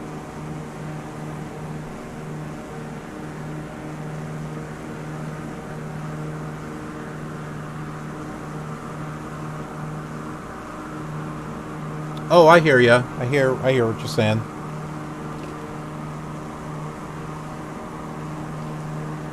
Yeah, I was saying that POSCON, I haven't heard of it. I'll have to take a look.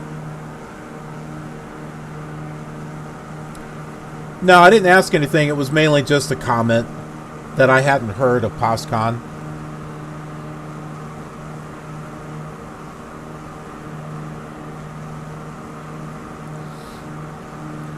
And other than that, just that we're 20 miles away from the coast here. So Hua Hin is right up here, and that's that resort town, the beach resort. There's like a whole bunch of resorts along the beach there. Beach resort.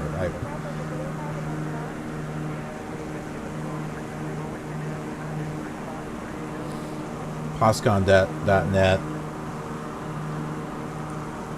Yeah, I was getting ready to pull that up, but we're also approaching the coast there too.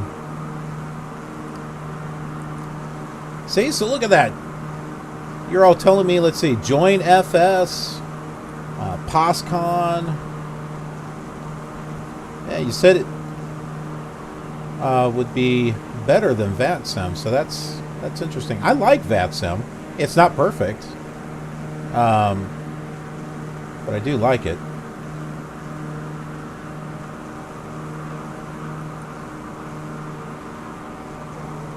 The next generation positive control network.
Really? It's the only network with a direct connection to the US FAA? Huh.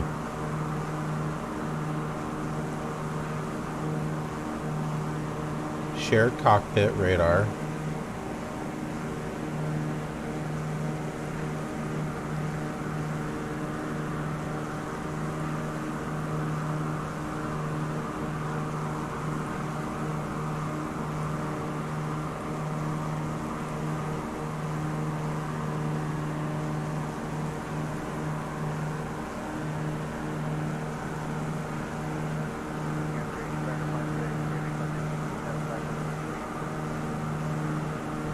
The ghost mode. That sounds like a good mode.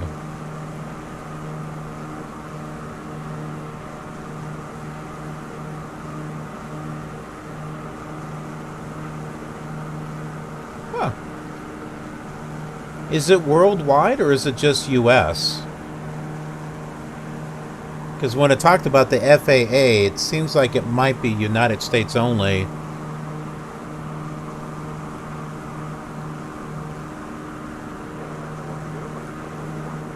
Or maybe they're starting there and then they'll expand from that.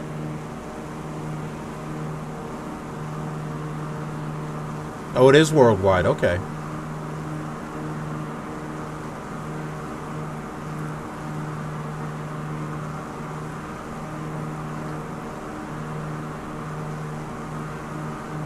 Inusik, hello there. Yeah, we've been talking about a lot of online stuff lately.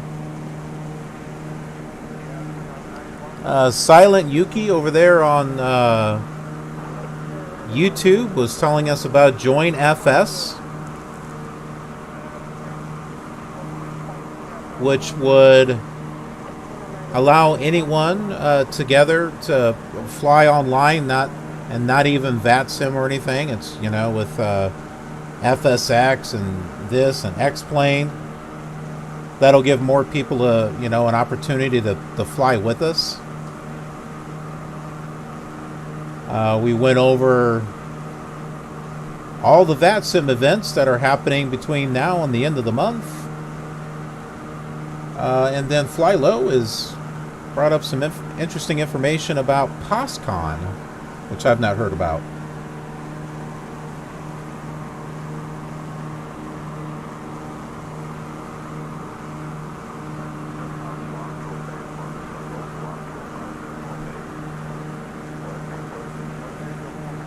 So this is Hua Hin, HUA space HIN. The resort town. Let's see what we can see when we get up here. It looks like that one of those little pools that we saw. This looks like maybe one of them right there.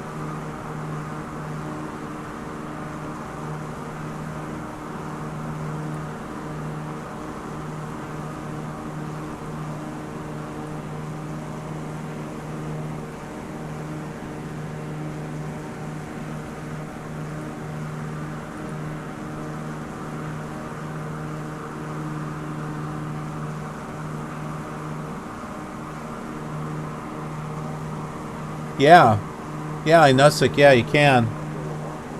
Isn't that fascinating? I didn't know. I think that's great.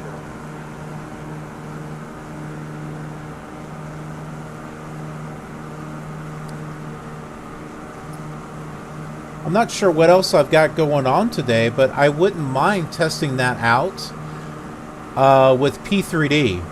Because now that I've got P3D version 5 and all my airplanes installed and stuff, I've been wanting to do a flight with it.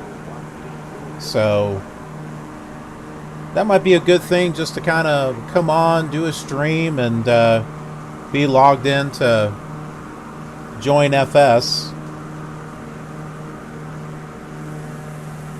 and see how things go.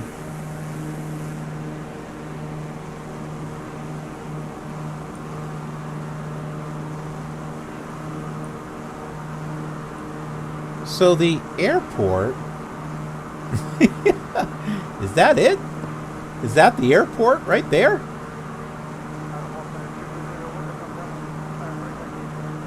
Yeah, there's a beacon flashing. Wow, that runway goes right up to the coast.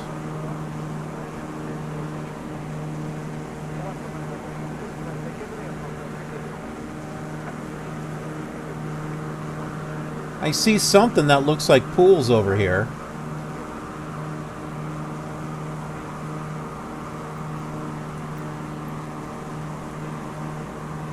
Do that.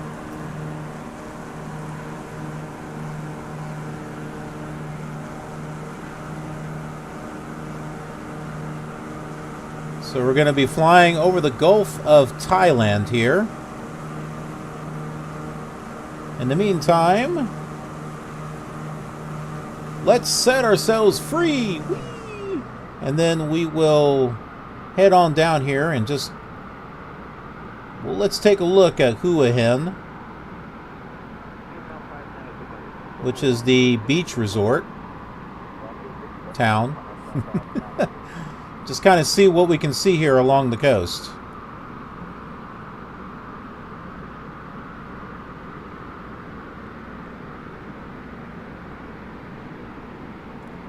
Well, I'm not really seeing the tall resort hotels and stuff like what we saw in the real photographs.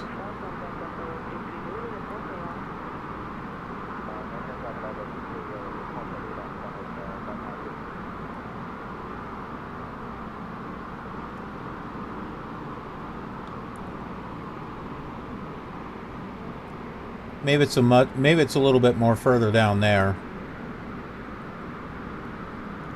That's assuming that they're rendered out at all, but it was just worth taking a look at. So here's the airport. Well, that's weird. I don't know if that's right or not. Look at this. The road. What is there, like, is there a tunnel or something that's supposed to be there? That's kind of interesting. And like it goes right up to the coast. So, you know those flights where I was flying an Airbus and I wound up landing before the runway? That probably would not work out very well here.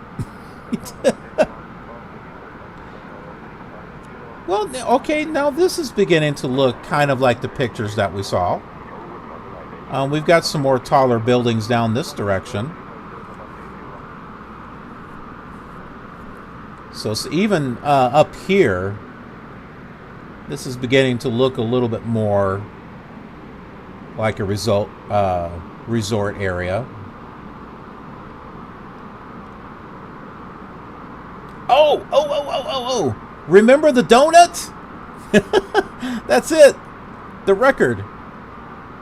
The pool that shaped like a record, that's it. Right there. You spin me round like a record. Right round. Like a record, baby. Right round, round, round. Yeah, here's our resort stuff. You can see the pools and stuff now.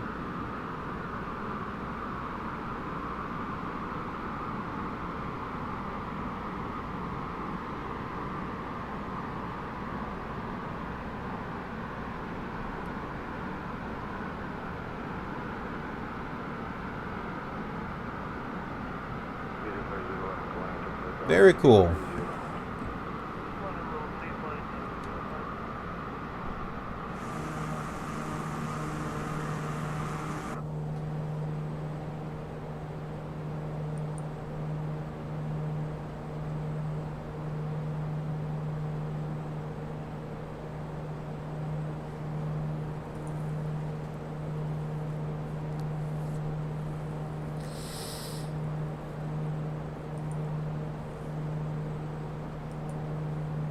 Okay, the next waypoint is Butt.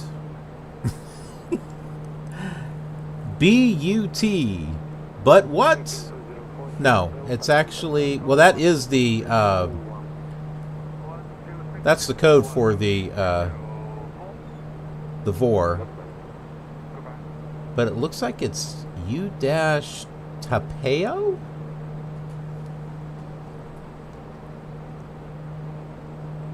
Sure, we're gonna pull it up on a map, see if I can find out what that is.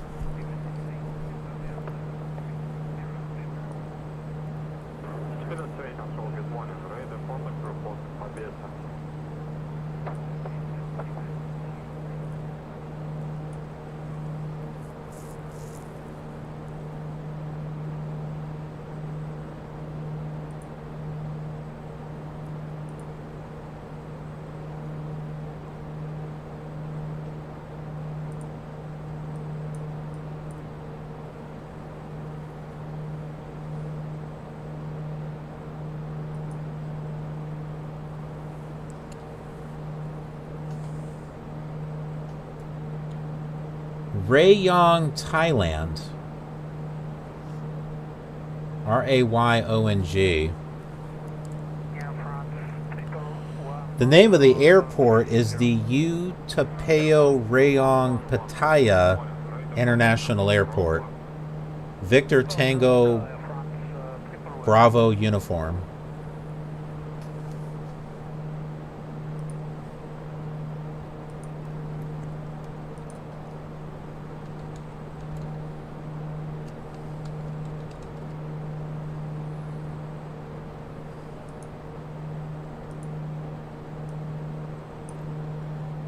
And that is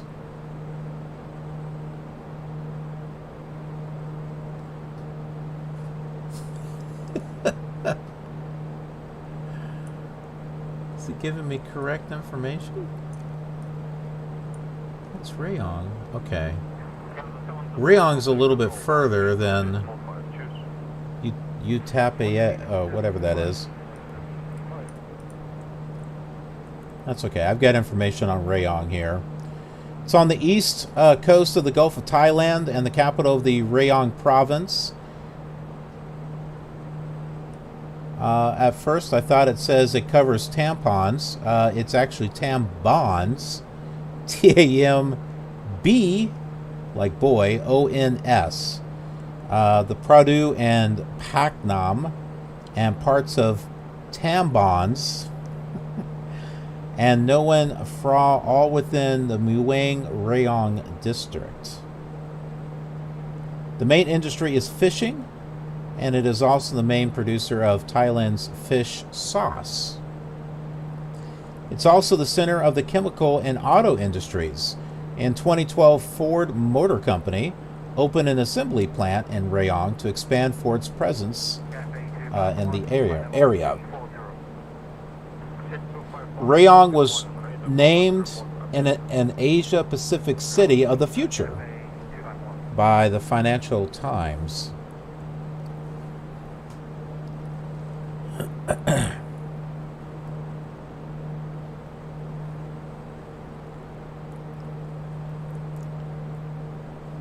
Weather, hot. Need I say more?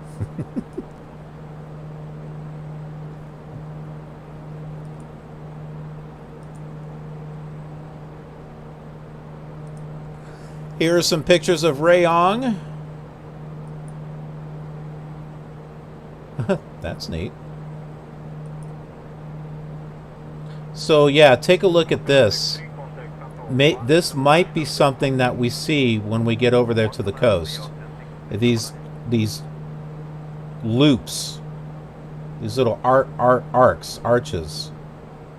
So that, see, this is why I like looking up real photos, so that way we kind of have an idea of, you know, what we should actually be seeing.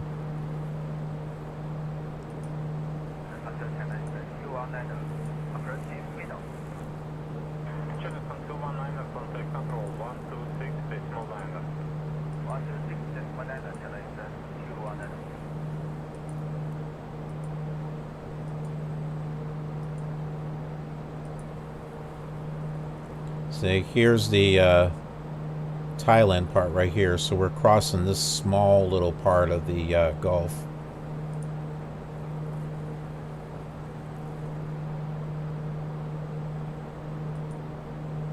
See, there it is again. I'm not sure what this is. Those are docks or what that is.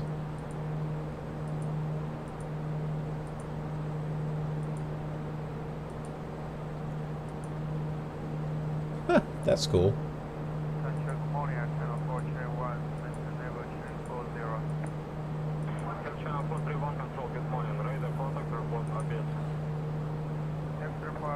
So there we go, Rayong.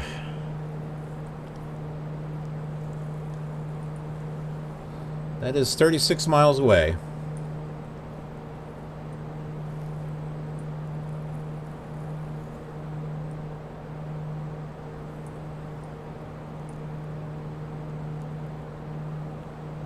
We'll get to the airport first before we see the city of Rayong. There it is. There's the other side of the Gulf there.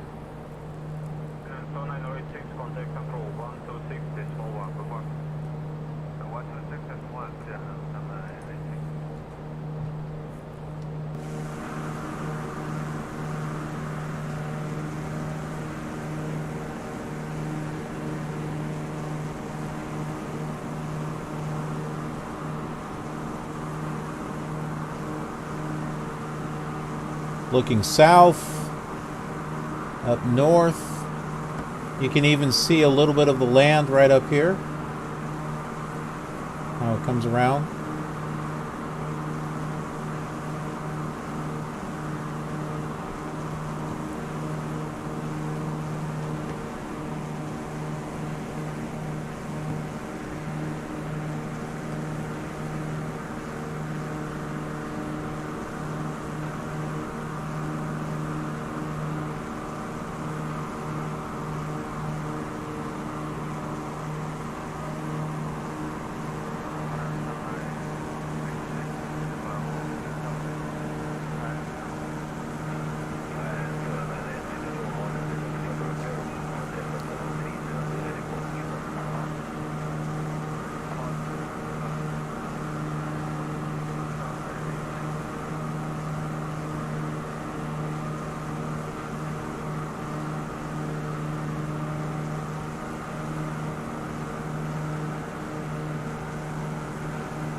We still got about 3 hours and 16 minutes worth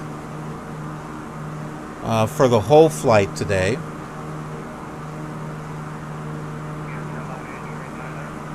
So, yeah, fly low. If you manage to get it up and running, you might be able to catch me for maybe a couple of hours. Or be able to fly with me for a couple of hours.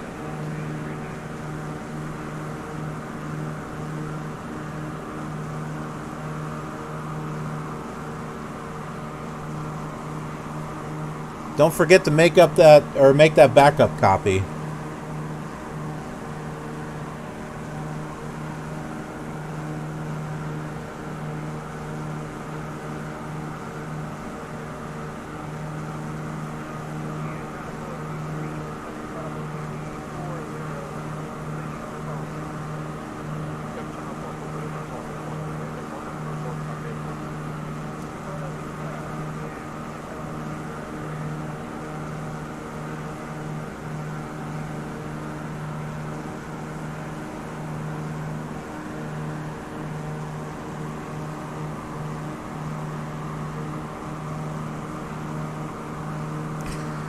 I wonder, this may not work. I know you can fly it offline, but does it need to be online in order to start? Or can you disconnect the internet and fly it offline without having to connect? Because, you know, the reason why I asked that is that if a patch comes out that breaks stuff, if you have an older version that you can copy back and just not connect to the internet, where it's checking for I don't know, it may not work. I think every time you start it, it's going to look for an update, and if you're not connected to the internet, it's probably not going to work. I don't know.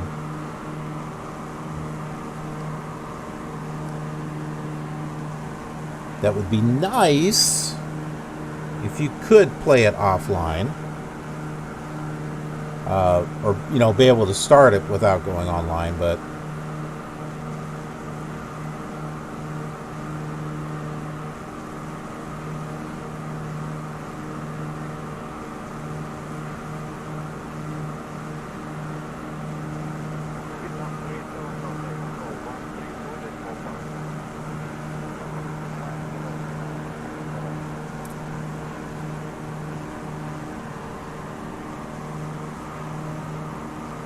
I'm thinking it's probably not possible. It's probably their form of copy protection. You have to log in first and then play offline.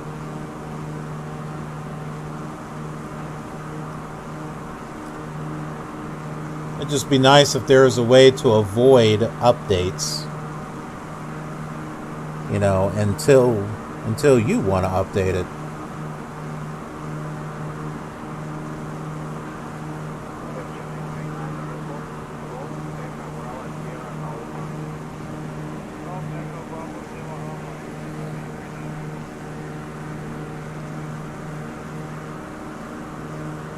Or at least delay updates, you know? I mean, you can't avoid updates with Windows 10, but you can at least delay them. That's what I do with mine. I delay them.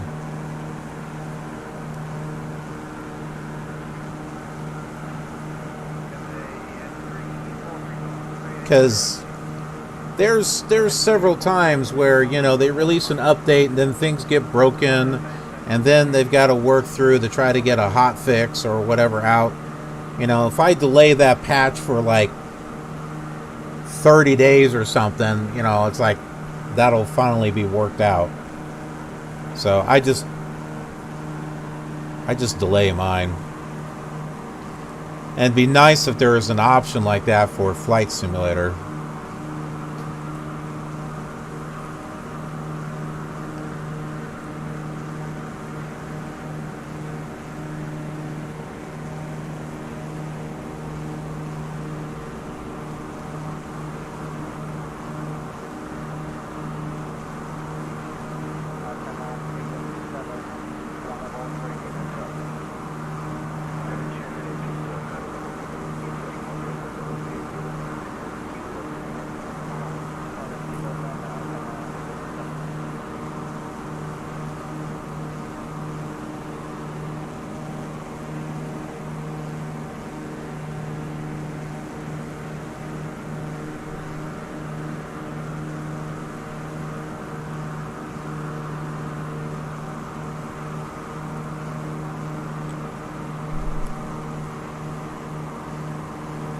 We are 15 miles from the Utapao Airport, International Airport.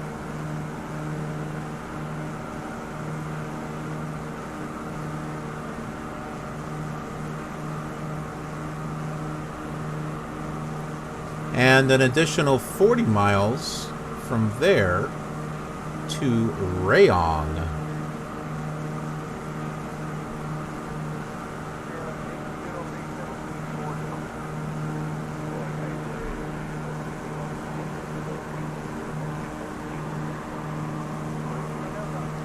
And I can see the airport right there.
The other side of the coast there, just like a distant memory.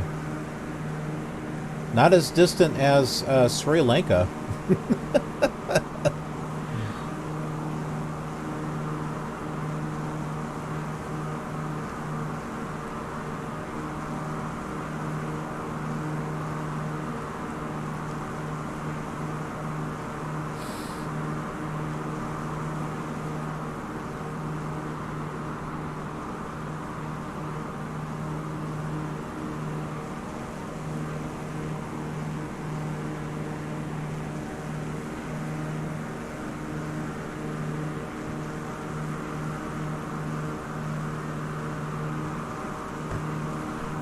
I keep looking at this strip right here. It's almost like a landing strip, but I think that's water.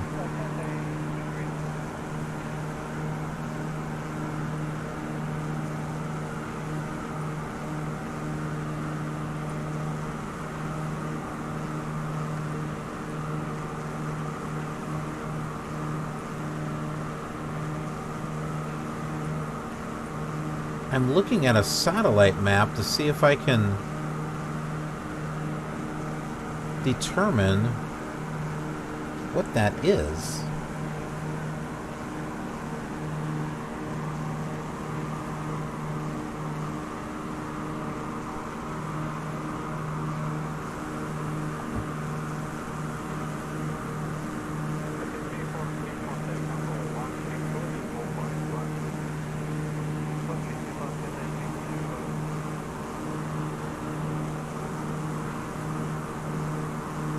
Ah, there it is. Now I see it.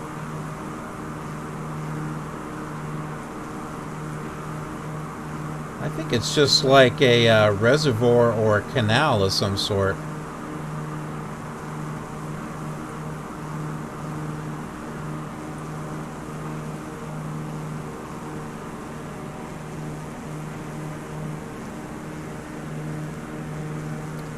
The Utapao International Airport.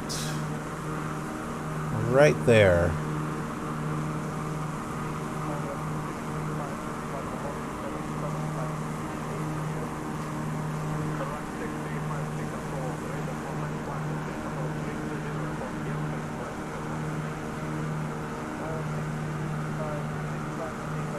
And we've got Rayong in about 40 miles.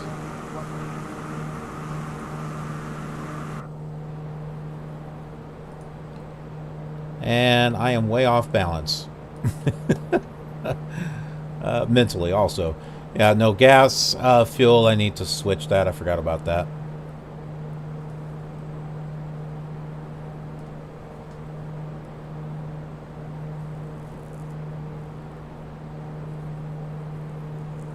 Running 13 Foxtrot, you have traffic at 11 o'clock, 10 miles at flight level 115.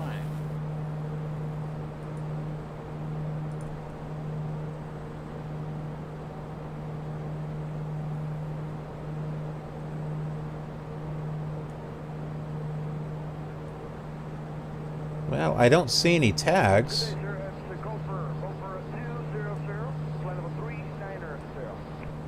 Must be AI traffic.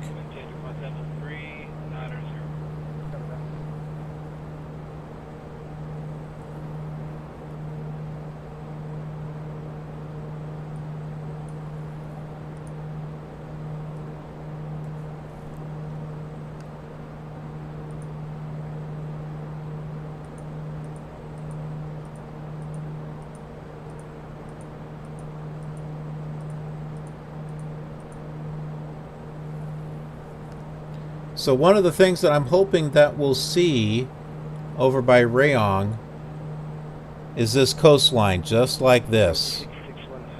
These half circles. I mean, that is really interesting. Obviously, that's man-made. That's not natural. But I've not seen anything like that. So it'll be... I'm thinking we should be able to see this here in Flight Simulator, but we'll find out as we get closer.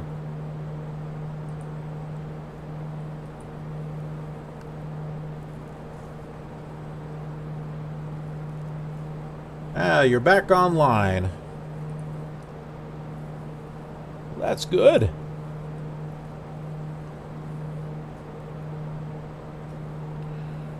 We're 35 miles from Rayong, Thailand.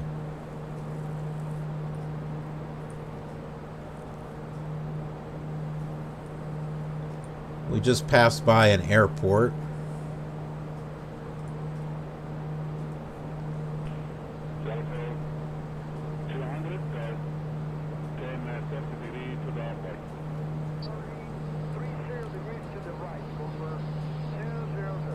Look at this. I'm doing really good on fuel flow. 8.2. I still got 7 hours and 17 minutes worth of fuel left.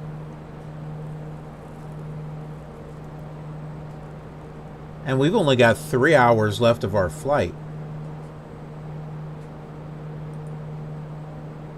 And I've been streaming for 4.5 hours?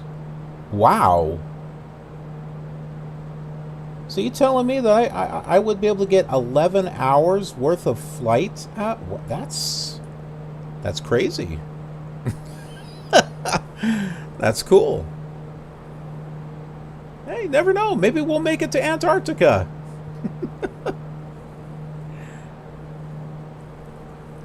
Maybe we can do it in this plane.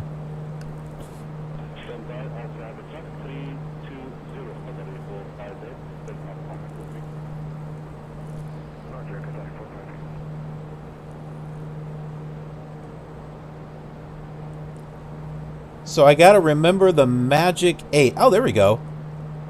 Remember the magic 8 ball, right? The 8 ball. So if I can get the fuel flow around 8, we should be able to get some good gas mileage out of this thing.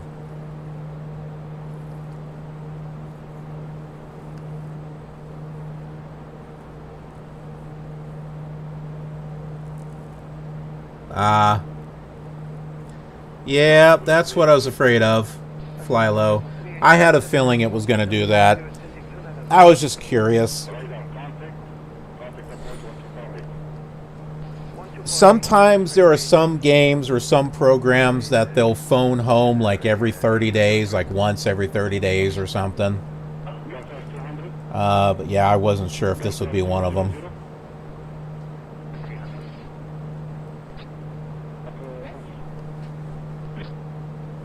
Hang on, folks.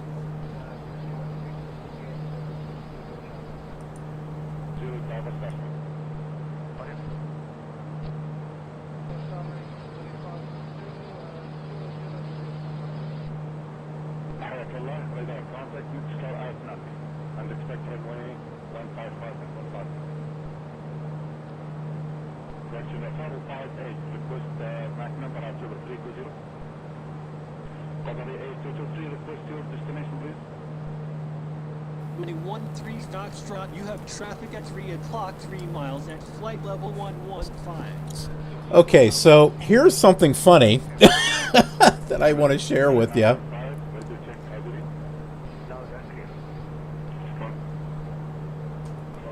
Oh, did we just pass by Rayon? Hold on.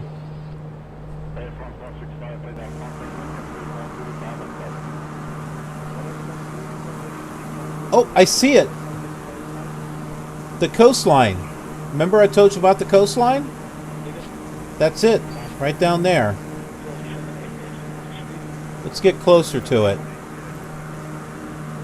Hey, I have to always change that. Hold on, I want to do that.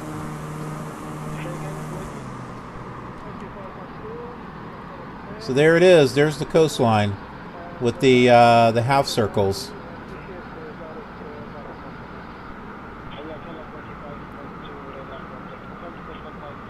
Yeah, so this is the city of Rayong.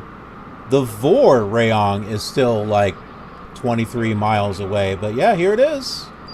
Just like the picture.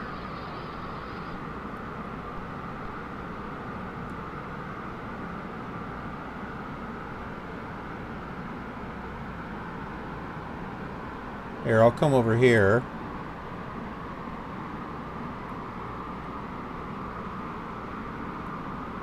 And do that.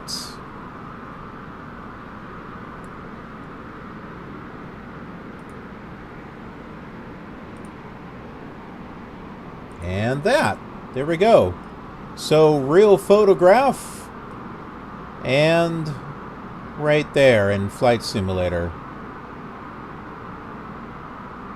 Well, at least the beach part. But good comparison there. RP Sims. Good to see you again.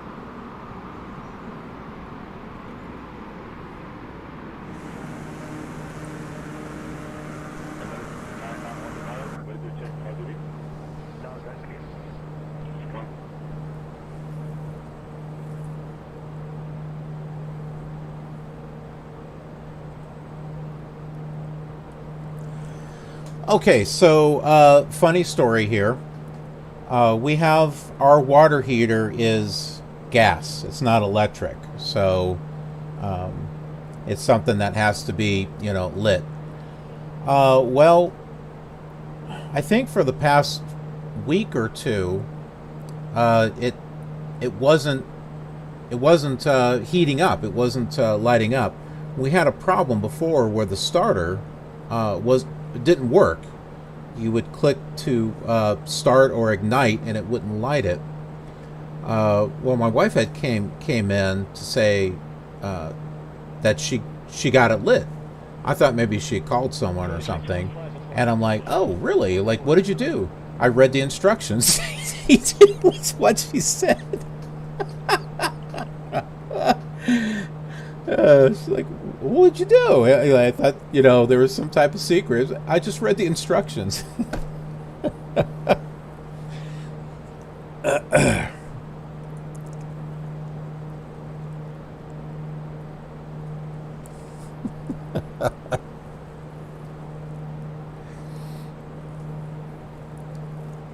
Must be a little bit more involved than pushing a button, apparently.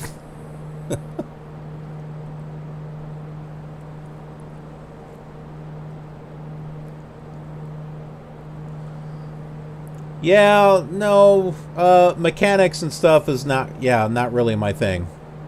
Unless it involves computers, and that's kind of my thing.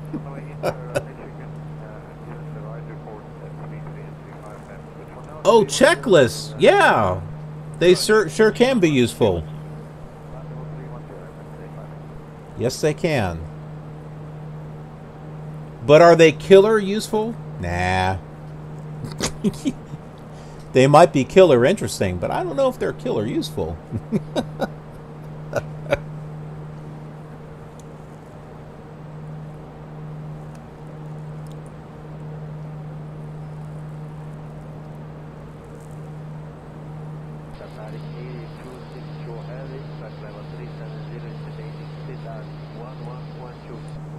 Identified Battalion 260. Okay, so exciting stuff. The next waypoint that we'll be going to is our first point of interest today, which is the Angkor Wat. A-N-G-K-O-R-W-A-T, which is in Cambodia. That is about 140 miles away. So about another hour.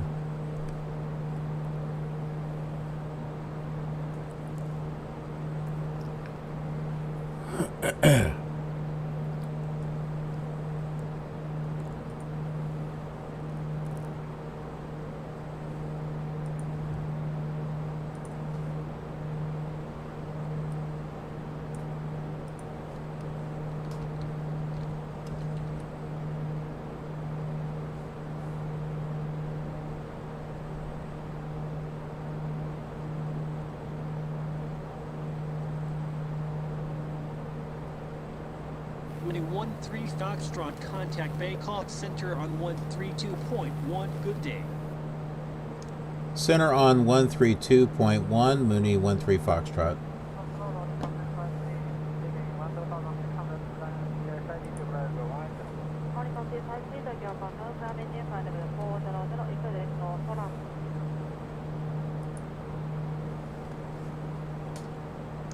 Mooney 13 Foxtrot at flight level 150. Mooney 13 Foxtrot, good morning. Radar contact. Don't fall asleep. It sounds like she was going to fall asleep.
Oh, I was wondering if you're going to have to download additional content because of all the updates and stuff.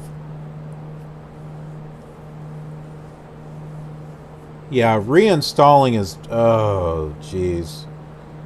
I mean, other types of games, you know, that might be 8 or 10 gigs is one thing, but this thing is like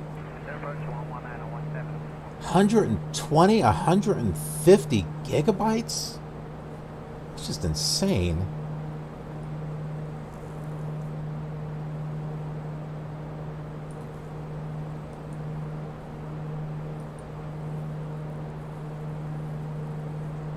Yeah, depending upon your internet connection, it can be more than a day. I see Eurowings over there.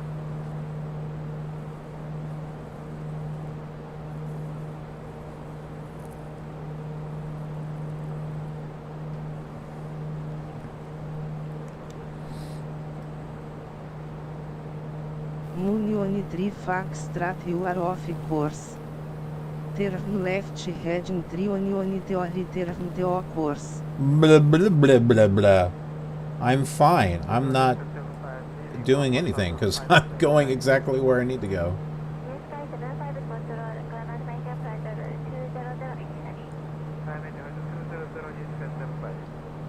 Heading blah, blah, blah, blah, blah. Mooney 13 Foxtrot. Union 3 Foxtrot, this is Bangkok Center on 3 2 point on, please repeat your request. Please repeat your request.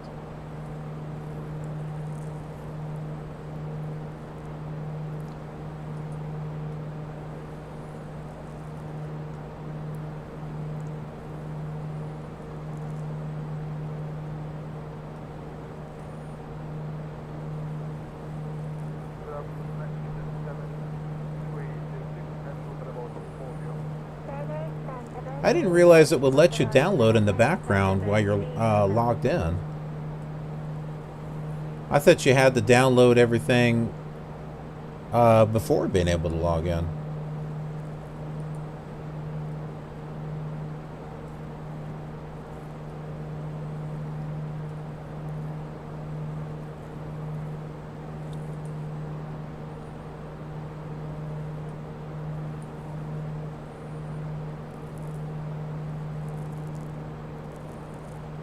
Oh, that's good.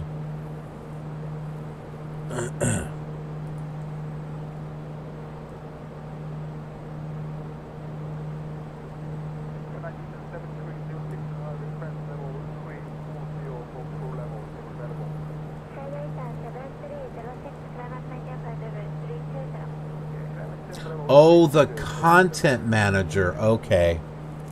I thought it was the game itself. Okay, so yeah, that does download. What content do you have? A couple airplanes, yeah, some airports.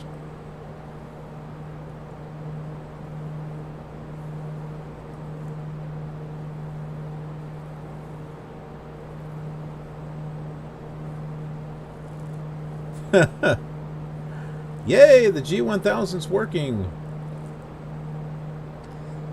That's weird that it was having that problem and stuff. And I assume that you had removed your mods and to see if that fixed anything.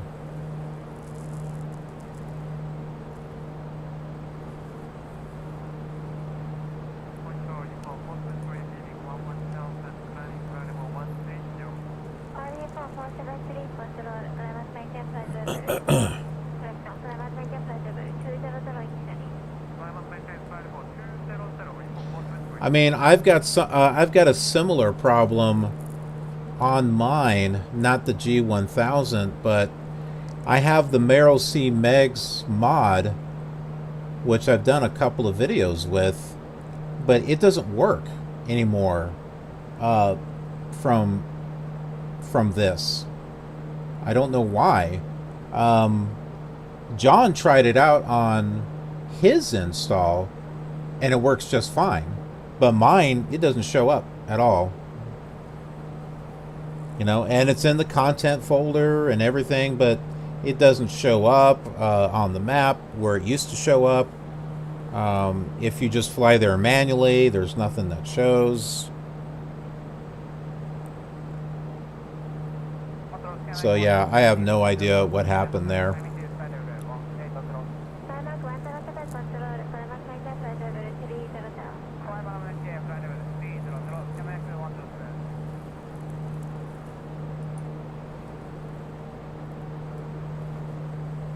I tried re-downloading the mod and then putting it in there.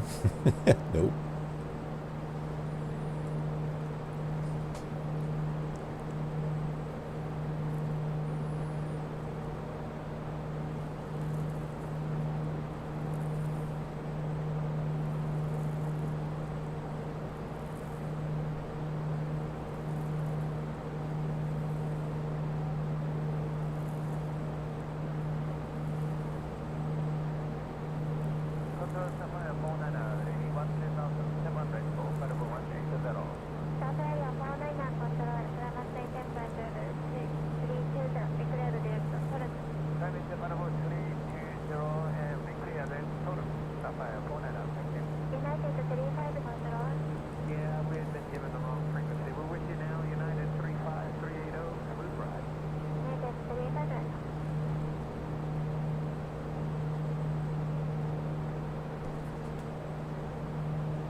Mathana.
There we go. Okay. We've got 115 miles until we get to Angkor. I tuned in the VOR. This is where things get a little weird with the flight plan, because one thing showed up on one program and not another and all this other stuff.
All right. Let's see here.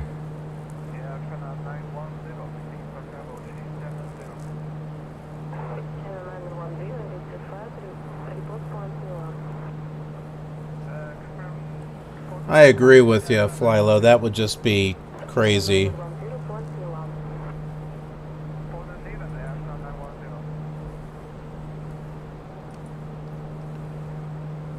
Especially if you have to re-download all your add-ons and everything else.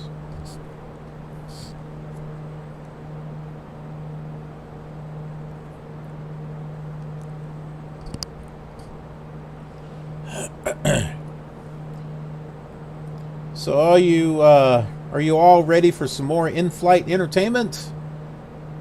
We got about 100 miles until we can till we get to see the Angkor Wat. Land, John, and driver 101.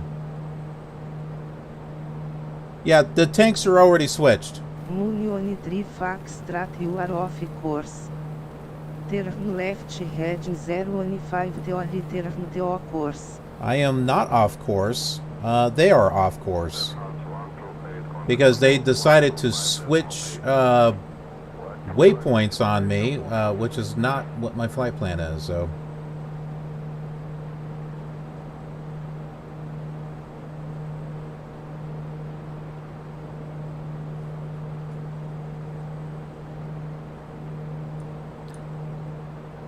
Yeah, we'll be crossing into the border of Cambodia here pretty soon.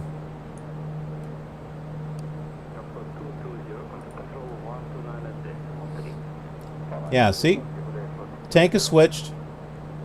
I had flown it on one side for a little bit longer than what I was, than I thought.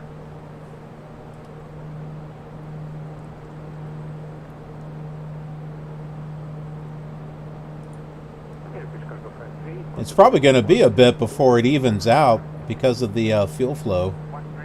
But, yeah, it'll get there.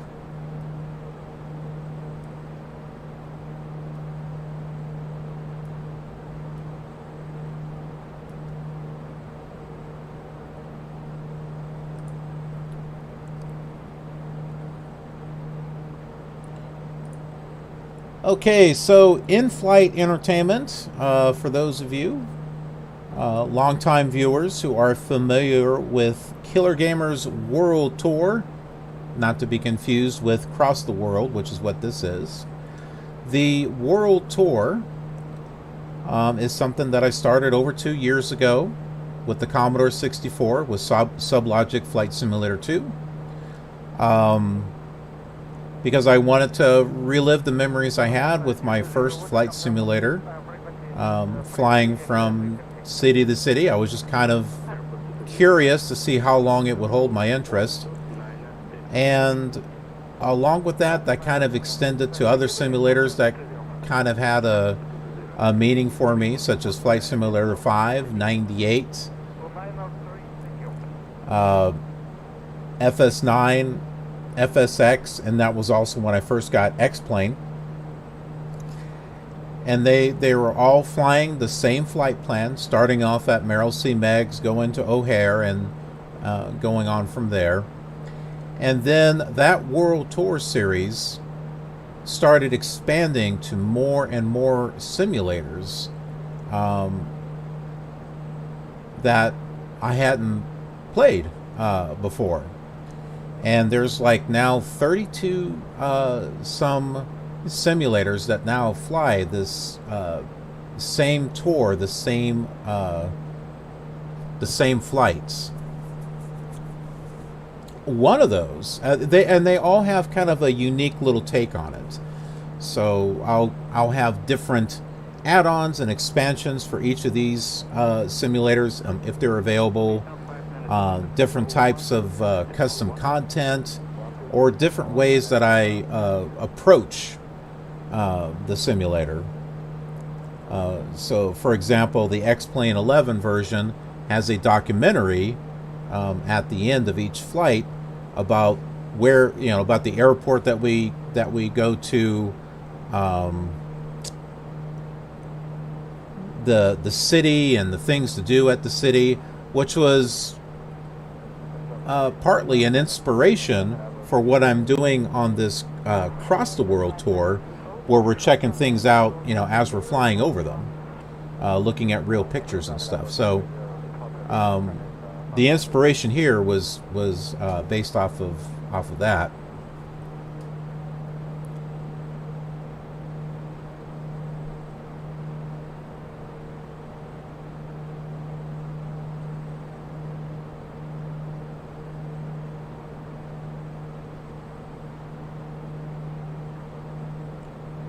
$120 FPS?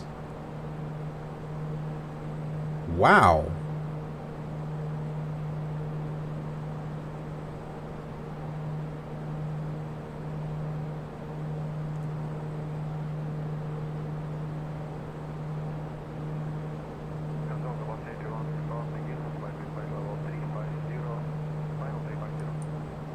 Union 3 Foxtrot, you are off course.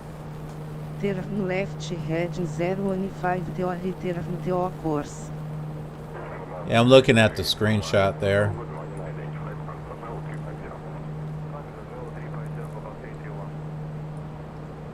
You know, I wonder, with all the updates and stuff that they did, that was supposed to smooth out performance,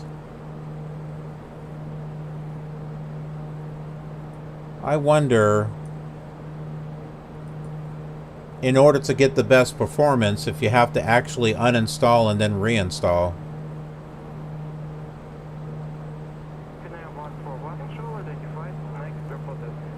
What kind of processor and graphics card do you have?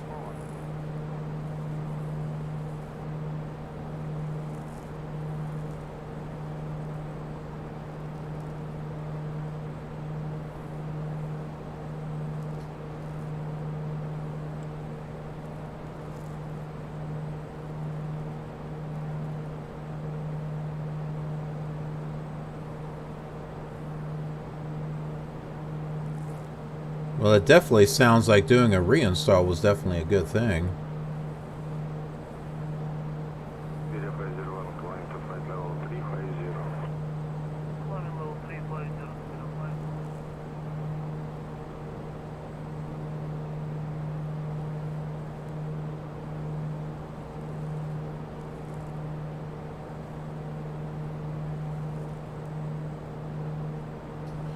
Of course, the area that you're flying in isn't overly detailed. That might be another reason why you're getting some good frames.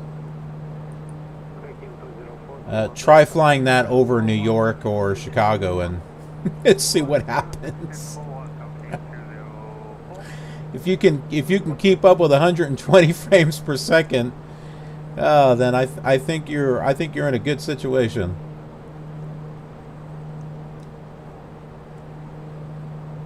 i7. Yeah, there you go, John.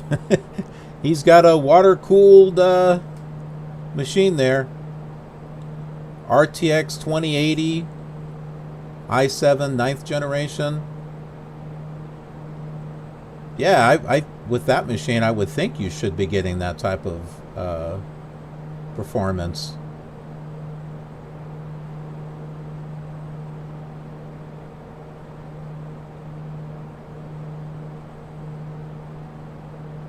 Mine's an i7 4th generation, RTX 2070 Super, but I got more RAM than you do. That's about the only thing I got more of. 32 gigabytes of RAM is what I have. So, yeah.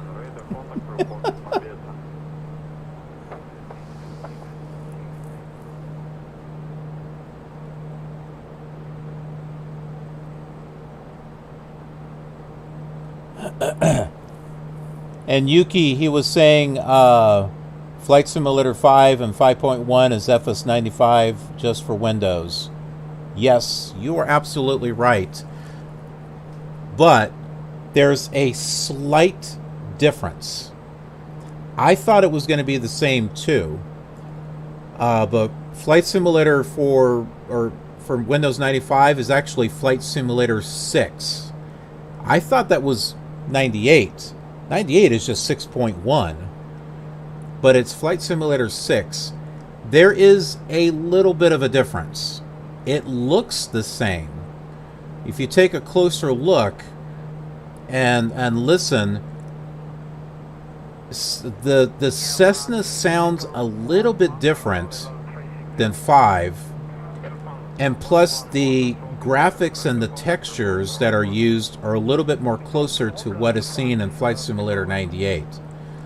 But but like Flight Simulator 5, it doesn't have that many VORs, that many airports. As a matter of fact, it has more VORs than it has airports.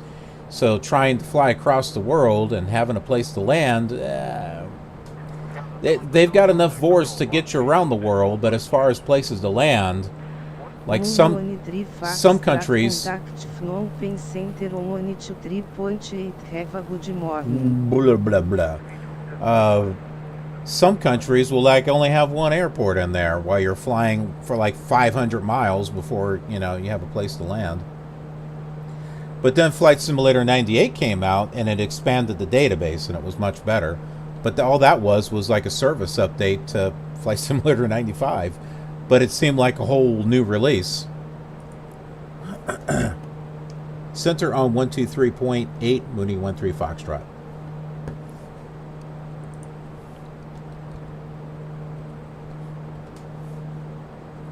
And I have a series on Flight Simulator 95, and that was another one of those I was like, do I really need to do this one? Okay, that lady's annoying me. It's like, do I really need to do this series? I mean, it's just going to be the same as 5, and yes and no. It kind of sits in the middle of Flight Simulator 5 and 98. It's more closer to 5, but it has some elements of 98 in it, if that makes any sense. And then there's a few things that are kind of unique. I don't know.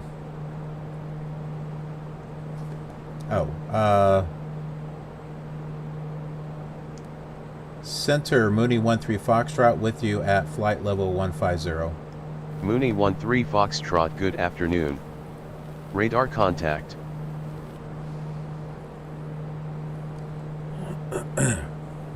Mooney 13 Foxtrot, you are off course. Turn right heading 230 to return to course. No, I am not off course. You bozos are trying to get me off course, so I'm not paying attention.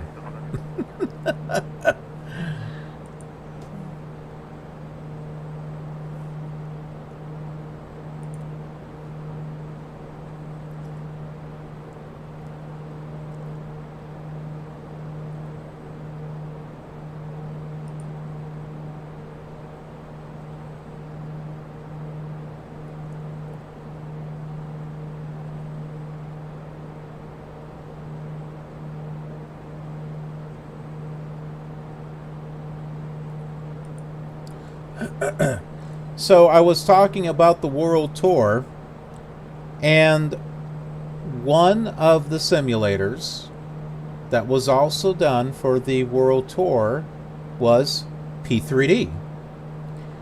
And there's only one episode for the World Tour for that, because it took me over a year to put it together, because it's different. It's different on how it approaches the World Tour. So the first episode is Meigs Airport to O'Hare, but it's done as a cinematic story on the lines of machinima. So no talking or anything like that. It's almost kind of like a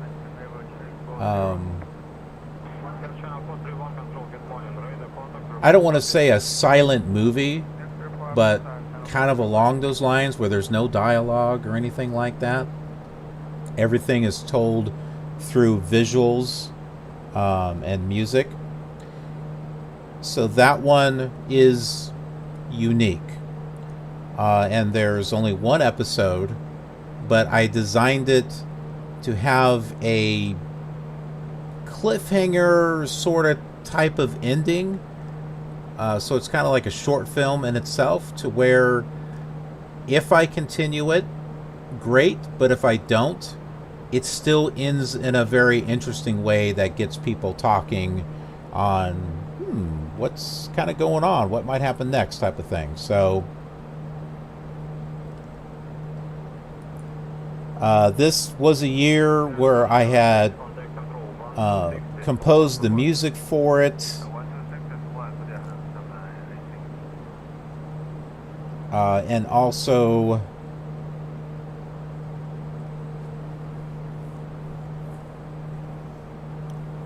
getting,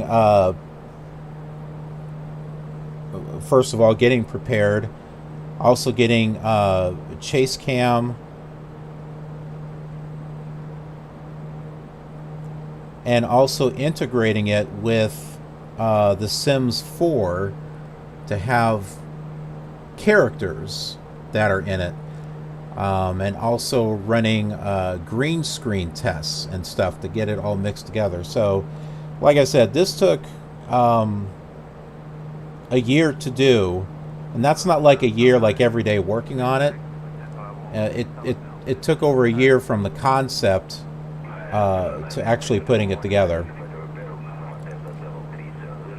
But that is going to be what we're going to show here before we get to the first POI.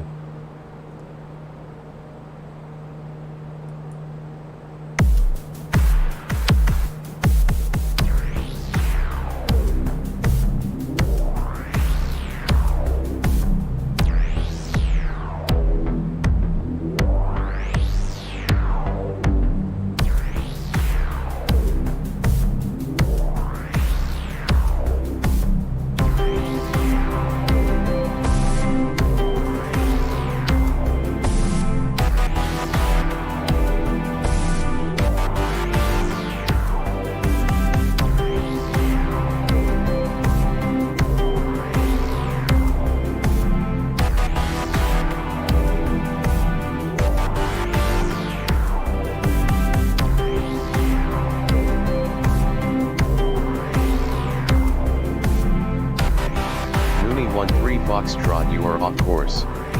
Turn right heading 230 to return to course. I'm going to fix that.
there you go. That is the P3D version of the World Tour.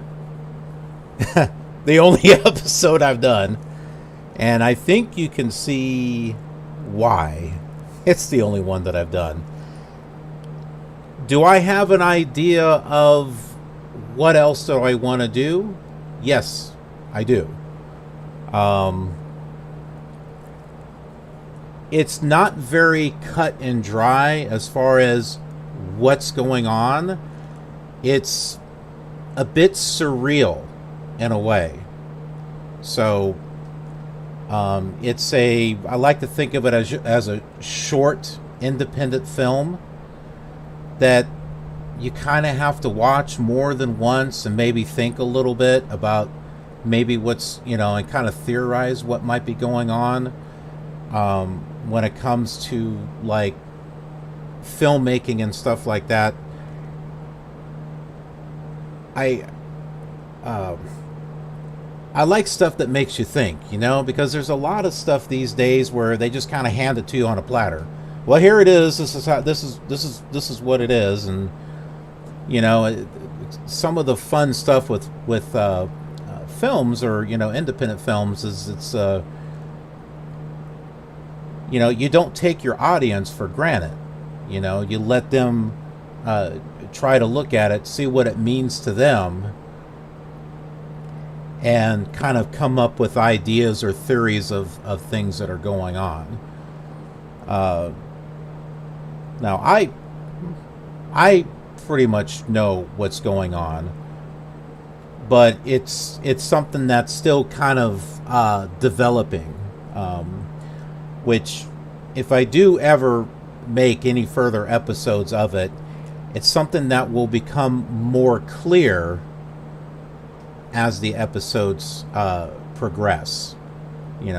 I guess, just kind of like any good series where they don't give you all the answers in just one episode. Things start to build and you start to learn things as each episode goes. So that was it. It took a while to get it together. But it's a culmination of like everything that I've done up to that point. So the music and all the cinematic videos that I did, and getting the chase plane and all that. And plus, during that year, I kept trying to think. I kept revising that short film, the ideas behind it, until I came up with something that I liked. And I had the music composed long before I had the video done, and it bothered me for months and months and months that I had the music, everything was in my head as far as how I wanted it to look, and I hadn't had it done, and I needed a kick in the pants in order to actually get it done. And the 2-year anniversary of the World Tour was coming up. Now that's last year, but it suddenly became a goal. So I worked, and that was during a time where I wasn't doing. I had been streaming, but then I had stopped for like 2-3 weeks or something, and that's because I was working like nuts to get that done, because I premiered that on the 2-year anniversary of when the Killer Gamers World Tour started. I thought that would be a special little thing to put on there. So there it is. Tell your friends.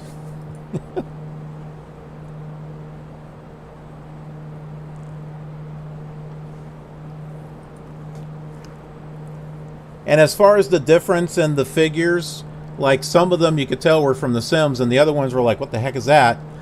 The Orbix Airport for Megs, that's where those figures are. So I just basically took you know, different camera angles and shots of all that. So, you know, you're actually getting kind of a look at what's at that airport. And then I mixed in Sims figures by putting them in front of a green screen and went through and tried to select all kinds of different animations until I could find something that was somewhat close to what I wanted. And then put it in that way. There's a whole lot of layering that I had to do in order to get the illusion that the sim was actually sitting in the cockpit, you know, on a chair, or walking behind the aircraft to get in. Oh man, yeah.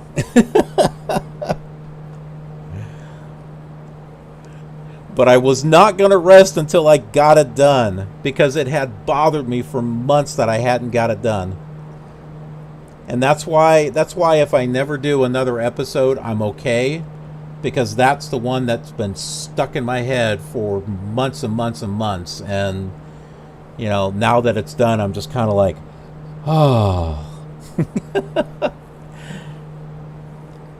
But I do, like I said, I have an idea of what the next episodes would be after that, and they will follow, if I do them, it will follow the same exact route that the other simulators were, you know, doing.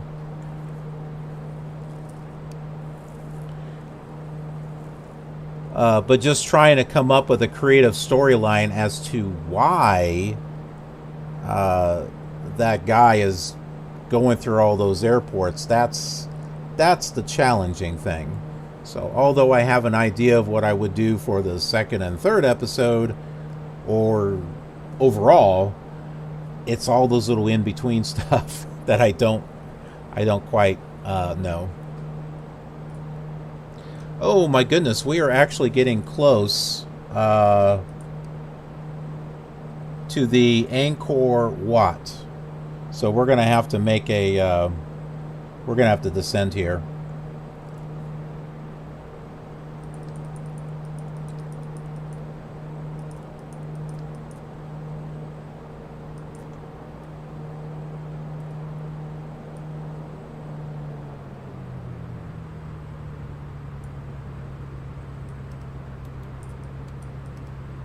Yeah, we got there a little bit quicker than I thought. So I'm going to bring it down to 2,000 feet.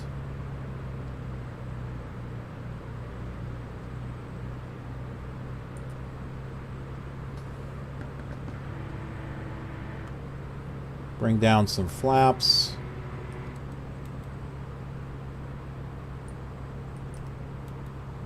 Yeah, we're like 9 miles away from it.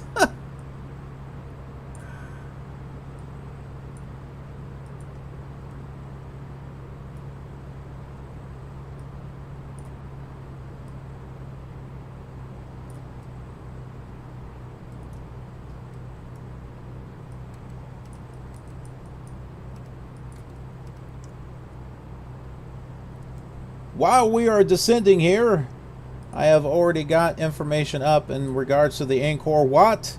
It is a Buddhist temple complex in Cambodia and the largest religious monument in the world by land area, on a site measuring 162.6 hectares. Never heard that. Or 402 acres. Originally constructed as a Hindu temple dedicated to the god Vishnu for the Khmer Empire, it was gradually transformed into a Buddhist temple towards the end of the 12th century. It was built by the Khmer king Suryavarman. Angkor Wat combines two basic plans of the Khmer temple architecture: the Temple Mountain and the later galleried temple. It is designed to represent Mount Meru, home of the Devas in Hindu and Buddhist cosmology, with a moat more than 5 kilometers long and an outer wall 3.6 kilometers long.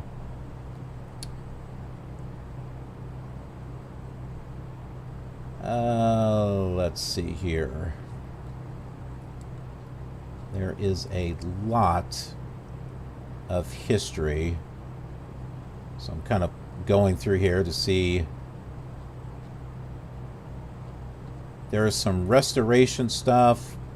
Since the 1990s, Angkor Wat has become a major tourist destination.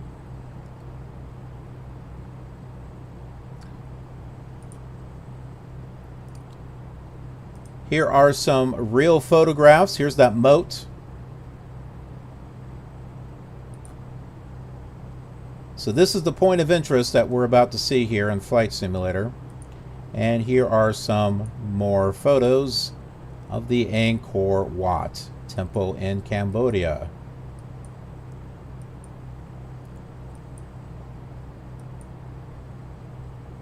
I don't know if this is the same thing or not. It must be. Or it's an Angkor Wat tree. Interesting.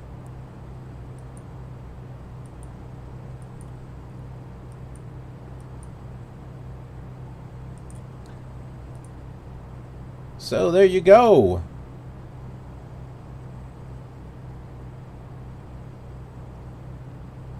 We are 2 miles from it, so we're gonna fly right over it. But we will turn around. Yep, there it is. Right down there.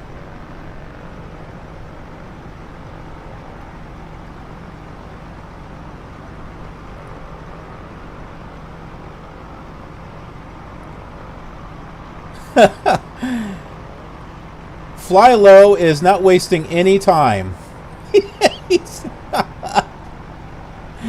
He is going all the way down there. He's like, screw this.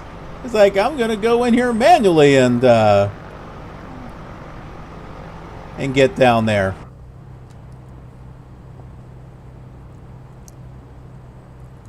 I do need to turn the nav thing off here.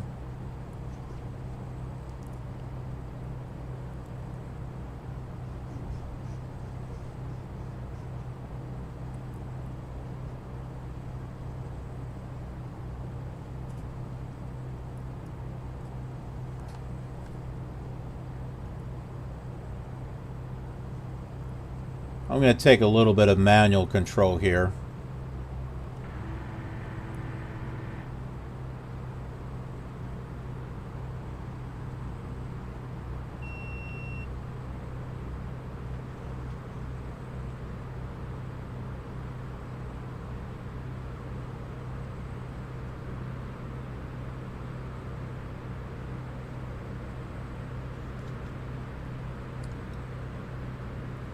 Yeah, so that P3D, that was the independent filmmaker side of me.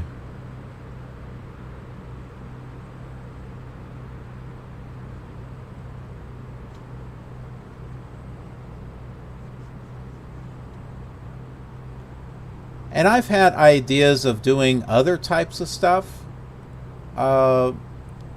Not necessarily Flight Simulator related, but more machinima type.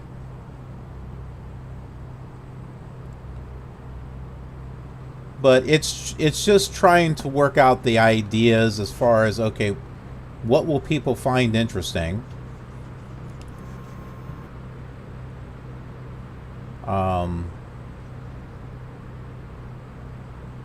You know, how many potential viewers could I get, you know, as far as how much work do I put into it? And sadly, the P3D version does not have a lot of viewers. Whereas all the other sims that I did have got, you know, a decent amount of viewers. The P3D one is just, it's kind of fallen through the cracks. But I'm okay with it, you know, because, like I said, it was stuck in my head for so long that I'm just glad that I have it done.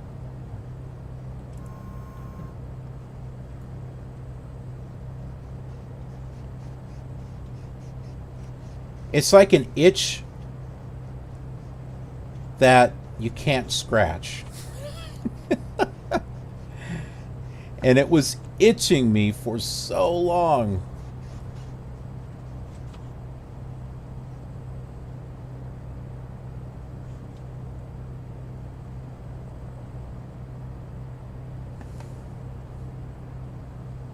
All right, we're going to freeze time here so that way we can get ourselves some pictures.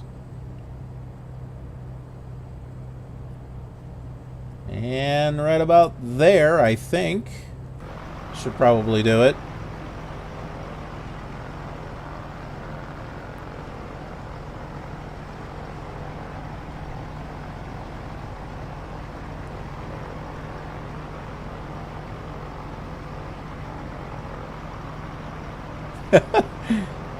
I see Flylo's shadow just going there.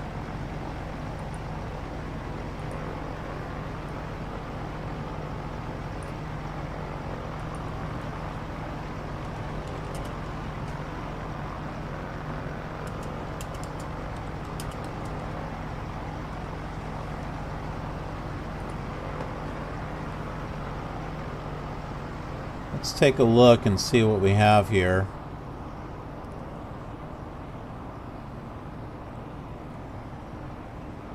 Huh. Too bad they don't have any of those interesting trees.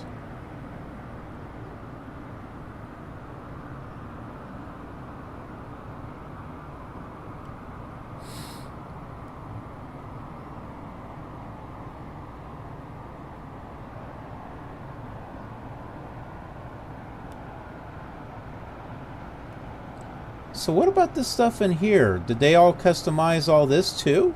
Or is it just a centerpiece, I wonder? It's probably just a centerpiece. So I'm guessing that maybe this here is like, you know, the regular generated, not auto-gen, but you know what it thinks it should be. Whereas this is the actual POI that they created.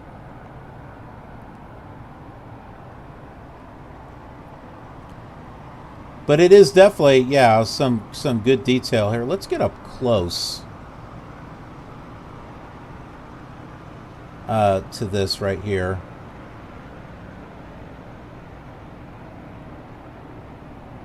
Just so we can take a look.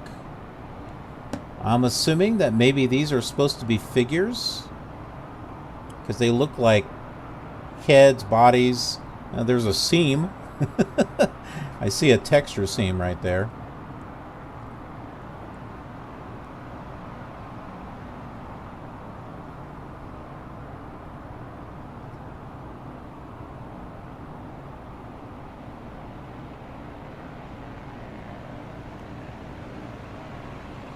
I can only imagine in real life how impressive that would be. Too bad they didn't have the rest of this sculpted out, like the walkway here and like this whole square area. That would be amazing, I think.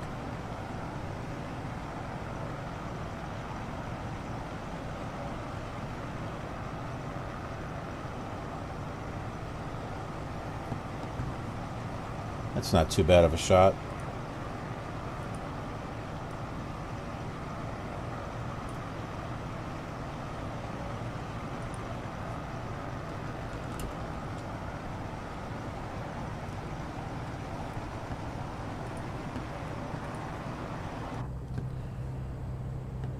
Okay, well, it's time for us to get back on course here.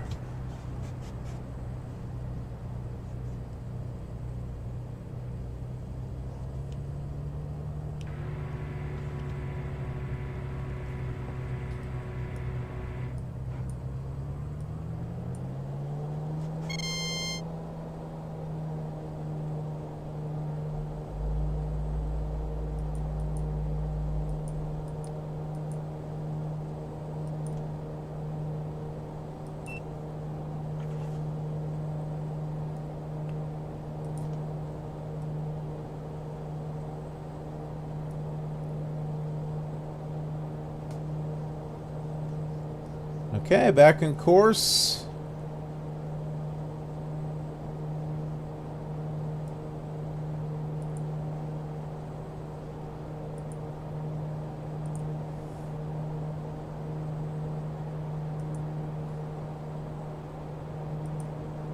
We'll go ahead and contact center here.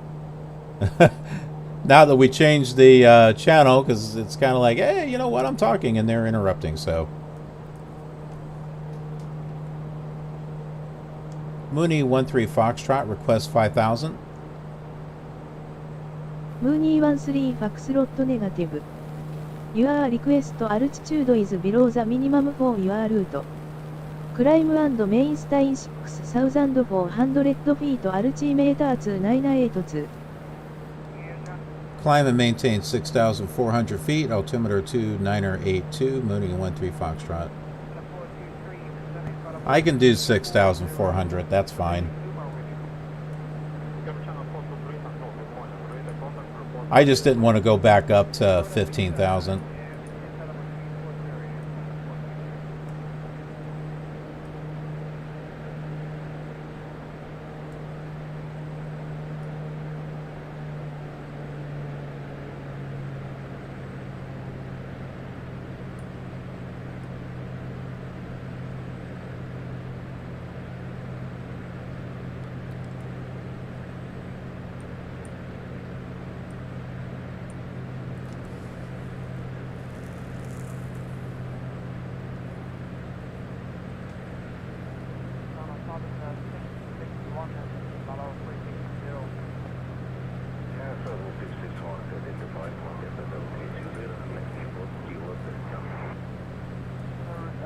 So we're 88 miles to our next waypoint, which is Wathana Nakhon.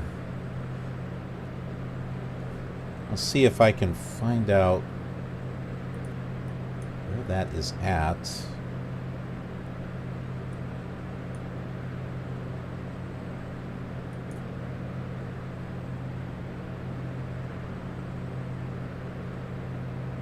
It's like Wathana Nakhon. But we're going back into Thailand, so that was like the only part of Cambodia for this flight.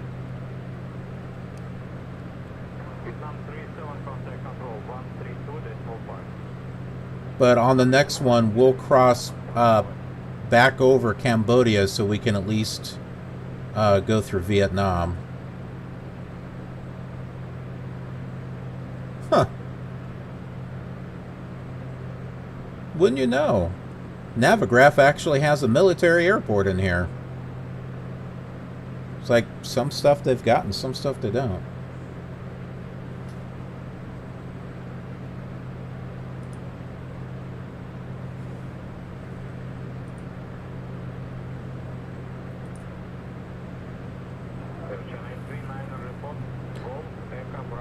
Oh, just another look at the aerial picture. That's the real one right there. Not too bad, but it would have been nice to see, you know, a little bit of work done on the bridges here. And maybe some cleanup effort in this area. So that way there weren't trees like on the walkway or something. I don't think it would have taken that much more work to actually put that in there. It's not like they need to detail this entire thing. But at least, you know, a little bit of cleanup effort in here, plus the bridges would have been nice.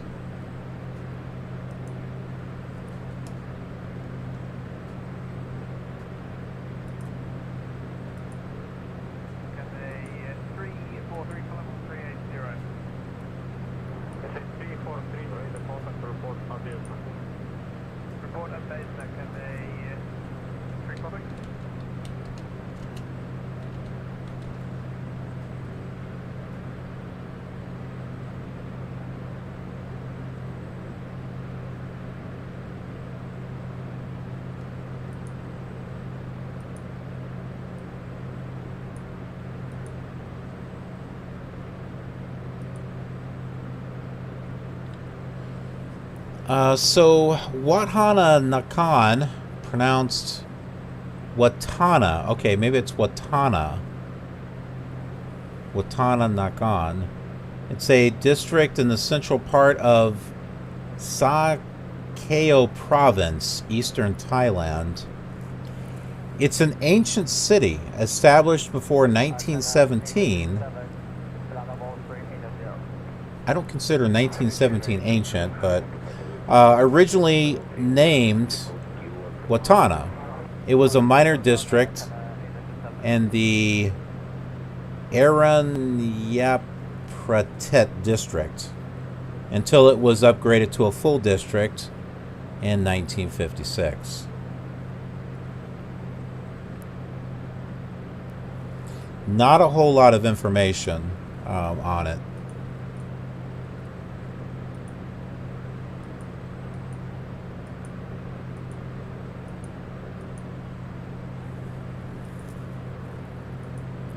And not a whole lot of pictures either.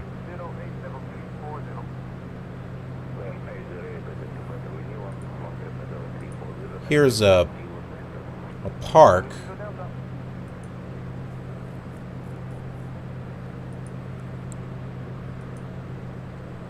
You know, a bathroom. Just what we wanted to see. Or water closet, you know, depending upon where in the country you are.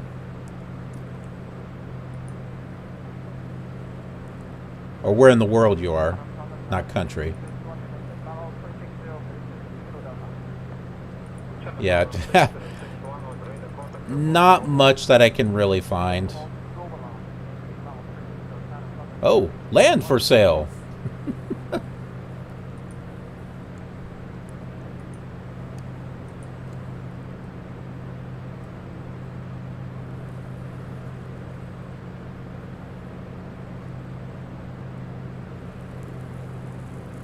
And it looks like we got about another hour and a half worth of flying. And look, my tanks are almost even. Oh, it's been off center this whole time.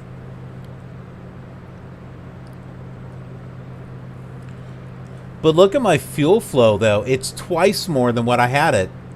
I had that at 8. And flying at that altitude, my goodness, we could have flown for like 11 hours. That was pretty awesome.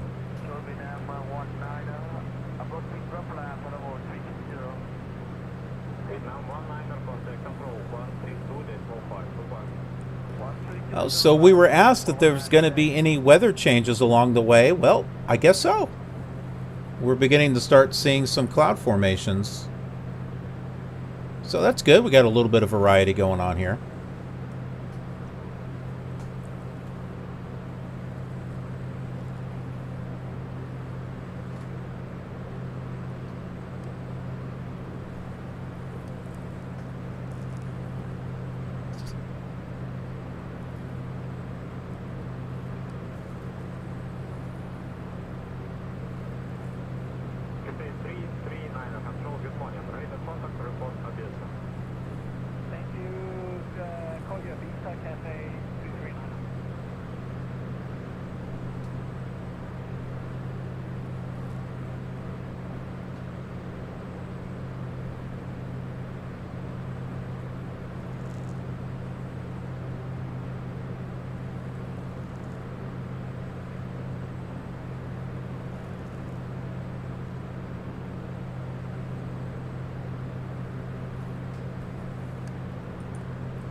Is it me, or does it seem like these little white dots seem to happen a lot more than... it almost looks like a standard pattern. That's, I don't know. Maybe it really does look like that. It just, I don't know, seems a little much.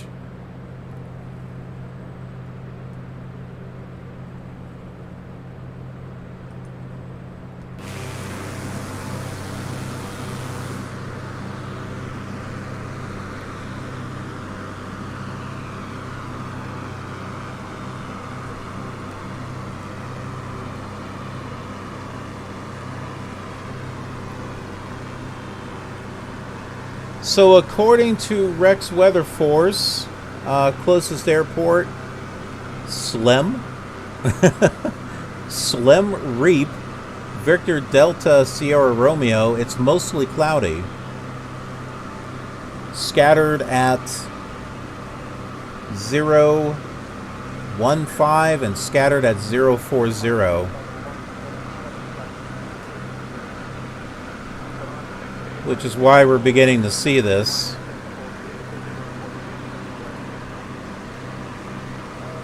What are you seeing, Fly Low?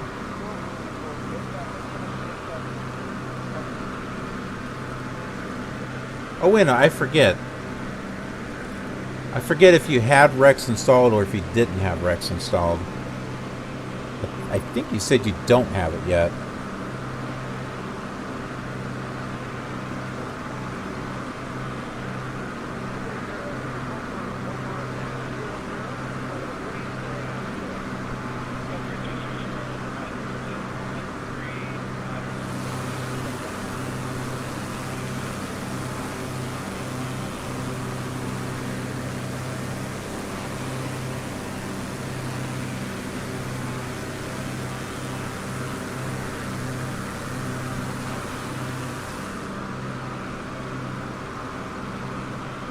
I got a little bit of lag there because of the weather.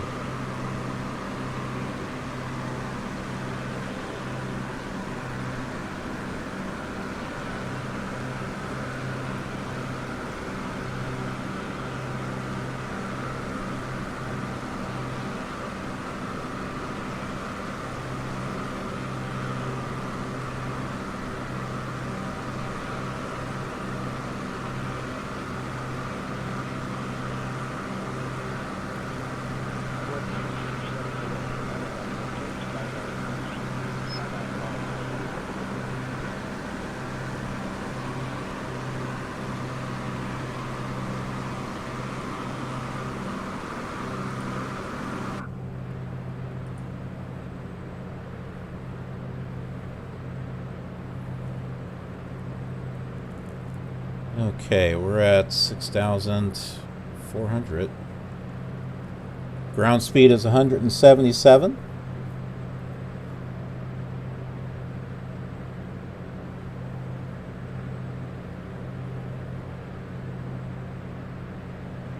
That's changing our overall time to the airport now that we're going much faster than what we were up at 15,000 feet.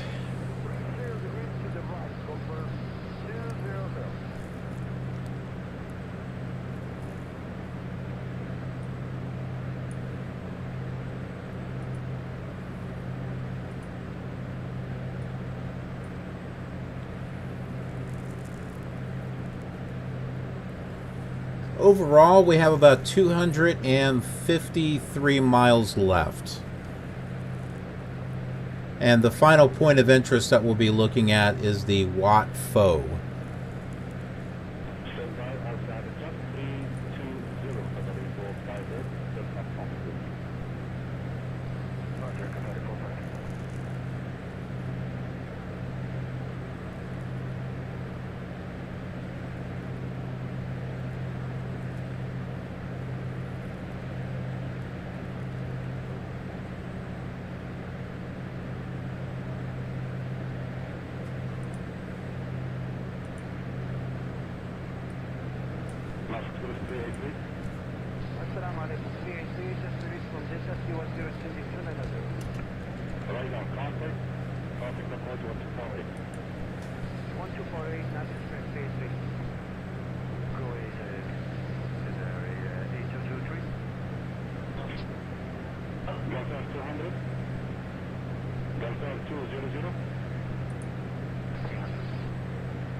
RP Sims, Alabama Owl. Hey. Good to see you both there. Guten Tag.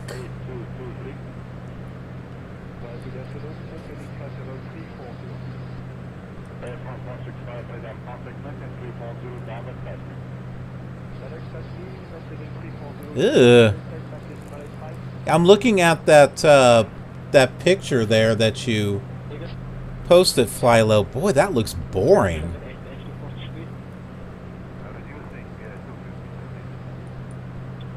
That looks boring compared to...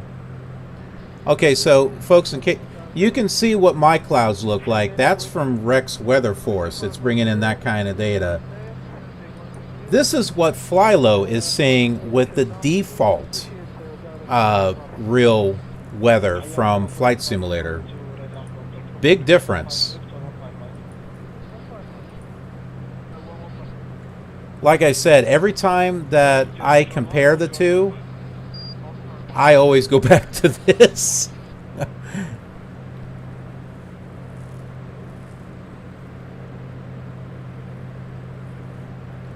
Am I overspeeding? I'm going at 179.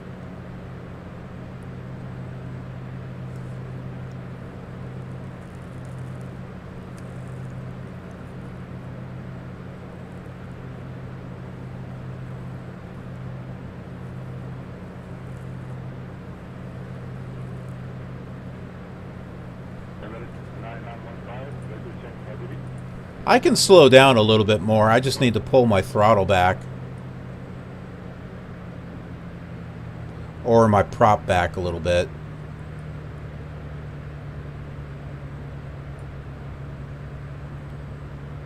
There, I pulled everything back about 10. Fuel flow. That should give you a chance to catch up now.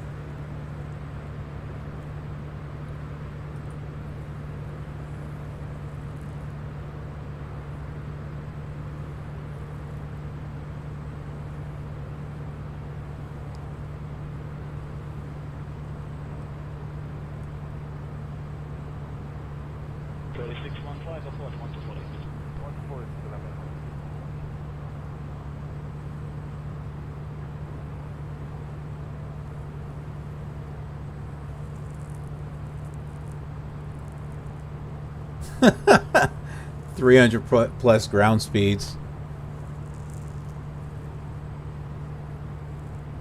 Look left.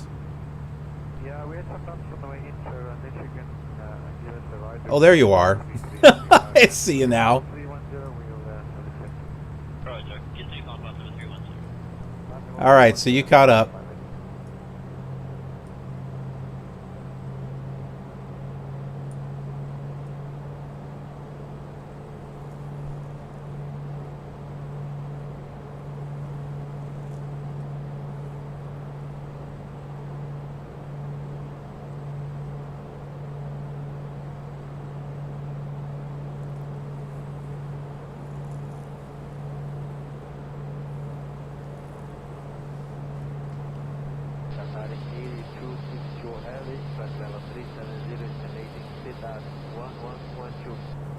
Identified with RA 26.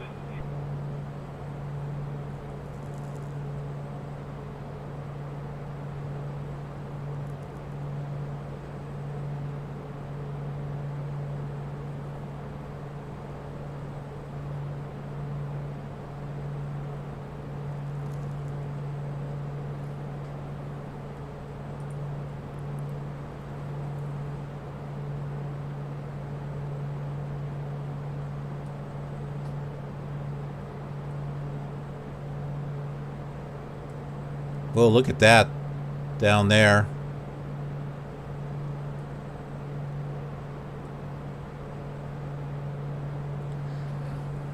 It's funny. Growing up as a kid and, flying on airliners, when they used to be fun, I used to, see cloud formations like this out the window and was thinking, oh, how cool that would be if I had a plane and I could fly in between those clouds, and well, now we can.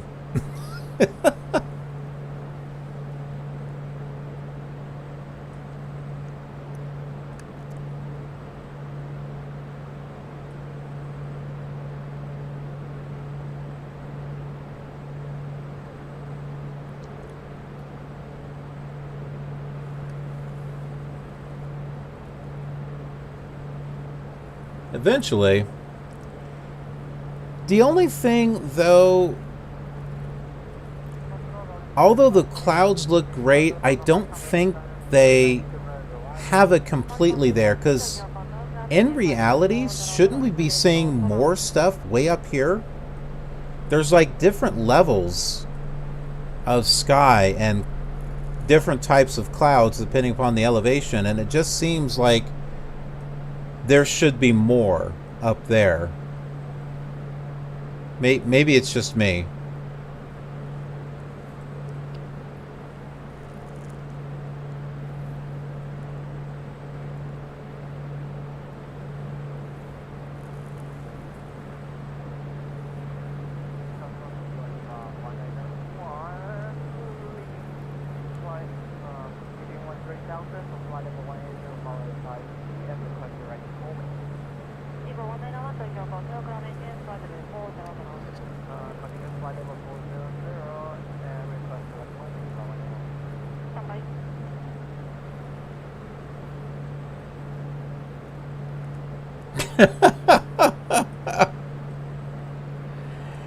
I know, you know, when I was messing with the live weather from the default live weather, I just wasn't impressed. You know, before I got Rex, I was like, just let me use one of these other settings, you know, one of the presets that actually looks nice.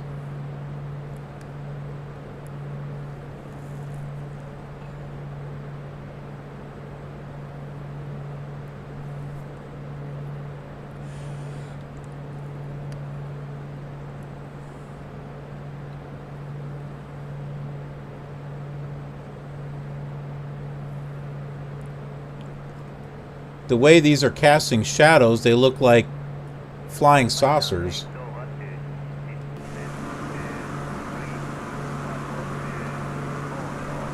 See, it's like a UFO, right? You know, flying over this and flying over that. It's V!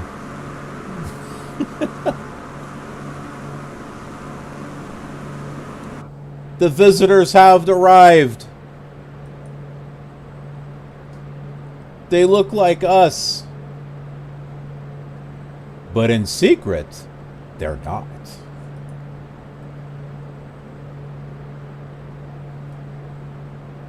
They have come to rape our planet and kill us.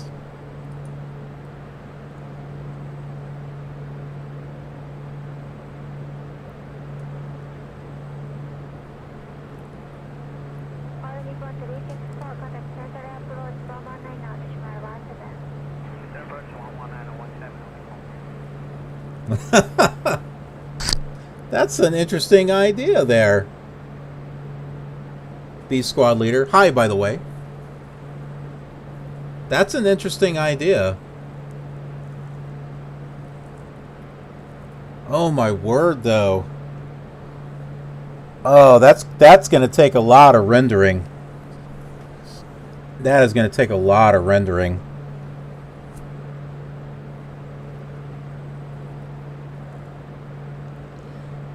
There's a lot of these flights are like 5-6 hours, sometimes 12 hours long.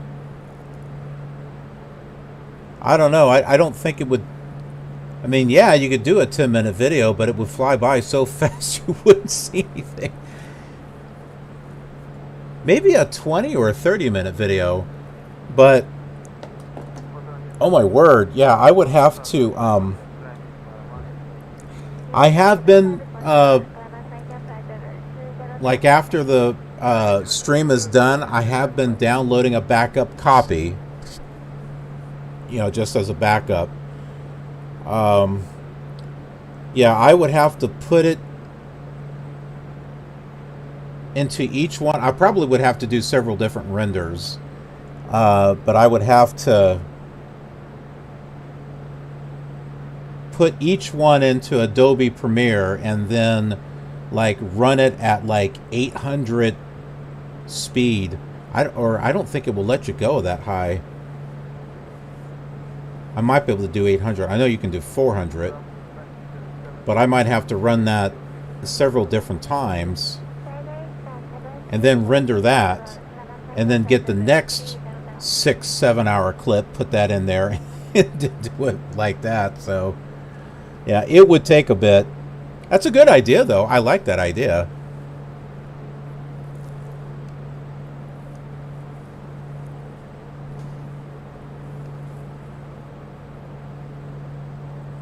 And then at the end, now if you want to watch the real the real series, click here.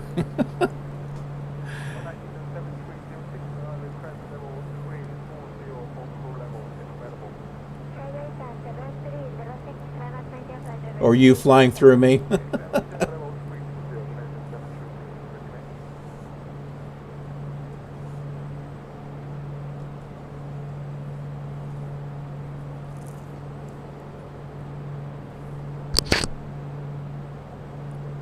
That's a good idea, though, B Squad Leader, considering where we're flying. We've gone through, you know, like Africa and the Middle East, and of course there was across the Himalayas and everything. I mean, there's a lot of different terrain types and stuff that we're going through, so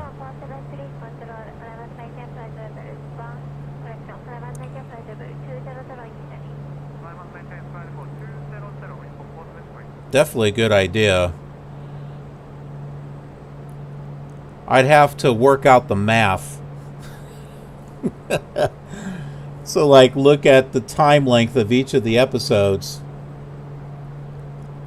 Obviously, cut out the parts that where I'm sitting there talking on the ground.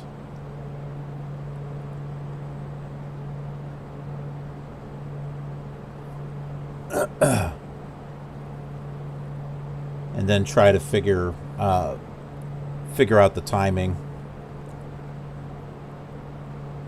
I'm not sure how many episodes it will take for us to get completely around. I know the direction that we're going, but I don't have, you know, all of those flight plans worked out just yet.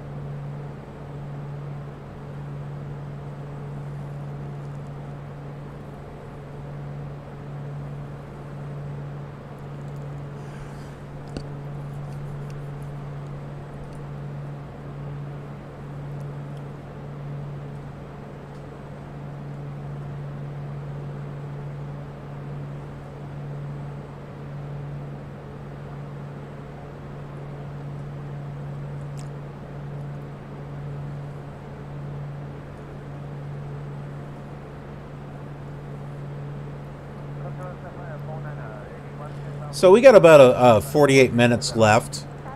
Just as a heads up, I'm not sure what else is going to be going on today, at least in, you know, real life and stuff. But I would like to take a look at that. Mooney 13 Foxtrot contact Bangkok Center on 132.1. Enjoy your afternoon. I swear, they plan to do that. It's almost like the controllers are watching the show. Oh, when can I best interrupt them? Oh, right here.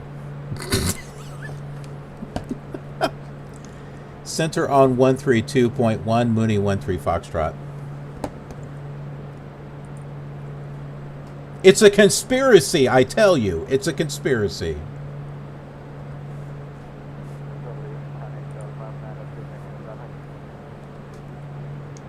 Mooney 13 Foxtrot at 6,400. Mooney 13 Foxtrot, good afternoon. Radar contact. Altimeter 29 or 88. Altimeter 29 or 88, Mooney 13 Foxtrot.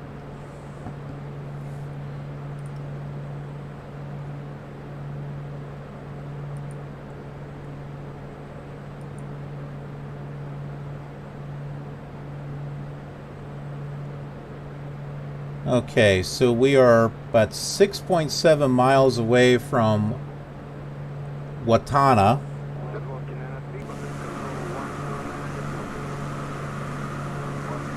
Which we should be able to start seeing here pretty soon. Okay, so what I was saying before the ATC controllers decided to interrupt me. They'll probably revoke my license since I'm bashing them. But anyway, I have been wanting to go back and do a stream with P3D. Now that I've got some stuff installed. So I want to take a look at that Join FS.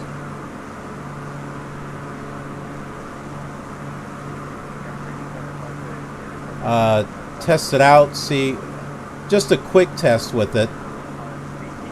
And then perhaps later come back on and do a stream with P3D.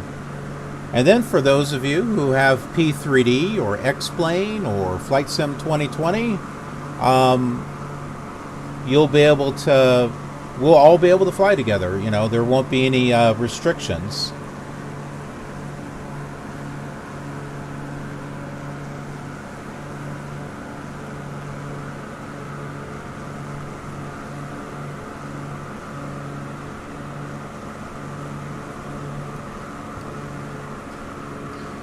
The only problem we'll have is if I'm playing Flight Simulator 4.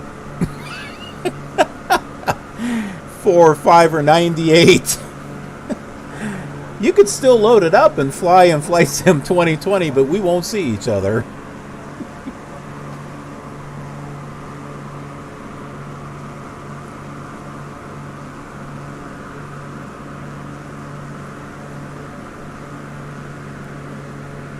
At the airport down there.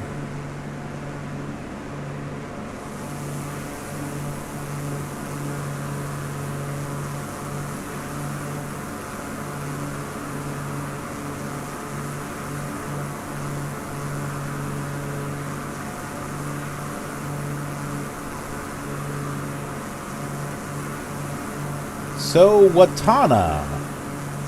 That is what we're flying over.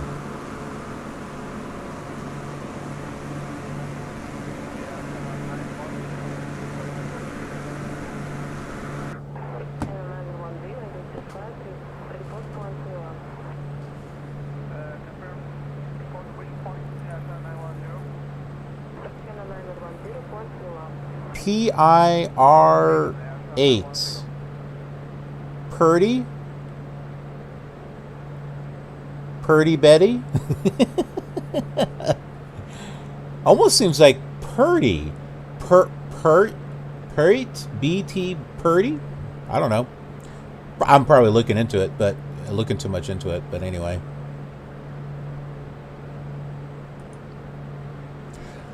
Okay, so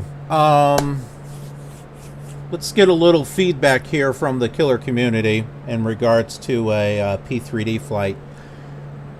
Would you like to see a general aviation flight with one of the new A2A aircraft that I have? Or would you rather see an airline flight with a PMDG?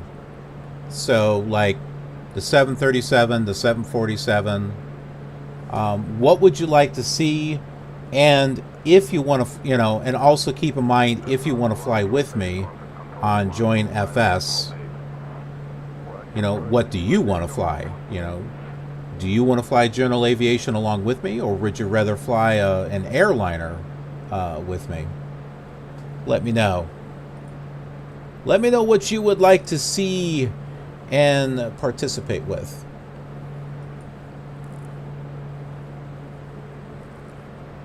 And I think with the Join FS, you can do shared cockpits too. I don't know anything about that, but you know, that's always a thing to take a look at too. I'm sure that would be a blast.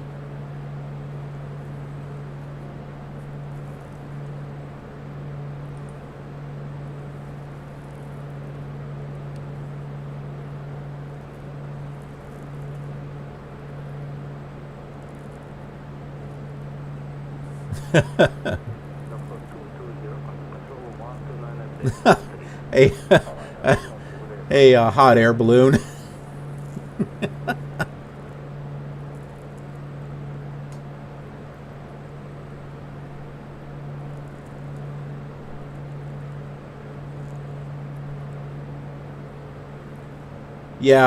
Yeah, fly low. That's kind of like what I was thinking too. I haven't flown my PMDGs for a while,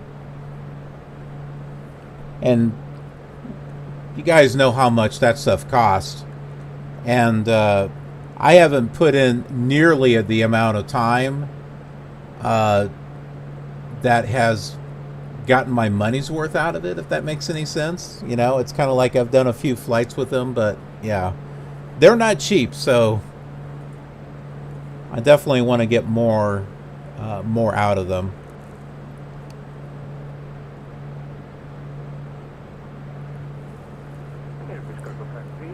Between the two, I'm probably going to go with the 737, just because it's a little bit more smaller.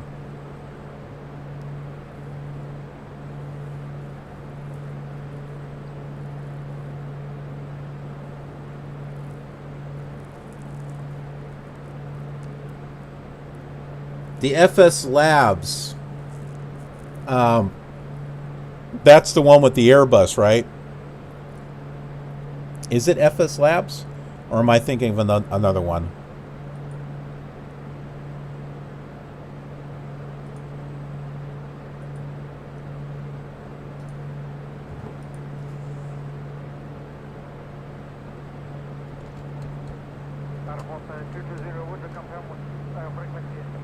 Yeah, Flight Sim Labs.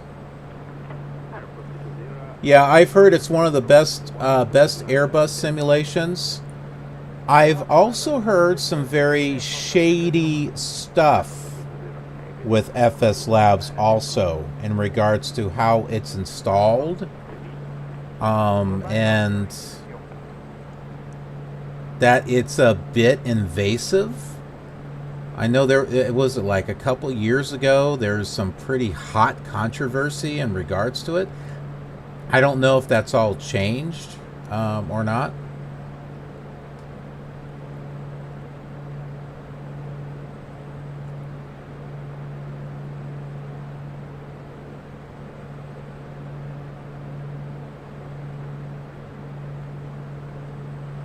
But yeah, real pricey, and that's although the FS Labs was recommended to me, that was after I bought the Aerosoft collection.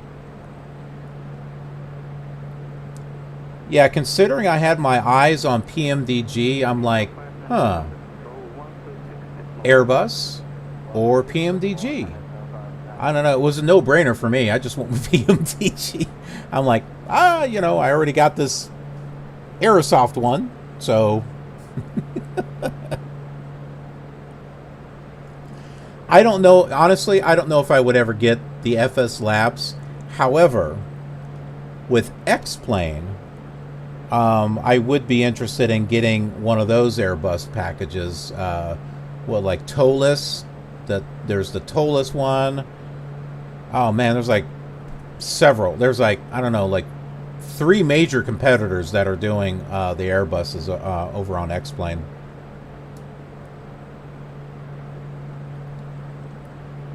I think the towless is the one that I read about the most. I see more people talking about the towless ones. And that one's a little pricey too. But I think I would rather spend the price on an Airbus for X-Plane than I would P3D. Flight Factor, that's another one. Yeah, Flight Factor and towless I hear a lot. Jar Design, that's the third. I think those are the 3 that I hear about. I think towless is the one I hear the most about. But yeah, Jar Design and also Flight Factor.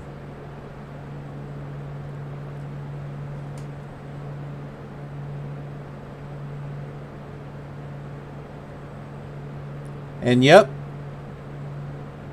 Yep, Al, I agree with you. That Zeebo 737 is a beauty. That is a very awesome mod.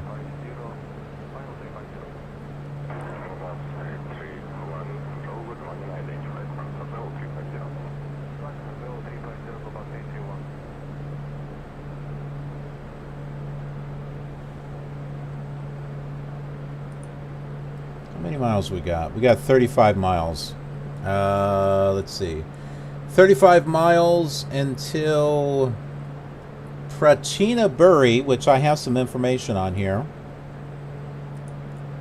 Yeah, the Prachinaburi province, it's one of Thailand's 77 provinces. It lies in eastern Thailand.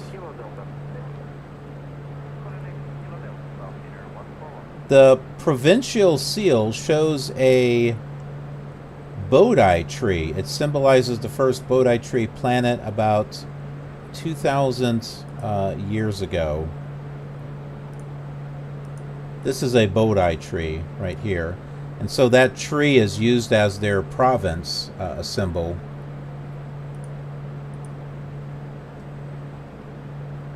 The provincial colors are red and yellow. Red symbolizes the land, and yellow symbolizes Buddhism.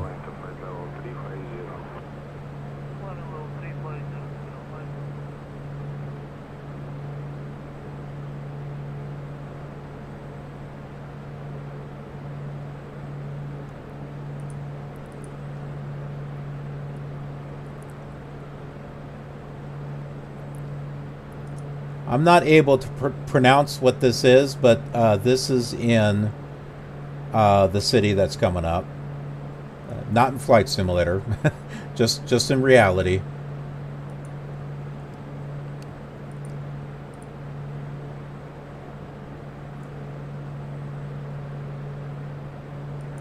And just some very few pictures that I'm able to find in Prachinaburi, Thailand. Not a whole lot that I'm able to find. It seems it's either in the area or around the area. Well, that's helpful. Some ideas for food, I'm guessing. Yeah. Prachinaburi Hospital opens a Taste of Ganja restaurant. Well, I guess as far as hospital food, that looks pretty good. Anyway, she heard that the killer gamer is going to be flying over, and she's looking a little concerned. Little backstory in case you're wondering. And now, see, she heard the killer gamer is flying by, and she's rather excited. She's looking forward to it. She's like, "Is he here yet? Is he here yet?" The other one was suspicious. She's definitely happy. She's like, killer gamer, he's coming. Can't wait.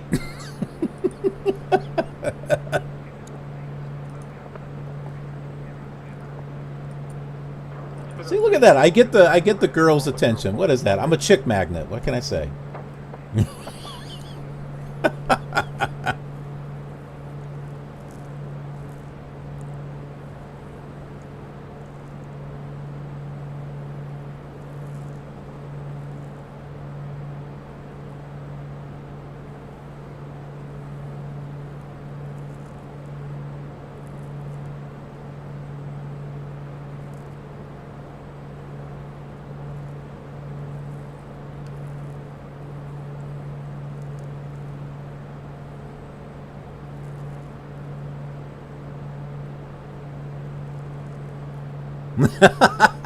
Of course you're a chick magnet. Yeah, I'm a virtual pilot.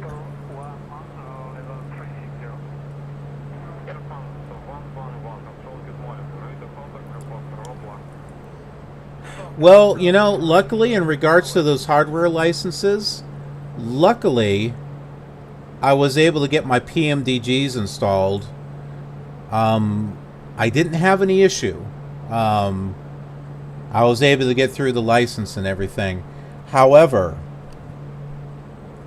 I do have some stuff that is tied to the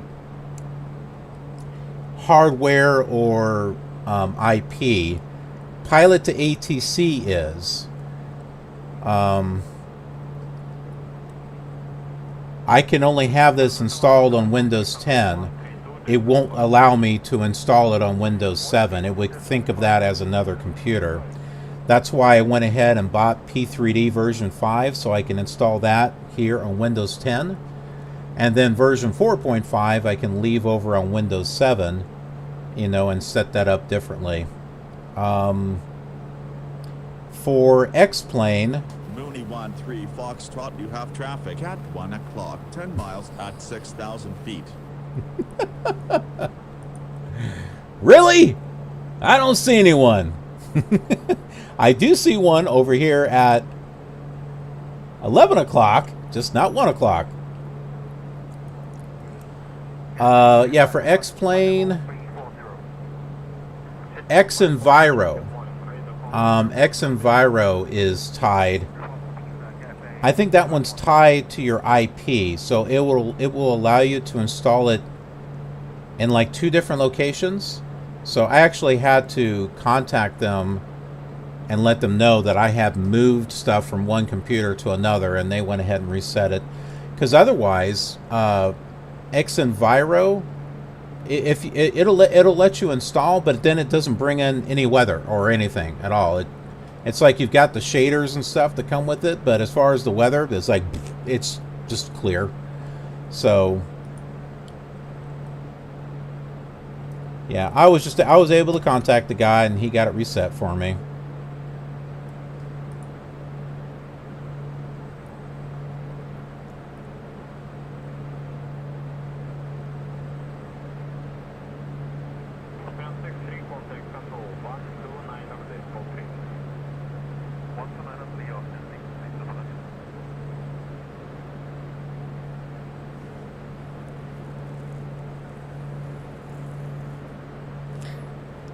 As far as the aircraft, I didn't actually uninstall them. The only one that I've uninstalled would be P3D itself, because that one I read that you have to go there's a certain way that you have to go through to be able to uninstall and release the license, so that way you can reinstall it on another machine. As far as PMDG or, you know, any of the other ones, I never did anything like that.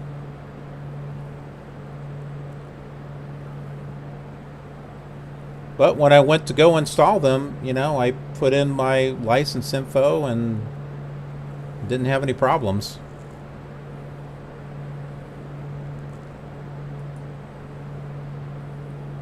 With that said, I haven't loaded it up and, you know, I haven't loaded up the aircraft yet and tried it, so I don't know. I might be in for a surprise.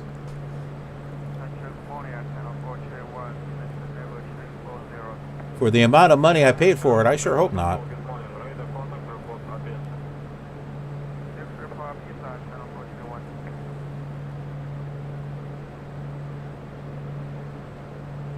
I don't think I'll have a problem, though, because that one program comes up. What is it? The Operations Center. That one loads up. So I get the Operations Center. It comes up. I can select the plane and the liveries and all that other stuff.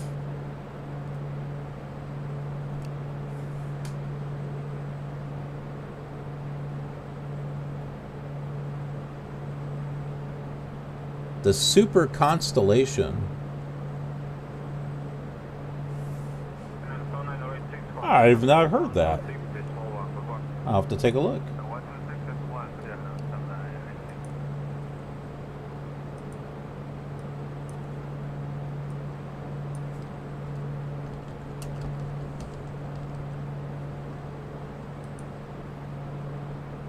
The 749.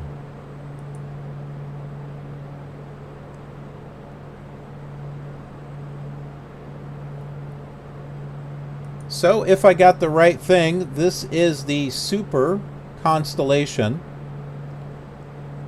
Lockheed 1049G?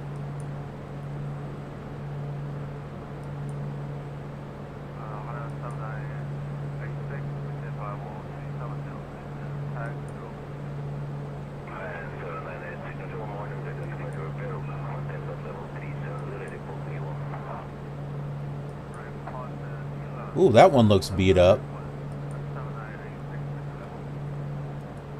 Whoops. I've seen this type of aircraft before. With the three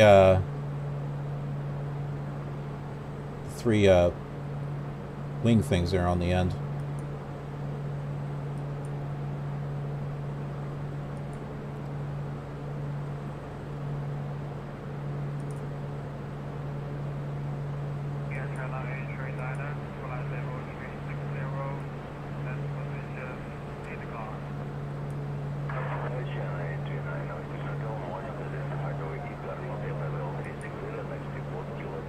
.5 miles from Pachenbury, and I don't think we're going... Oh, well, we might see it.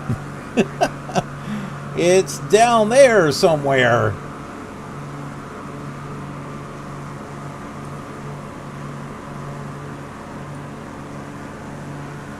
This whole area is Pachenbury.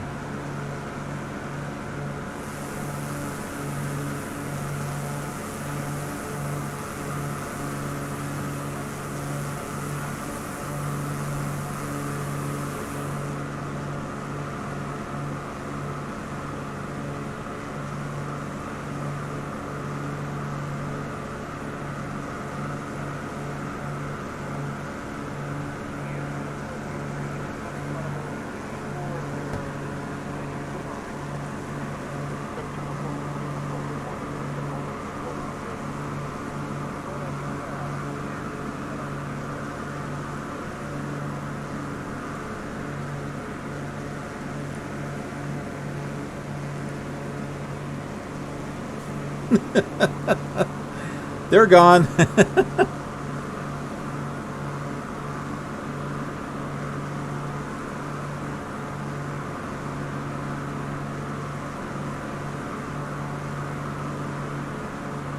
Oh, interesting. That is interesting about the tails.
Okay, so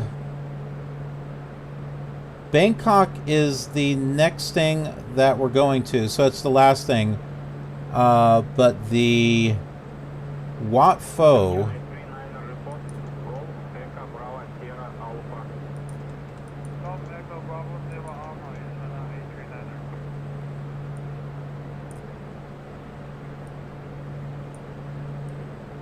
is not actually on here. But I do have it marked on pilot to ATC.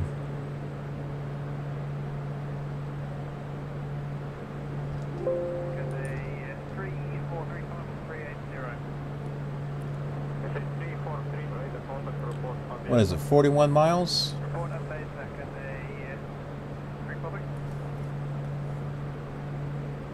Mooney 13 Foxtrot, request 2000. Mooney 13 Foxtrot negative. Your requested altitude is below the minimum for your route. In other words, sure, go right ahead. Don't mind if I do.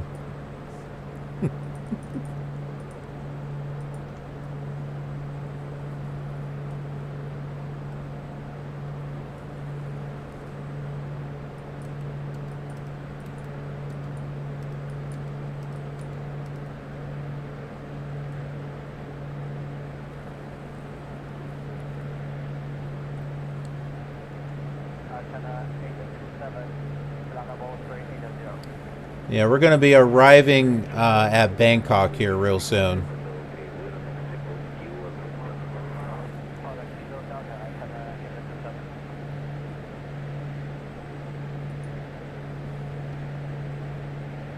Ah, that's right. I need to look up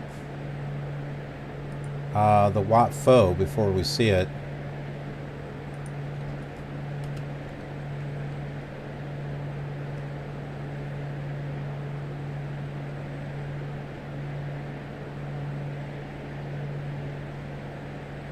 Mooney 13 Foxtrot contact Bangkok, approach on 118.4. Have a good afternoon.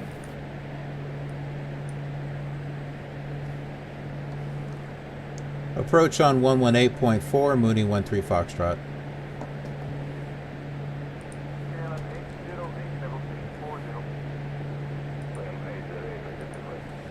Okay, the Wat Pho is a Buddhist temple complex in the Phra Nakhon district of Bangkok, Thailand. It is on Rattanakosin Island, directly south of the Grand Palace, known also as the Temple of the Reclining Buddha. Its official name is Wat Phra Chidu Phan Wam. That's a lot of names. Here, I'll just copy and paste this. This apparently is the official name of the Wat Pho. The more commonly known name, Wat Pho, is a contraction of the older name, Wat Pho Taram. The temple is first on the list of 6 temples in Thailand, classed as the highest grade of the first-class royal temples. It is associated with King Rama I, who rebuilt the temple complex on an earlier temple site. It became his main temple and is where some of his ashes are enshrined. The temple was later expanded and extensively renovated by Rama III. The temple complex houses the largest collection of Buddha images in Thailand, including a 46-meter-long reclining Buddha. The temple is considered the earliest center for public education in Thailand, and the marble illustrations and inscriptions placed in the temple for public instructions has been recognized by UNESCO in its Memory of the World program.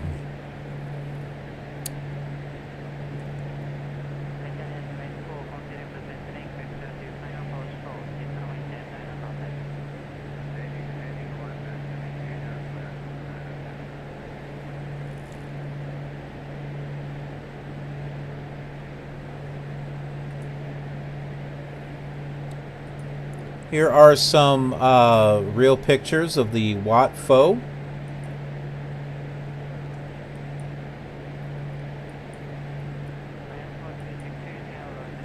I think that's the reclining Buddha right there.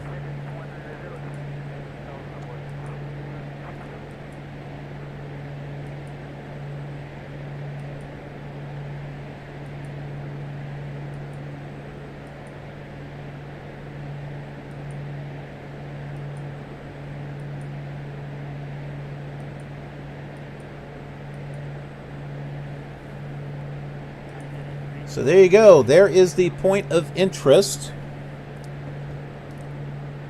that we'll be seeing here.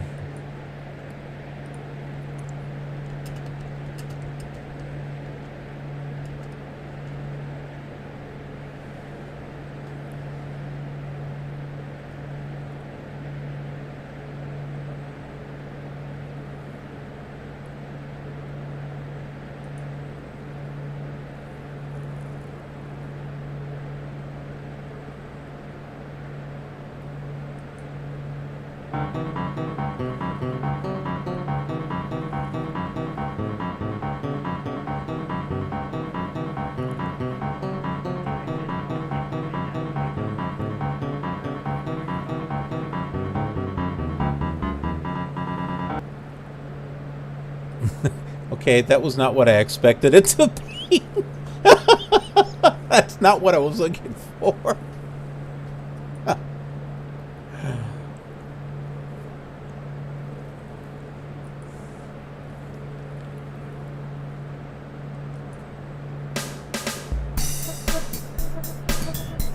That's a little closer.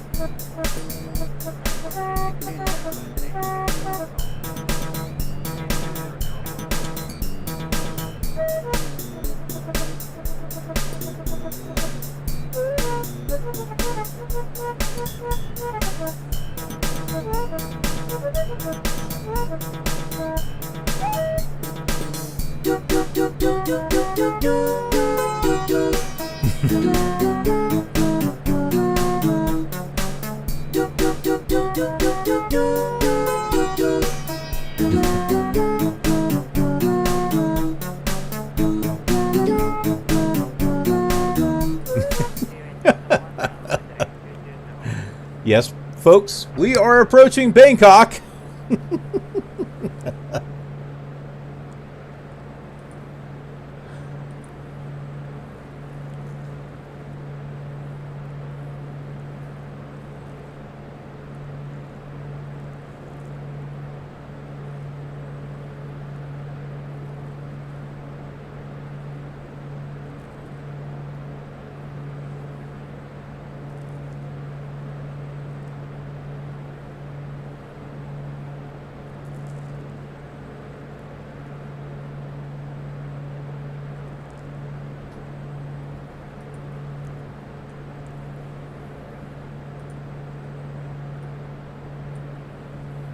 I hope we don't have to wait too long.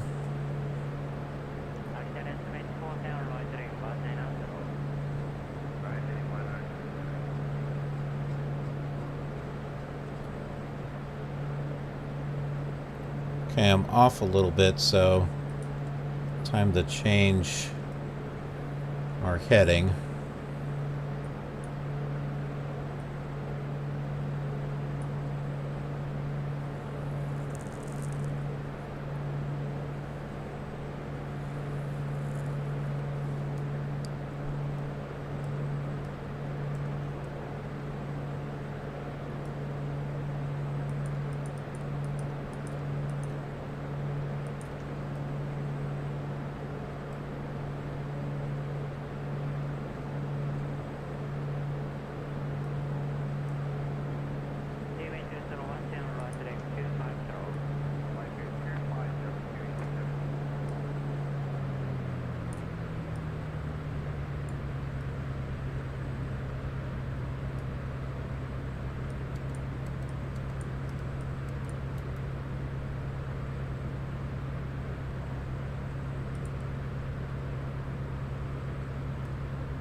I'm not sure exactly where it's at, but I kind of have an idea of where it's at.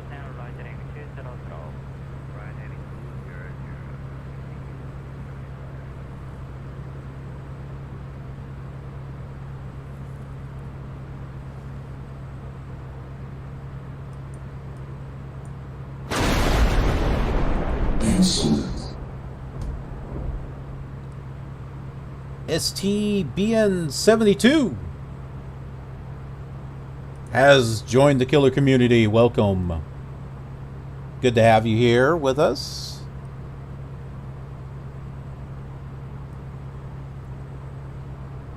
We are just coming into Bangkok. Not too far away from the Watt full.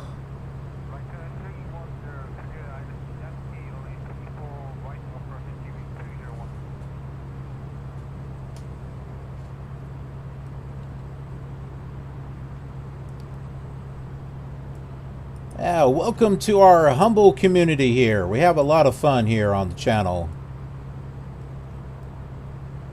Not just flight simulators, got other stuff too.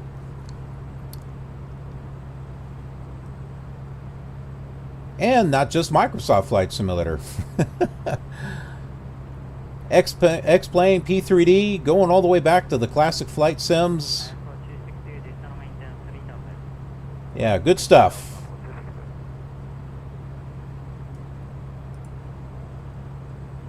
And we're pretty laid back.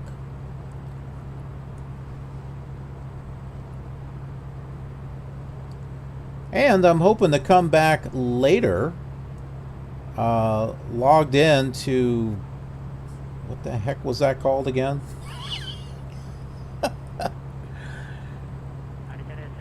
Join FS, that's it. Join FS with P3D and maybe doing a an airline flight. And on Join FS, that will be online, not VATSIM, but it will be online, and anyone with FSX, P3D, Flight Sim 2020, X-Plane, we can all fly together. So I am clicking the wrong thing, and that's the wrong direction.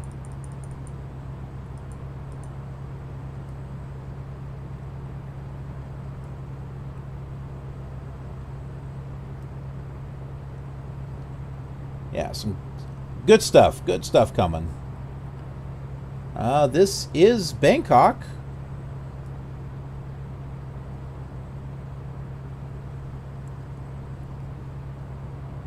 I gotta think quickly here and get the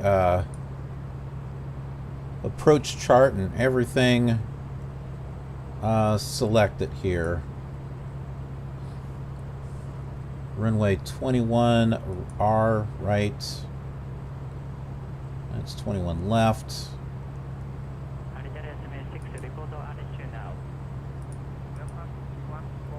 Let's see, arrivals. What the heck is that? W-E, Waha? Weha? Ah, there it is. Weha 3A. Yes, okay.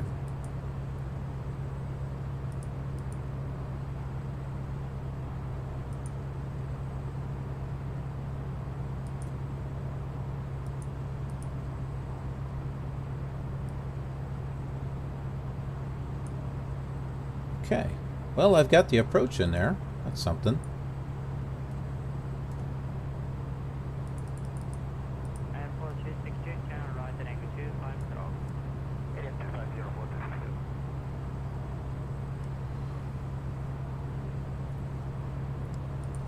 I guess now might be a good time to contact approach. I've been putting it off. Mooney 13 Foxtrot with you at 2,300. Mooney 13 Foxtrot, good afternoon. Radar contact.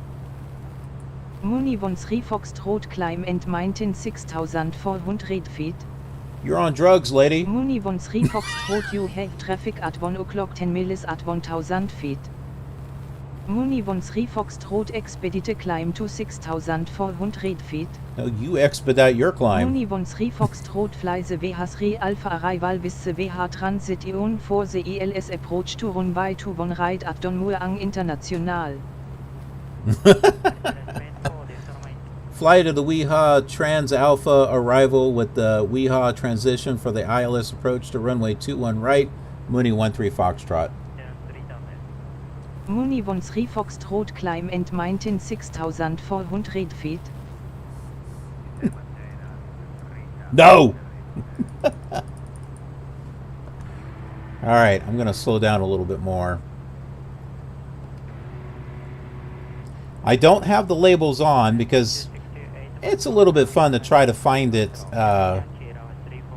without that. I do have it marked on a map, so we'll see if it's in the right spot.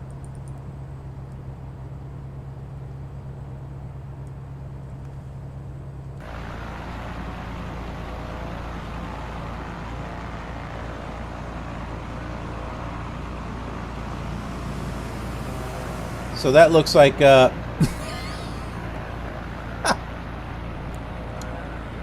someone's doing aerobatics around me. Was that you, Fly Low? I couldn't read the I couldn't read it. I couldn't read the label.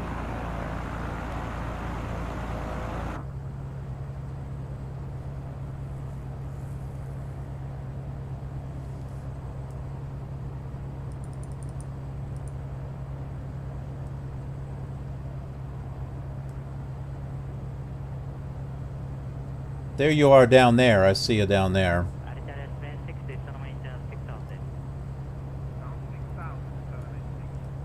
It should be just ahead.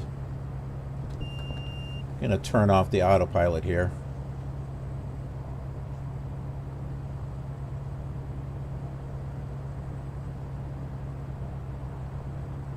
There's something. I don't think that's it though. Oh, that's your friend Kevin. Okay. Hi, Kevin. Oh, Monster Games. Okay. We've seen him before.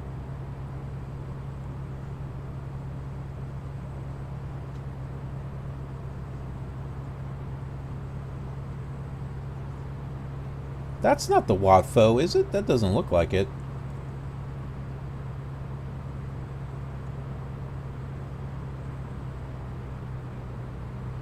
Okay, yeah, that's not it.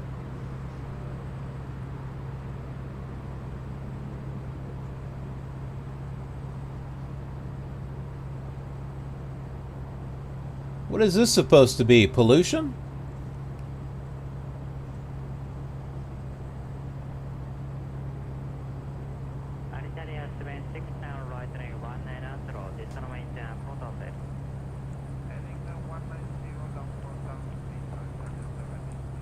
Flylow probably has like clear skies or something.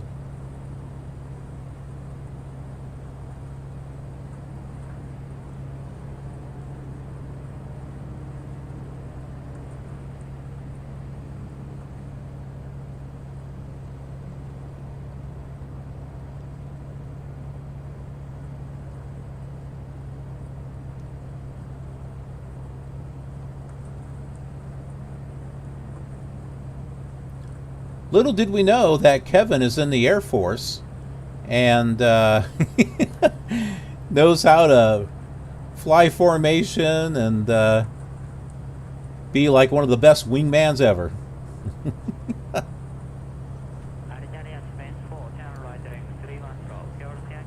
When they tell Kevin to jump, he doesn't say why, he says how high.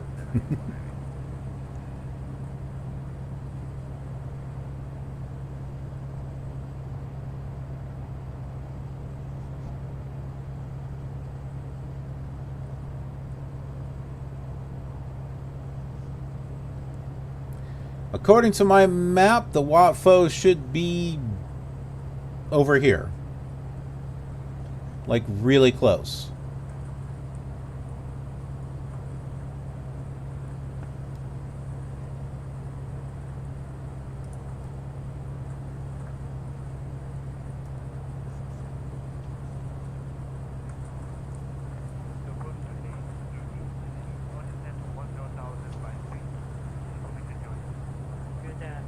Of course, for me, all I see is like rain.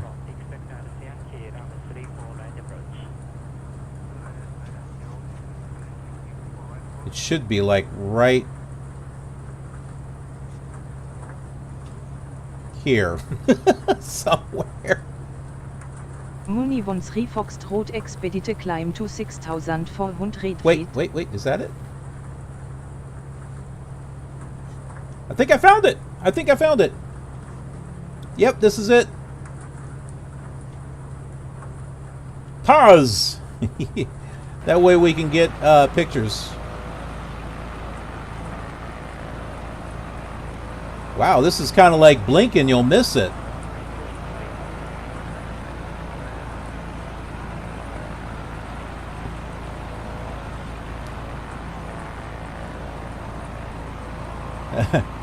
Your wings just flew right through there.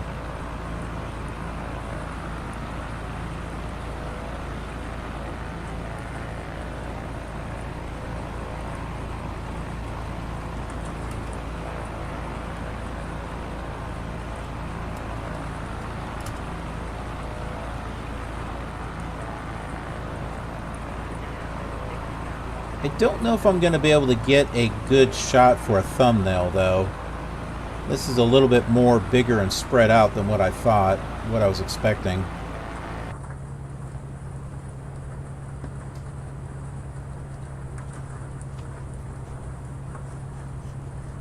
Let's see. Plus, I'm going a little fast, too.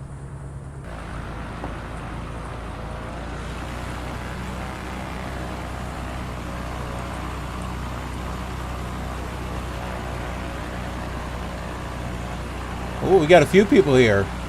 Fluffy Titan.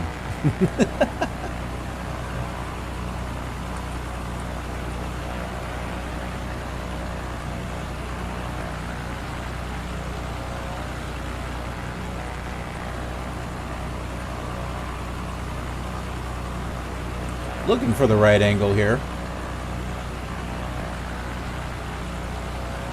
That's a little better.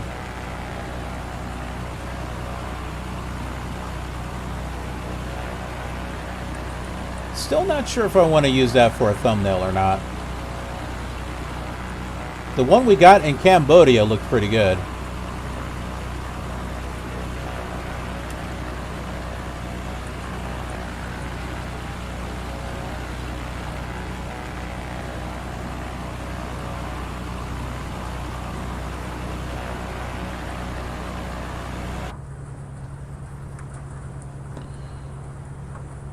And we begin again. All right.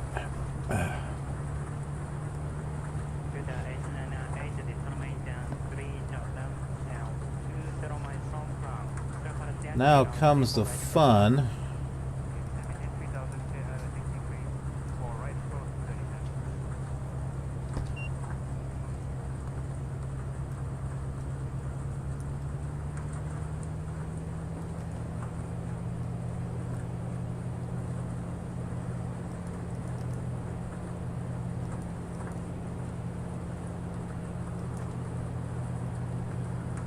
Get us higher up here.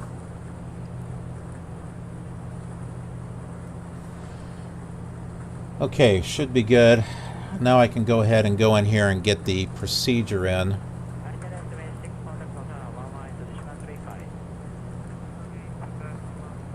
Let's see, select arrival. Yep, WIHA 30, that's it. That's what we want.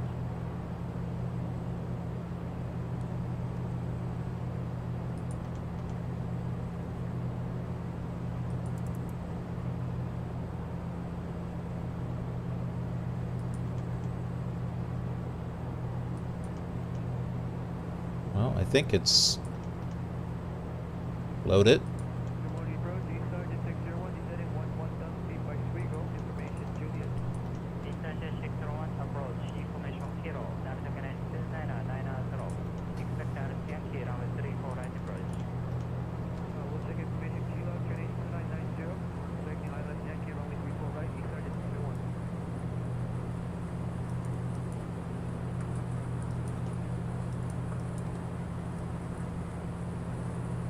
We'll get higher in altitude here.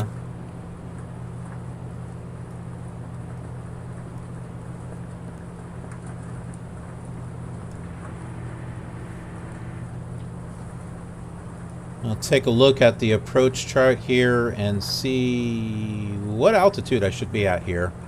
2,600. That's the ILS. which is 109.3.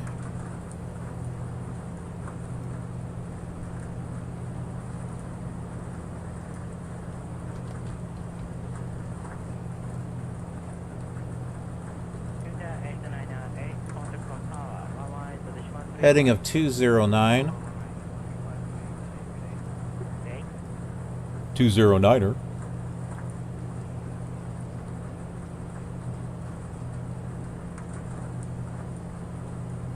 That should be close.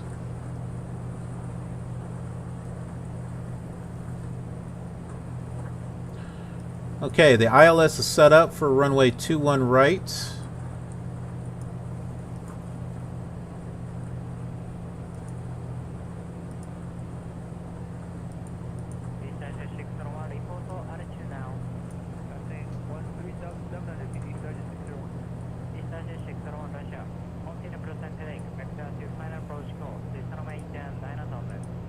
Here is the approach chart, the star. This is relatively confusing here looking at this.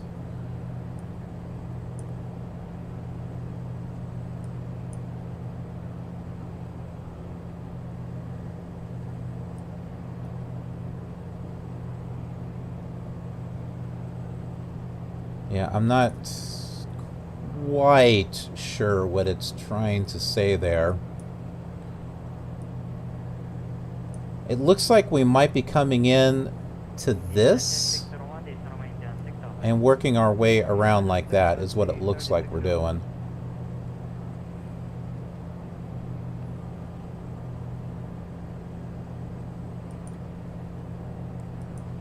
We've got it here in the Garmin, so it'll take us around appropriately.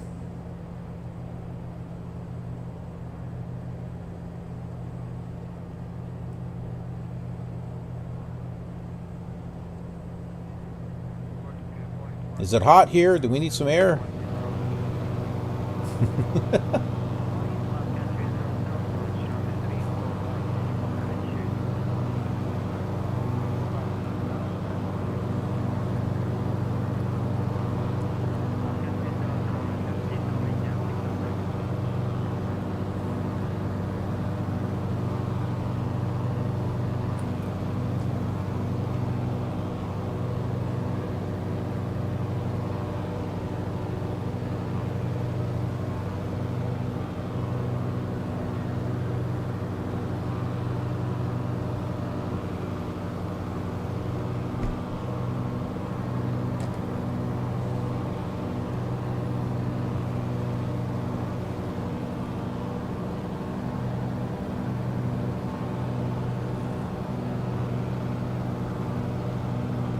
Mini 13 Foxtrot climb and maintain 6,400 feet.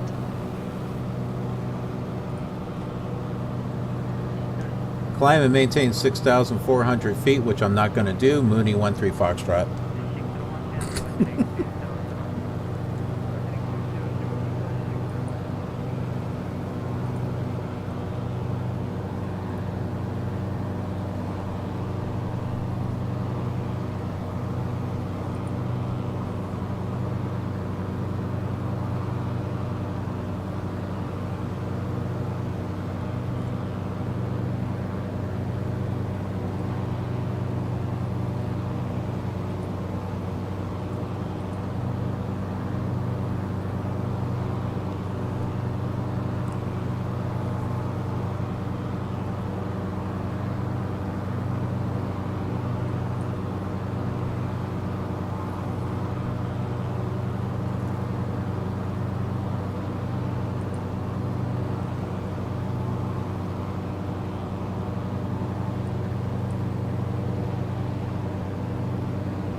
Okay,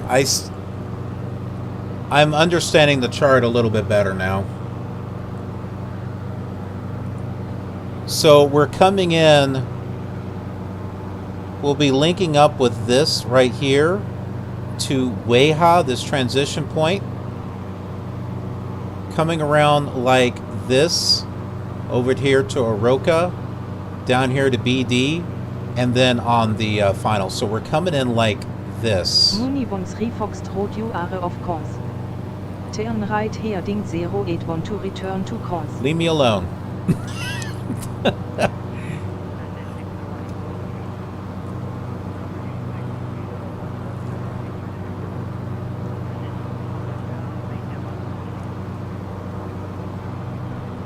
Michael Jackson said it better. Dude, just leave me alone. Leave me alone.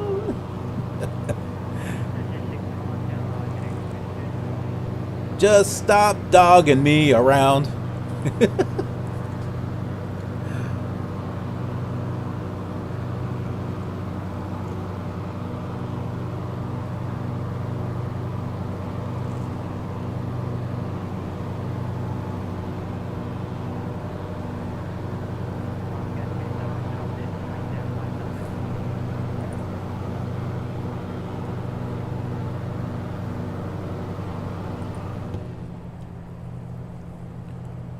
There we go. I think we had some air come in here. It was, you know, hot air, but...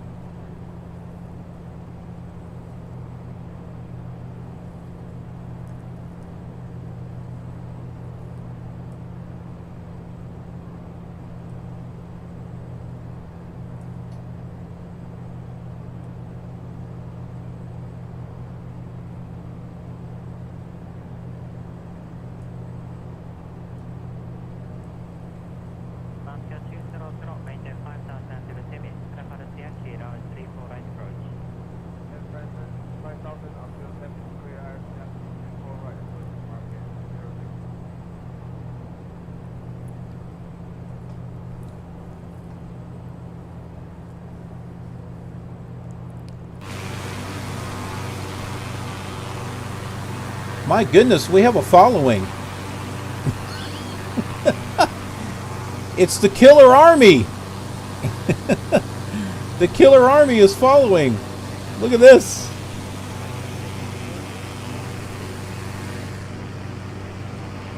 That's awesome. Don't mess with my Killer Army. They'll get you.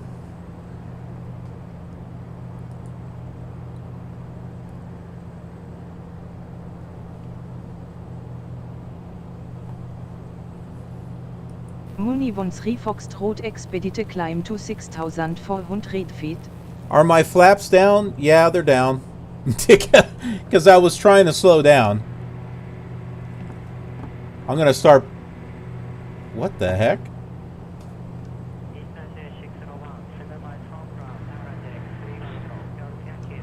Okay, that was interesting.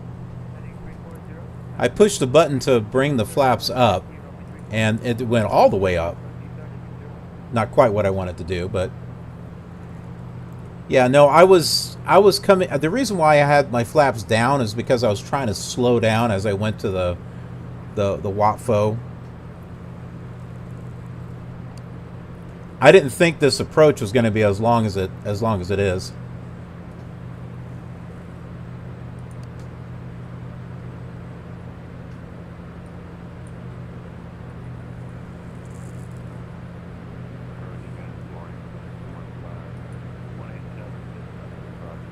Oh yeah, my goodness, we got like 19 miles to the next, okay. Well, I'm at 100.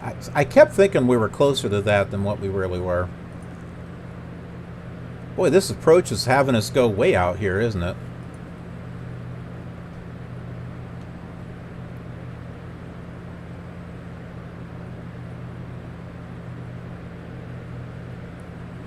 So I follow part of ATC's instruction.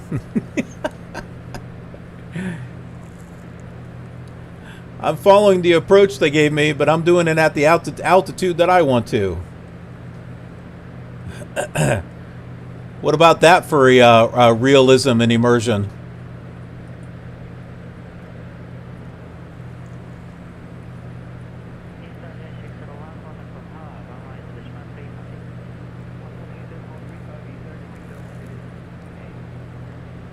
The chart doesn't have any... Oh, wait. Ah, okay. Muni von Foxtrot, you are of course.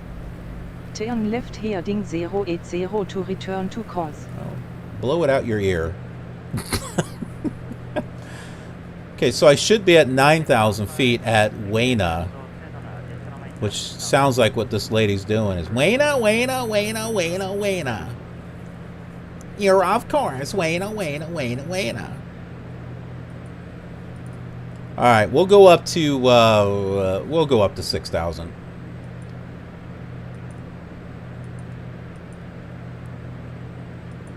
Now that I'm able to see some details on that approach chart.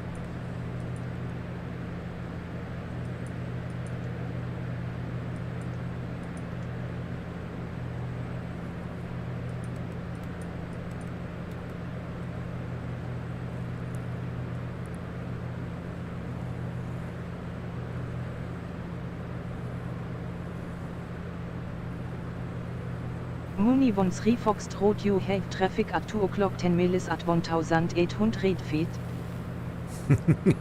But it doesn't see the traffic that's behind me.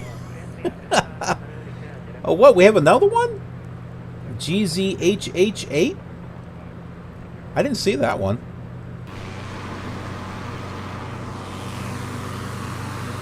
Holy smokes.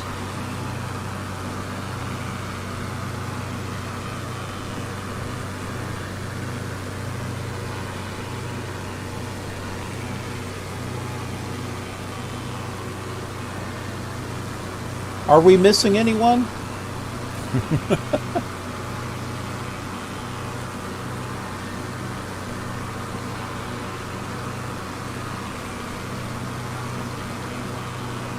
I think that's you there, Flylow. Where'd Monster Gamers go? Or is that Monster Gamers? So I can't tell because the tag is not showing. And I didn't see GZHHB here a little bit ago.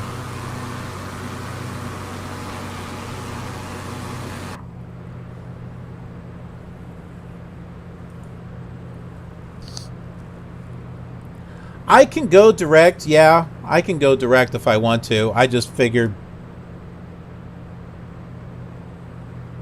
I would just follow the path.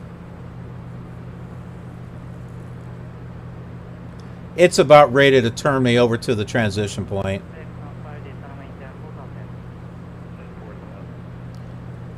What, don't you want to sightsee? Don't you want to sightsee? Look at all the pretty scenery. Well, hey, you know what that gives us time to do? I haven't looked up any information about Bangkok. Let's look up some information on Bangkok and see what we can find here.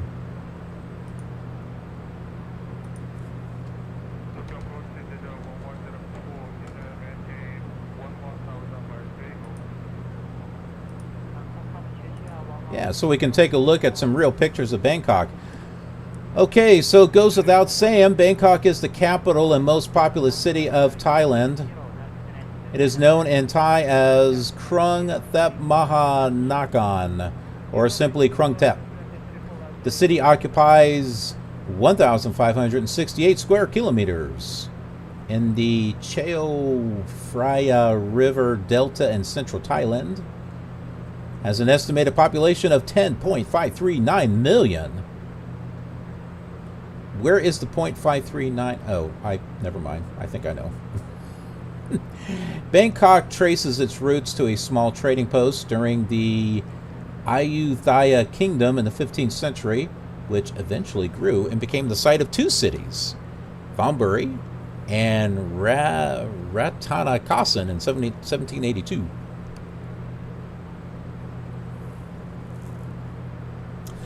The Asian investment boom in the 80s and 90s led many multinational corporations to locate their regional headquarters in Bangkok.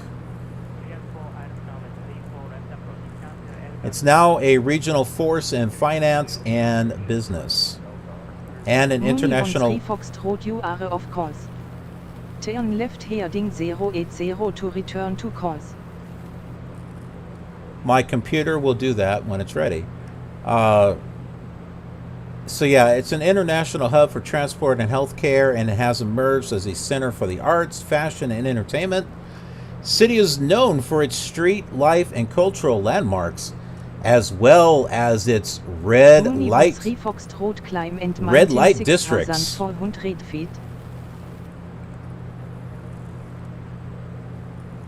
That gets a little bit into some adult stuff, so we won't go over that.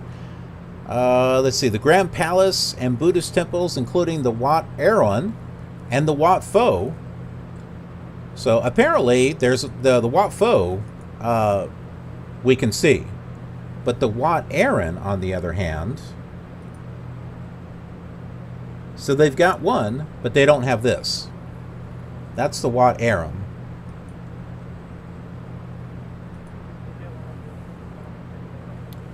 They stand in contrast with other tourist attractions, such as the nightlife scenes. Bangkok is among the world's top tourist destinations and has been named the world's most visited city consistently in several international rankings.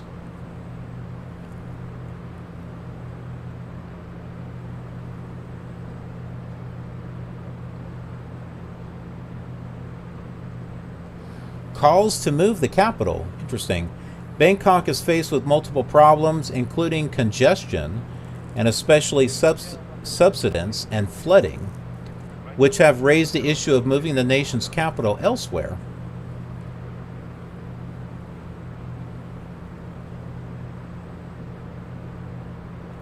Climate, hot. Record highs are over 100 degrees Fahrenheit, 38, 40 degrees Celsius. Average highs are around 90, 91 Fahrenheit, 33 Celsius. Record lows,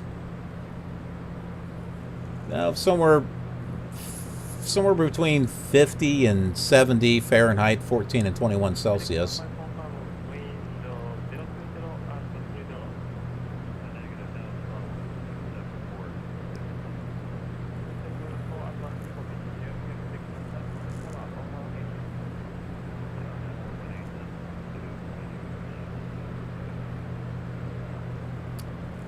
The residents of Bangkok celebrate many of Thailand's annual festivals. There's Songkran, which is 13th and 15th of April. That's just one of them.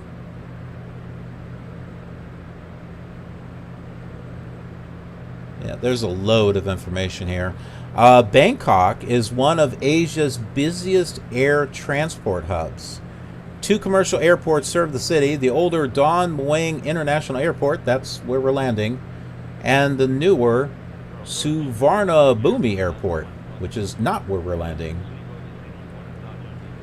So Suvarnabhumi actually replaced Don Mueang as Bangkok's main airport after it opened in 2006, making it the world's 20th busiest airport by passenger volume.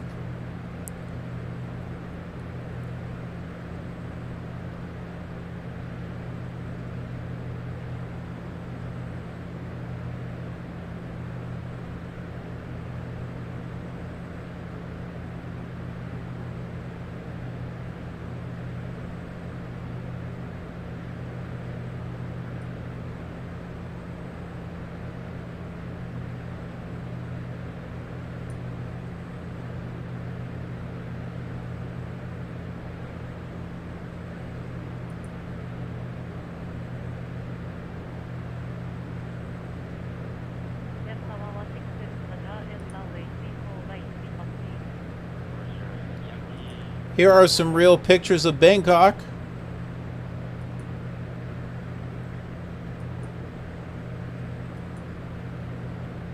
They really like these nighttime shots. There's a lot of them.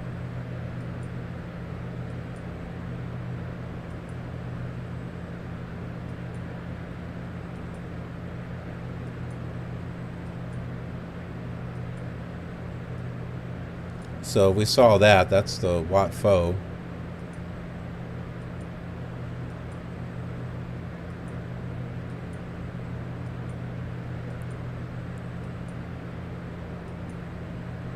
Visit Bangkok. Yeah, that's what we're doing. So there you go. Some real pictures of Bangkok.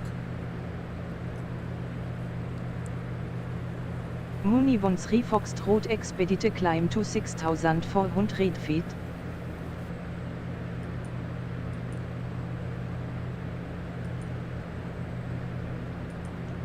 Yeah, I thought we were close enough. Apparently not. Expedite climb to 6,400 feet, Mooney 13 Foxtrot.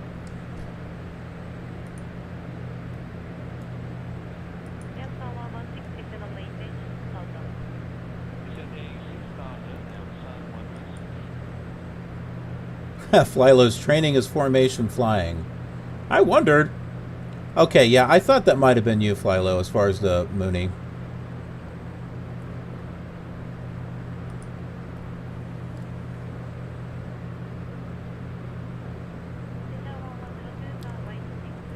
If it was lit properly, it probably would.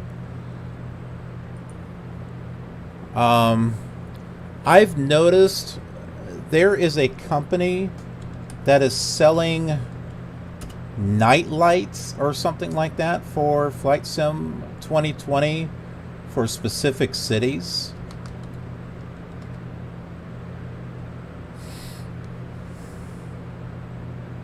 I don't know if they have one for Bangkok.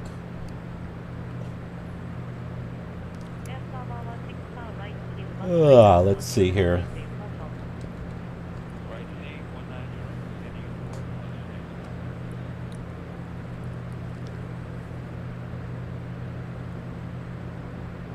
Oh, hey! I can get that Suvarn Bhumi International Airport for FS9. Nice!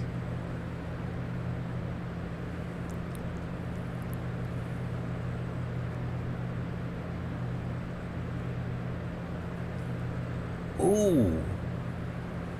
The Don Mueang International Airport for FS9 is on sale for €825. And for FSX. Well, now isn't that special?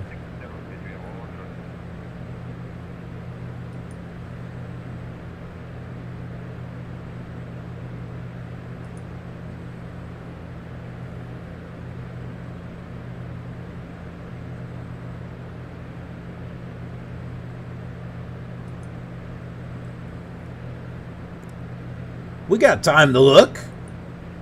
So here's FS9. This is the FS9 version of the Don Mueang Airport.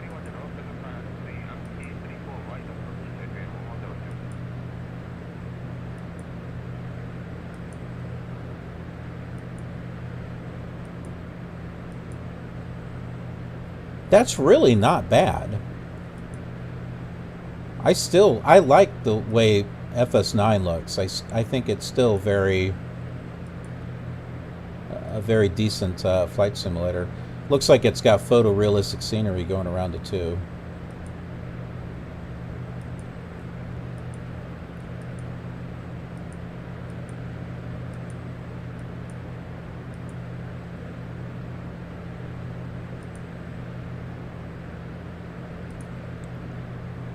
And then we got the FSX version here.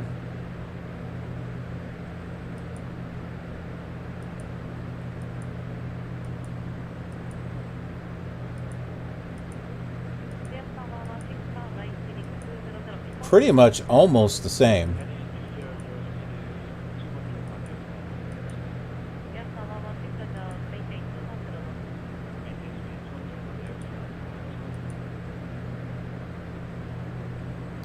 This is that other airport that's in the area that says is the main airport. This is the FS9 version.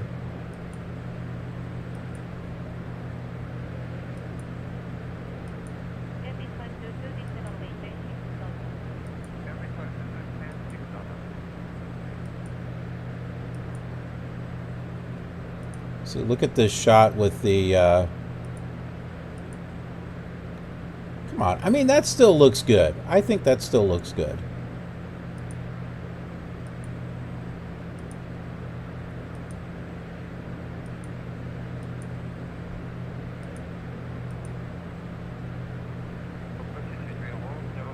That's not bad.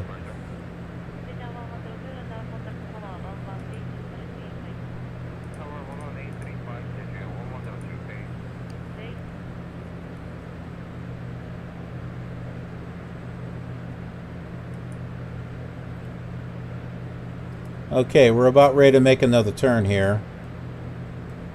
We're now approaching Wayna.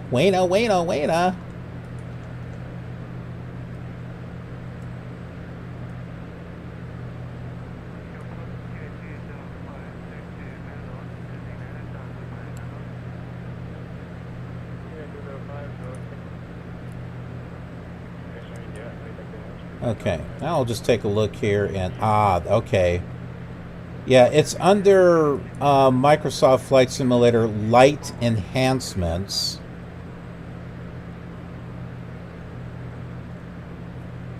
I'll show you some examples.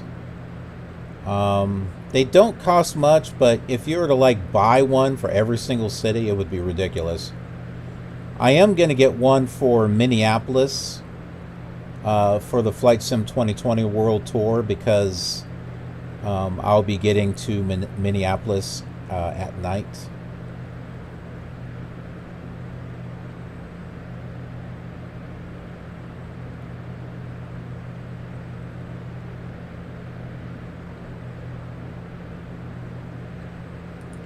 But I'll pull some of these up here so you can kind of see them. Looks like it's from a company called Illuminators. So this is light enhancements for Flight Sim 2020. This one here is Marbella, Spain.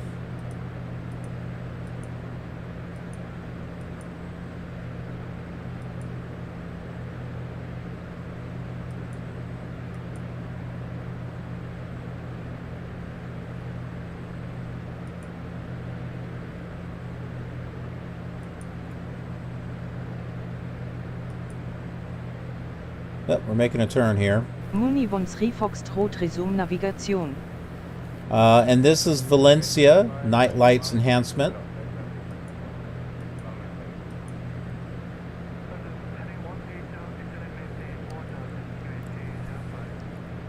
Resume navigation, Mooney 13 Foxtrot. And that appears to be stuck. Pittsburgh. You can see some colored lights there. I've compared like maybe a couple to like real photographs, and this might be maybe pushing it in regards to the colors, but still interesting.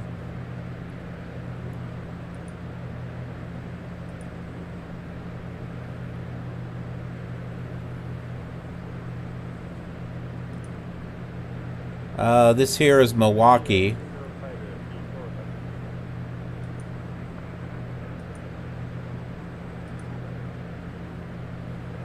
Oh my goodness, this thing is like... it doesn't want to load in the pictures. San Jose, California.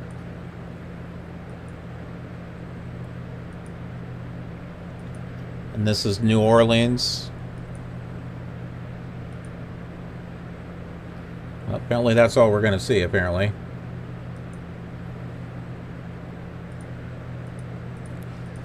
Yeah, so I was wondering if maybe they had a light enhancement for Bangkok, but I couldn't find one. So it's probably not going to look like what the pictures look like.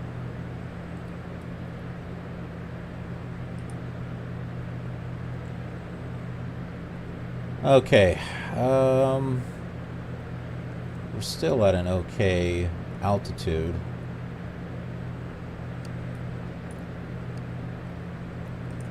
This is where we are on the approach. Niner! We just passed Niner. We need to be at 5,000 feet by the time we get to Aroka. And then we'll be coming down from Aroka to BD11. That's where we should be at 2,600. So I can probably start a descent from where I'm at to 5,000. It'll be relatively at a slow pace anyway.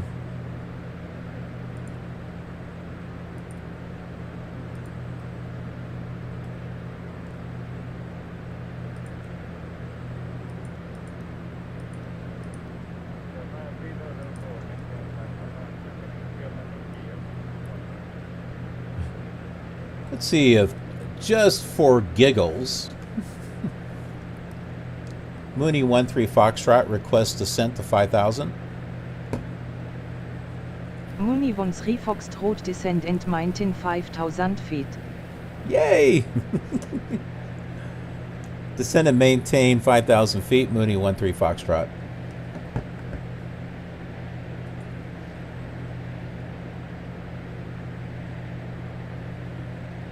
Yeah, fly low. It does look like cyberpunk night lighting. It does.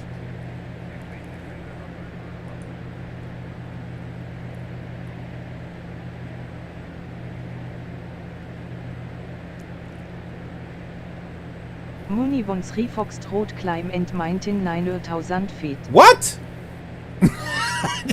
That's not what I asked.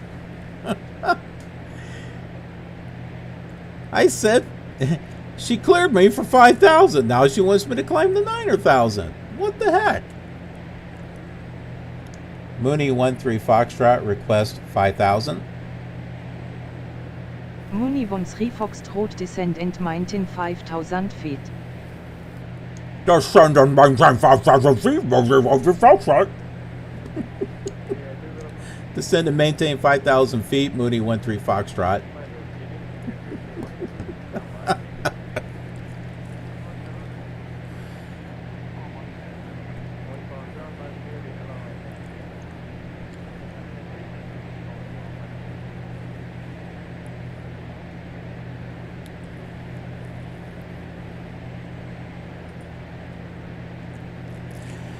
I know we could have taken a direct route, but I'm also kind of doing this just for practice also, in regards to approaches and stuff. For a long time, you know, especially with the old simulators, I didn't do approaches, you know. I just kind of flew until I got to the close to the airport and just landed. But I like to try to get some practicing in with approach charts and stuff. So that way I'm, you know, constantly looking at them and making sure, you know, that I'm trying to follow it appropriately and stuff. So just in case, for those of you who are wondering, why didn't you just go straight to that waypoint? That's why. It's just practice. Getting the information here into the, you know, the Garmin, and looking at the real chart, things like that. That's the only reason.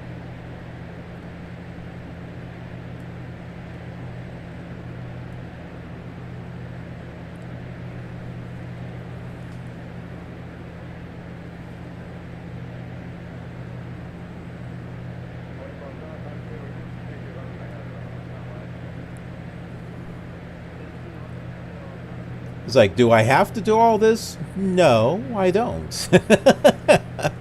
I just choose to do it so I can get some practice. And with all the flights that we've had, I don't think we've had a star lately. Can you all remember the last time I flew an approach? I don't mean ILS, but I mean an actual star. I don't think we've had one for a while.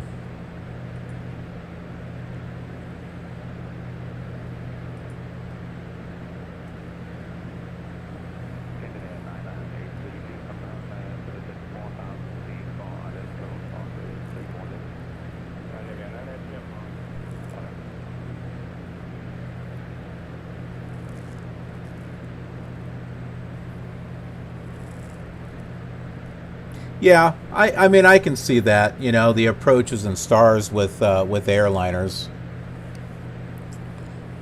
But here's the thing, with VATSIM, even with general aviation, they've had me go on approaches on stars and stuff because they're trying to get me on the same you know, path as other traffic. They may have me at a different altitude, but yeah, they've had me come in on an approach before too.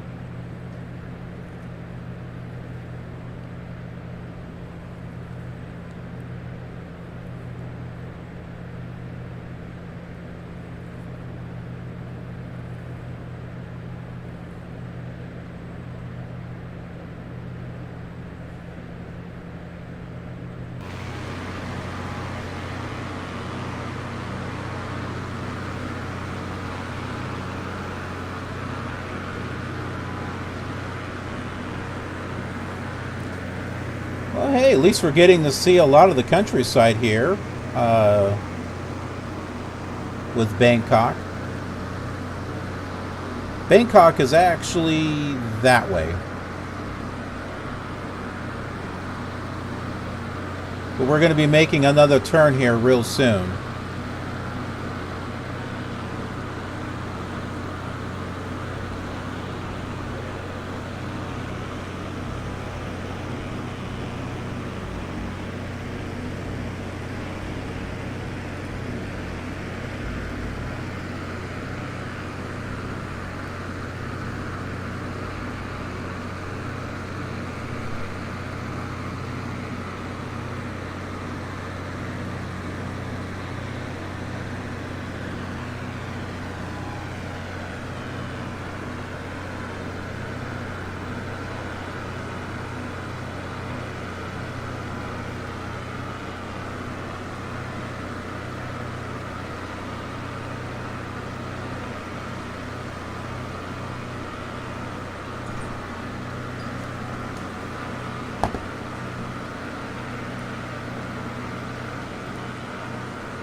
Okay, I'm back. My wife was letting me know that she ordered some food, so well, the timing couldn't be better. She was checking to see if I was still streaming. I'm like, yep, I'm on the final approach. We've got Mexican food coming.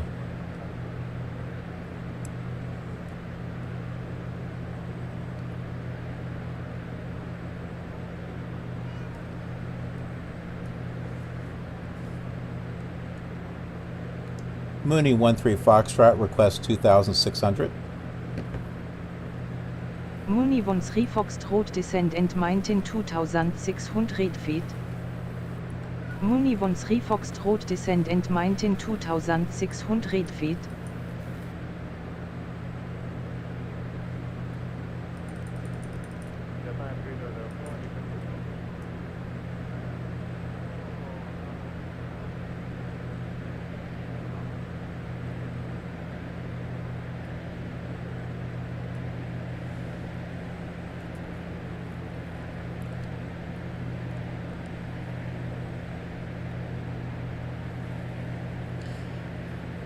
You know, in a sense, in regards to this approach that I'm following, this is about the same speed as I probably would do this in an airliner. I mean, I'm going at 183 ground speed. When flying an airliner, when doing an approach, I try to slow it down so that way I'm not, out of control or something. And it's usually somewhere around 200 knots or 180 or something like that. This just happens to be a really big approach as far as a star arrival.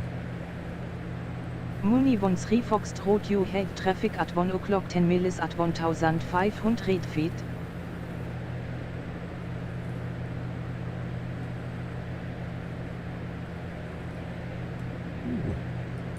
Alright, we got to go down a lot quicker than what we're going. Muni 13 Foxtrot, altimeter 2988 cleared for the ELS approach to runway 21 right at Don Mueang International. Muni 13 Foxtrot, altimeter 2988 at Don Mueang International, contact tower on 118.1. Have a nice day. Altimeter 2988, tower on 118.1, Mooney 13 Foxtrot.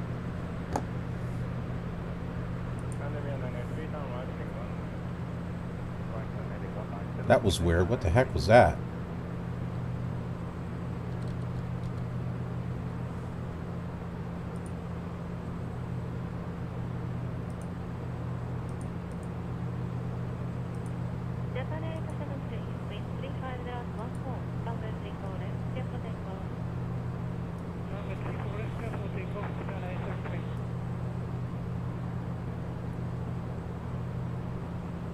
Okay, we should be turning here.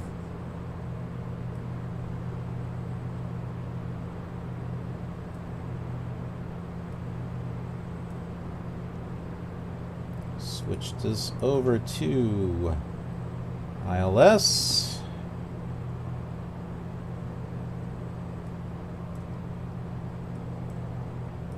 Turn on the approach. Move everything all over the place. And there it is. The airport straight ahead. Mooney 13 Foxtrot established on final for ILS runway 21 right. Mooney 13 Foxtrot, winds are light and variable, clear to land runway 21 right. Thank you for telling me about winds. Clear to land runway 21 right, Mooney 13 Foxtrot.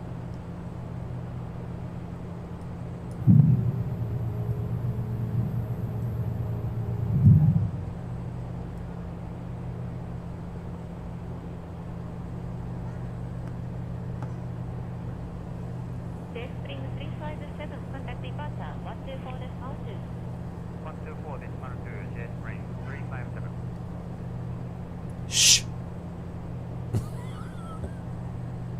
Shh.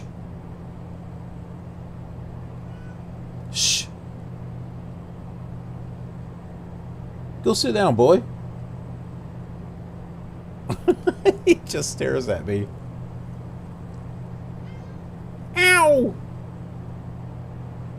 Ow! Ow! Why don't you come over here so I can pick you up and show you to the viewers, huh? Oh, now he's going to go scratch his thing.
We got some others out here flying around Bangkok too.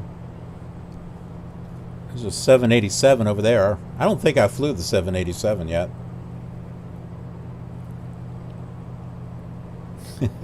There's Fly Low flying in formation. Watch my 6.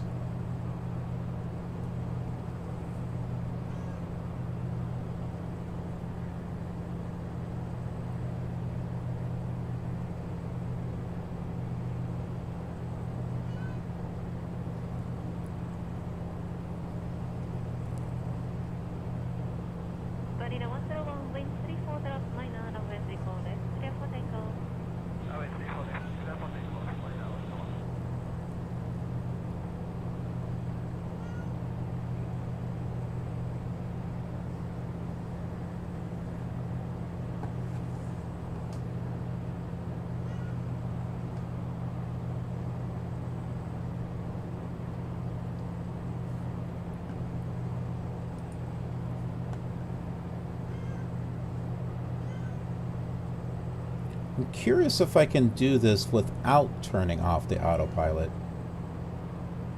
I've always read that you're supposed to turn the autopilot off just before you land.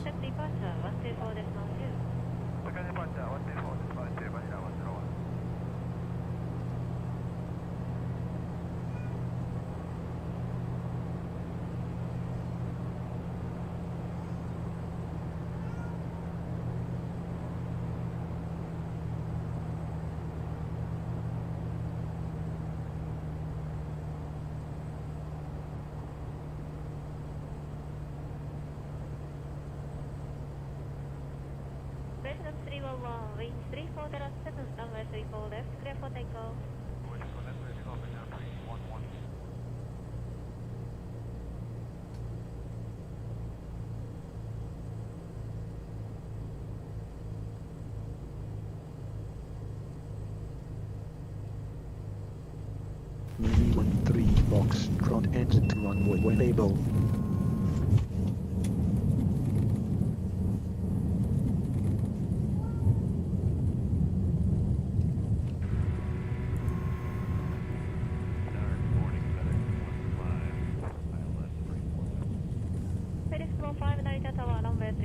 There, Flylow's doing a go around there. I thought maybe you were going to try to land on the runway just ahead of me.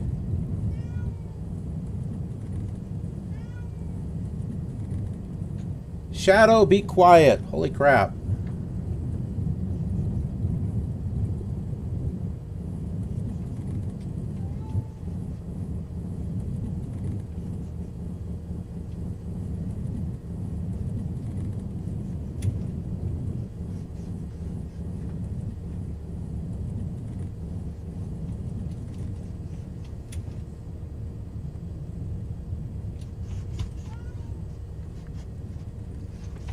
Doesn't this seem like this should be an airport that's handcrafted or something instead of just being a detailed one?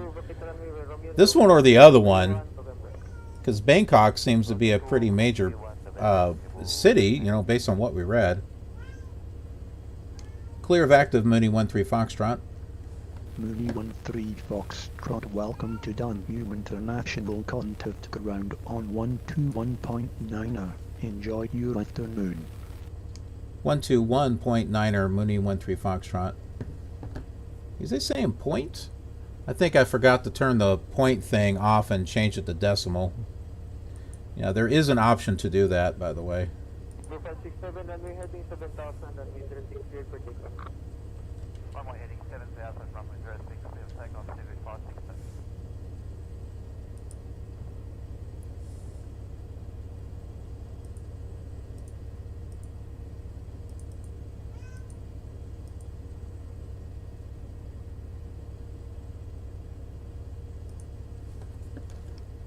Mooney 13 Foxtrot, request taxi to the gate.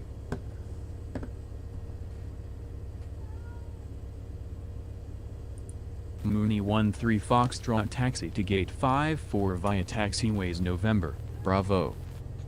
Bravo! I have no idea where it is. I just figured I'd say it. Taxi to gate 54 via taxiways November, Bravo, Mooney 13 Foxtrot. Mooney 13 Foxtrot taxi to gate 54. Yeah. Yeah, sure, whatever. There you are! Fly low, you made it.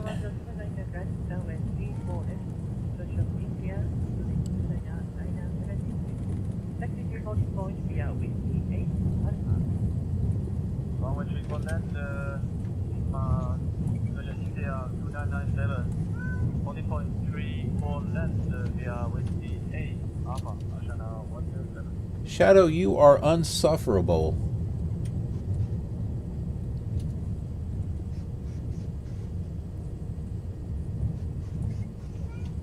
Mow!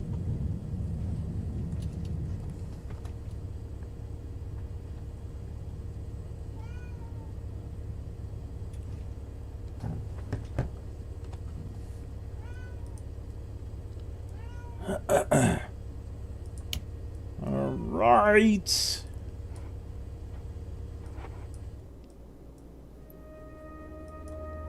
Yay.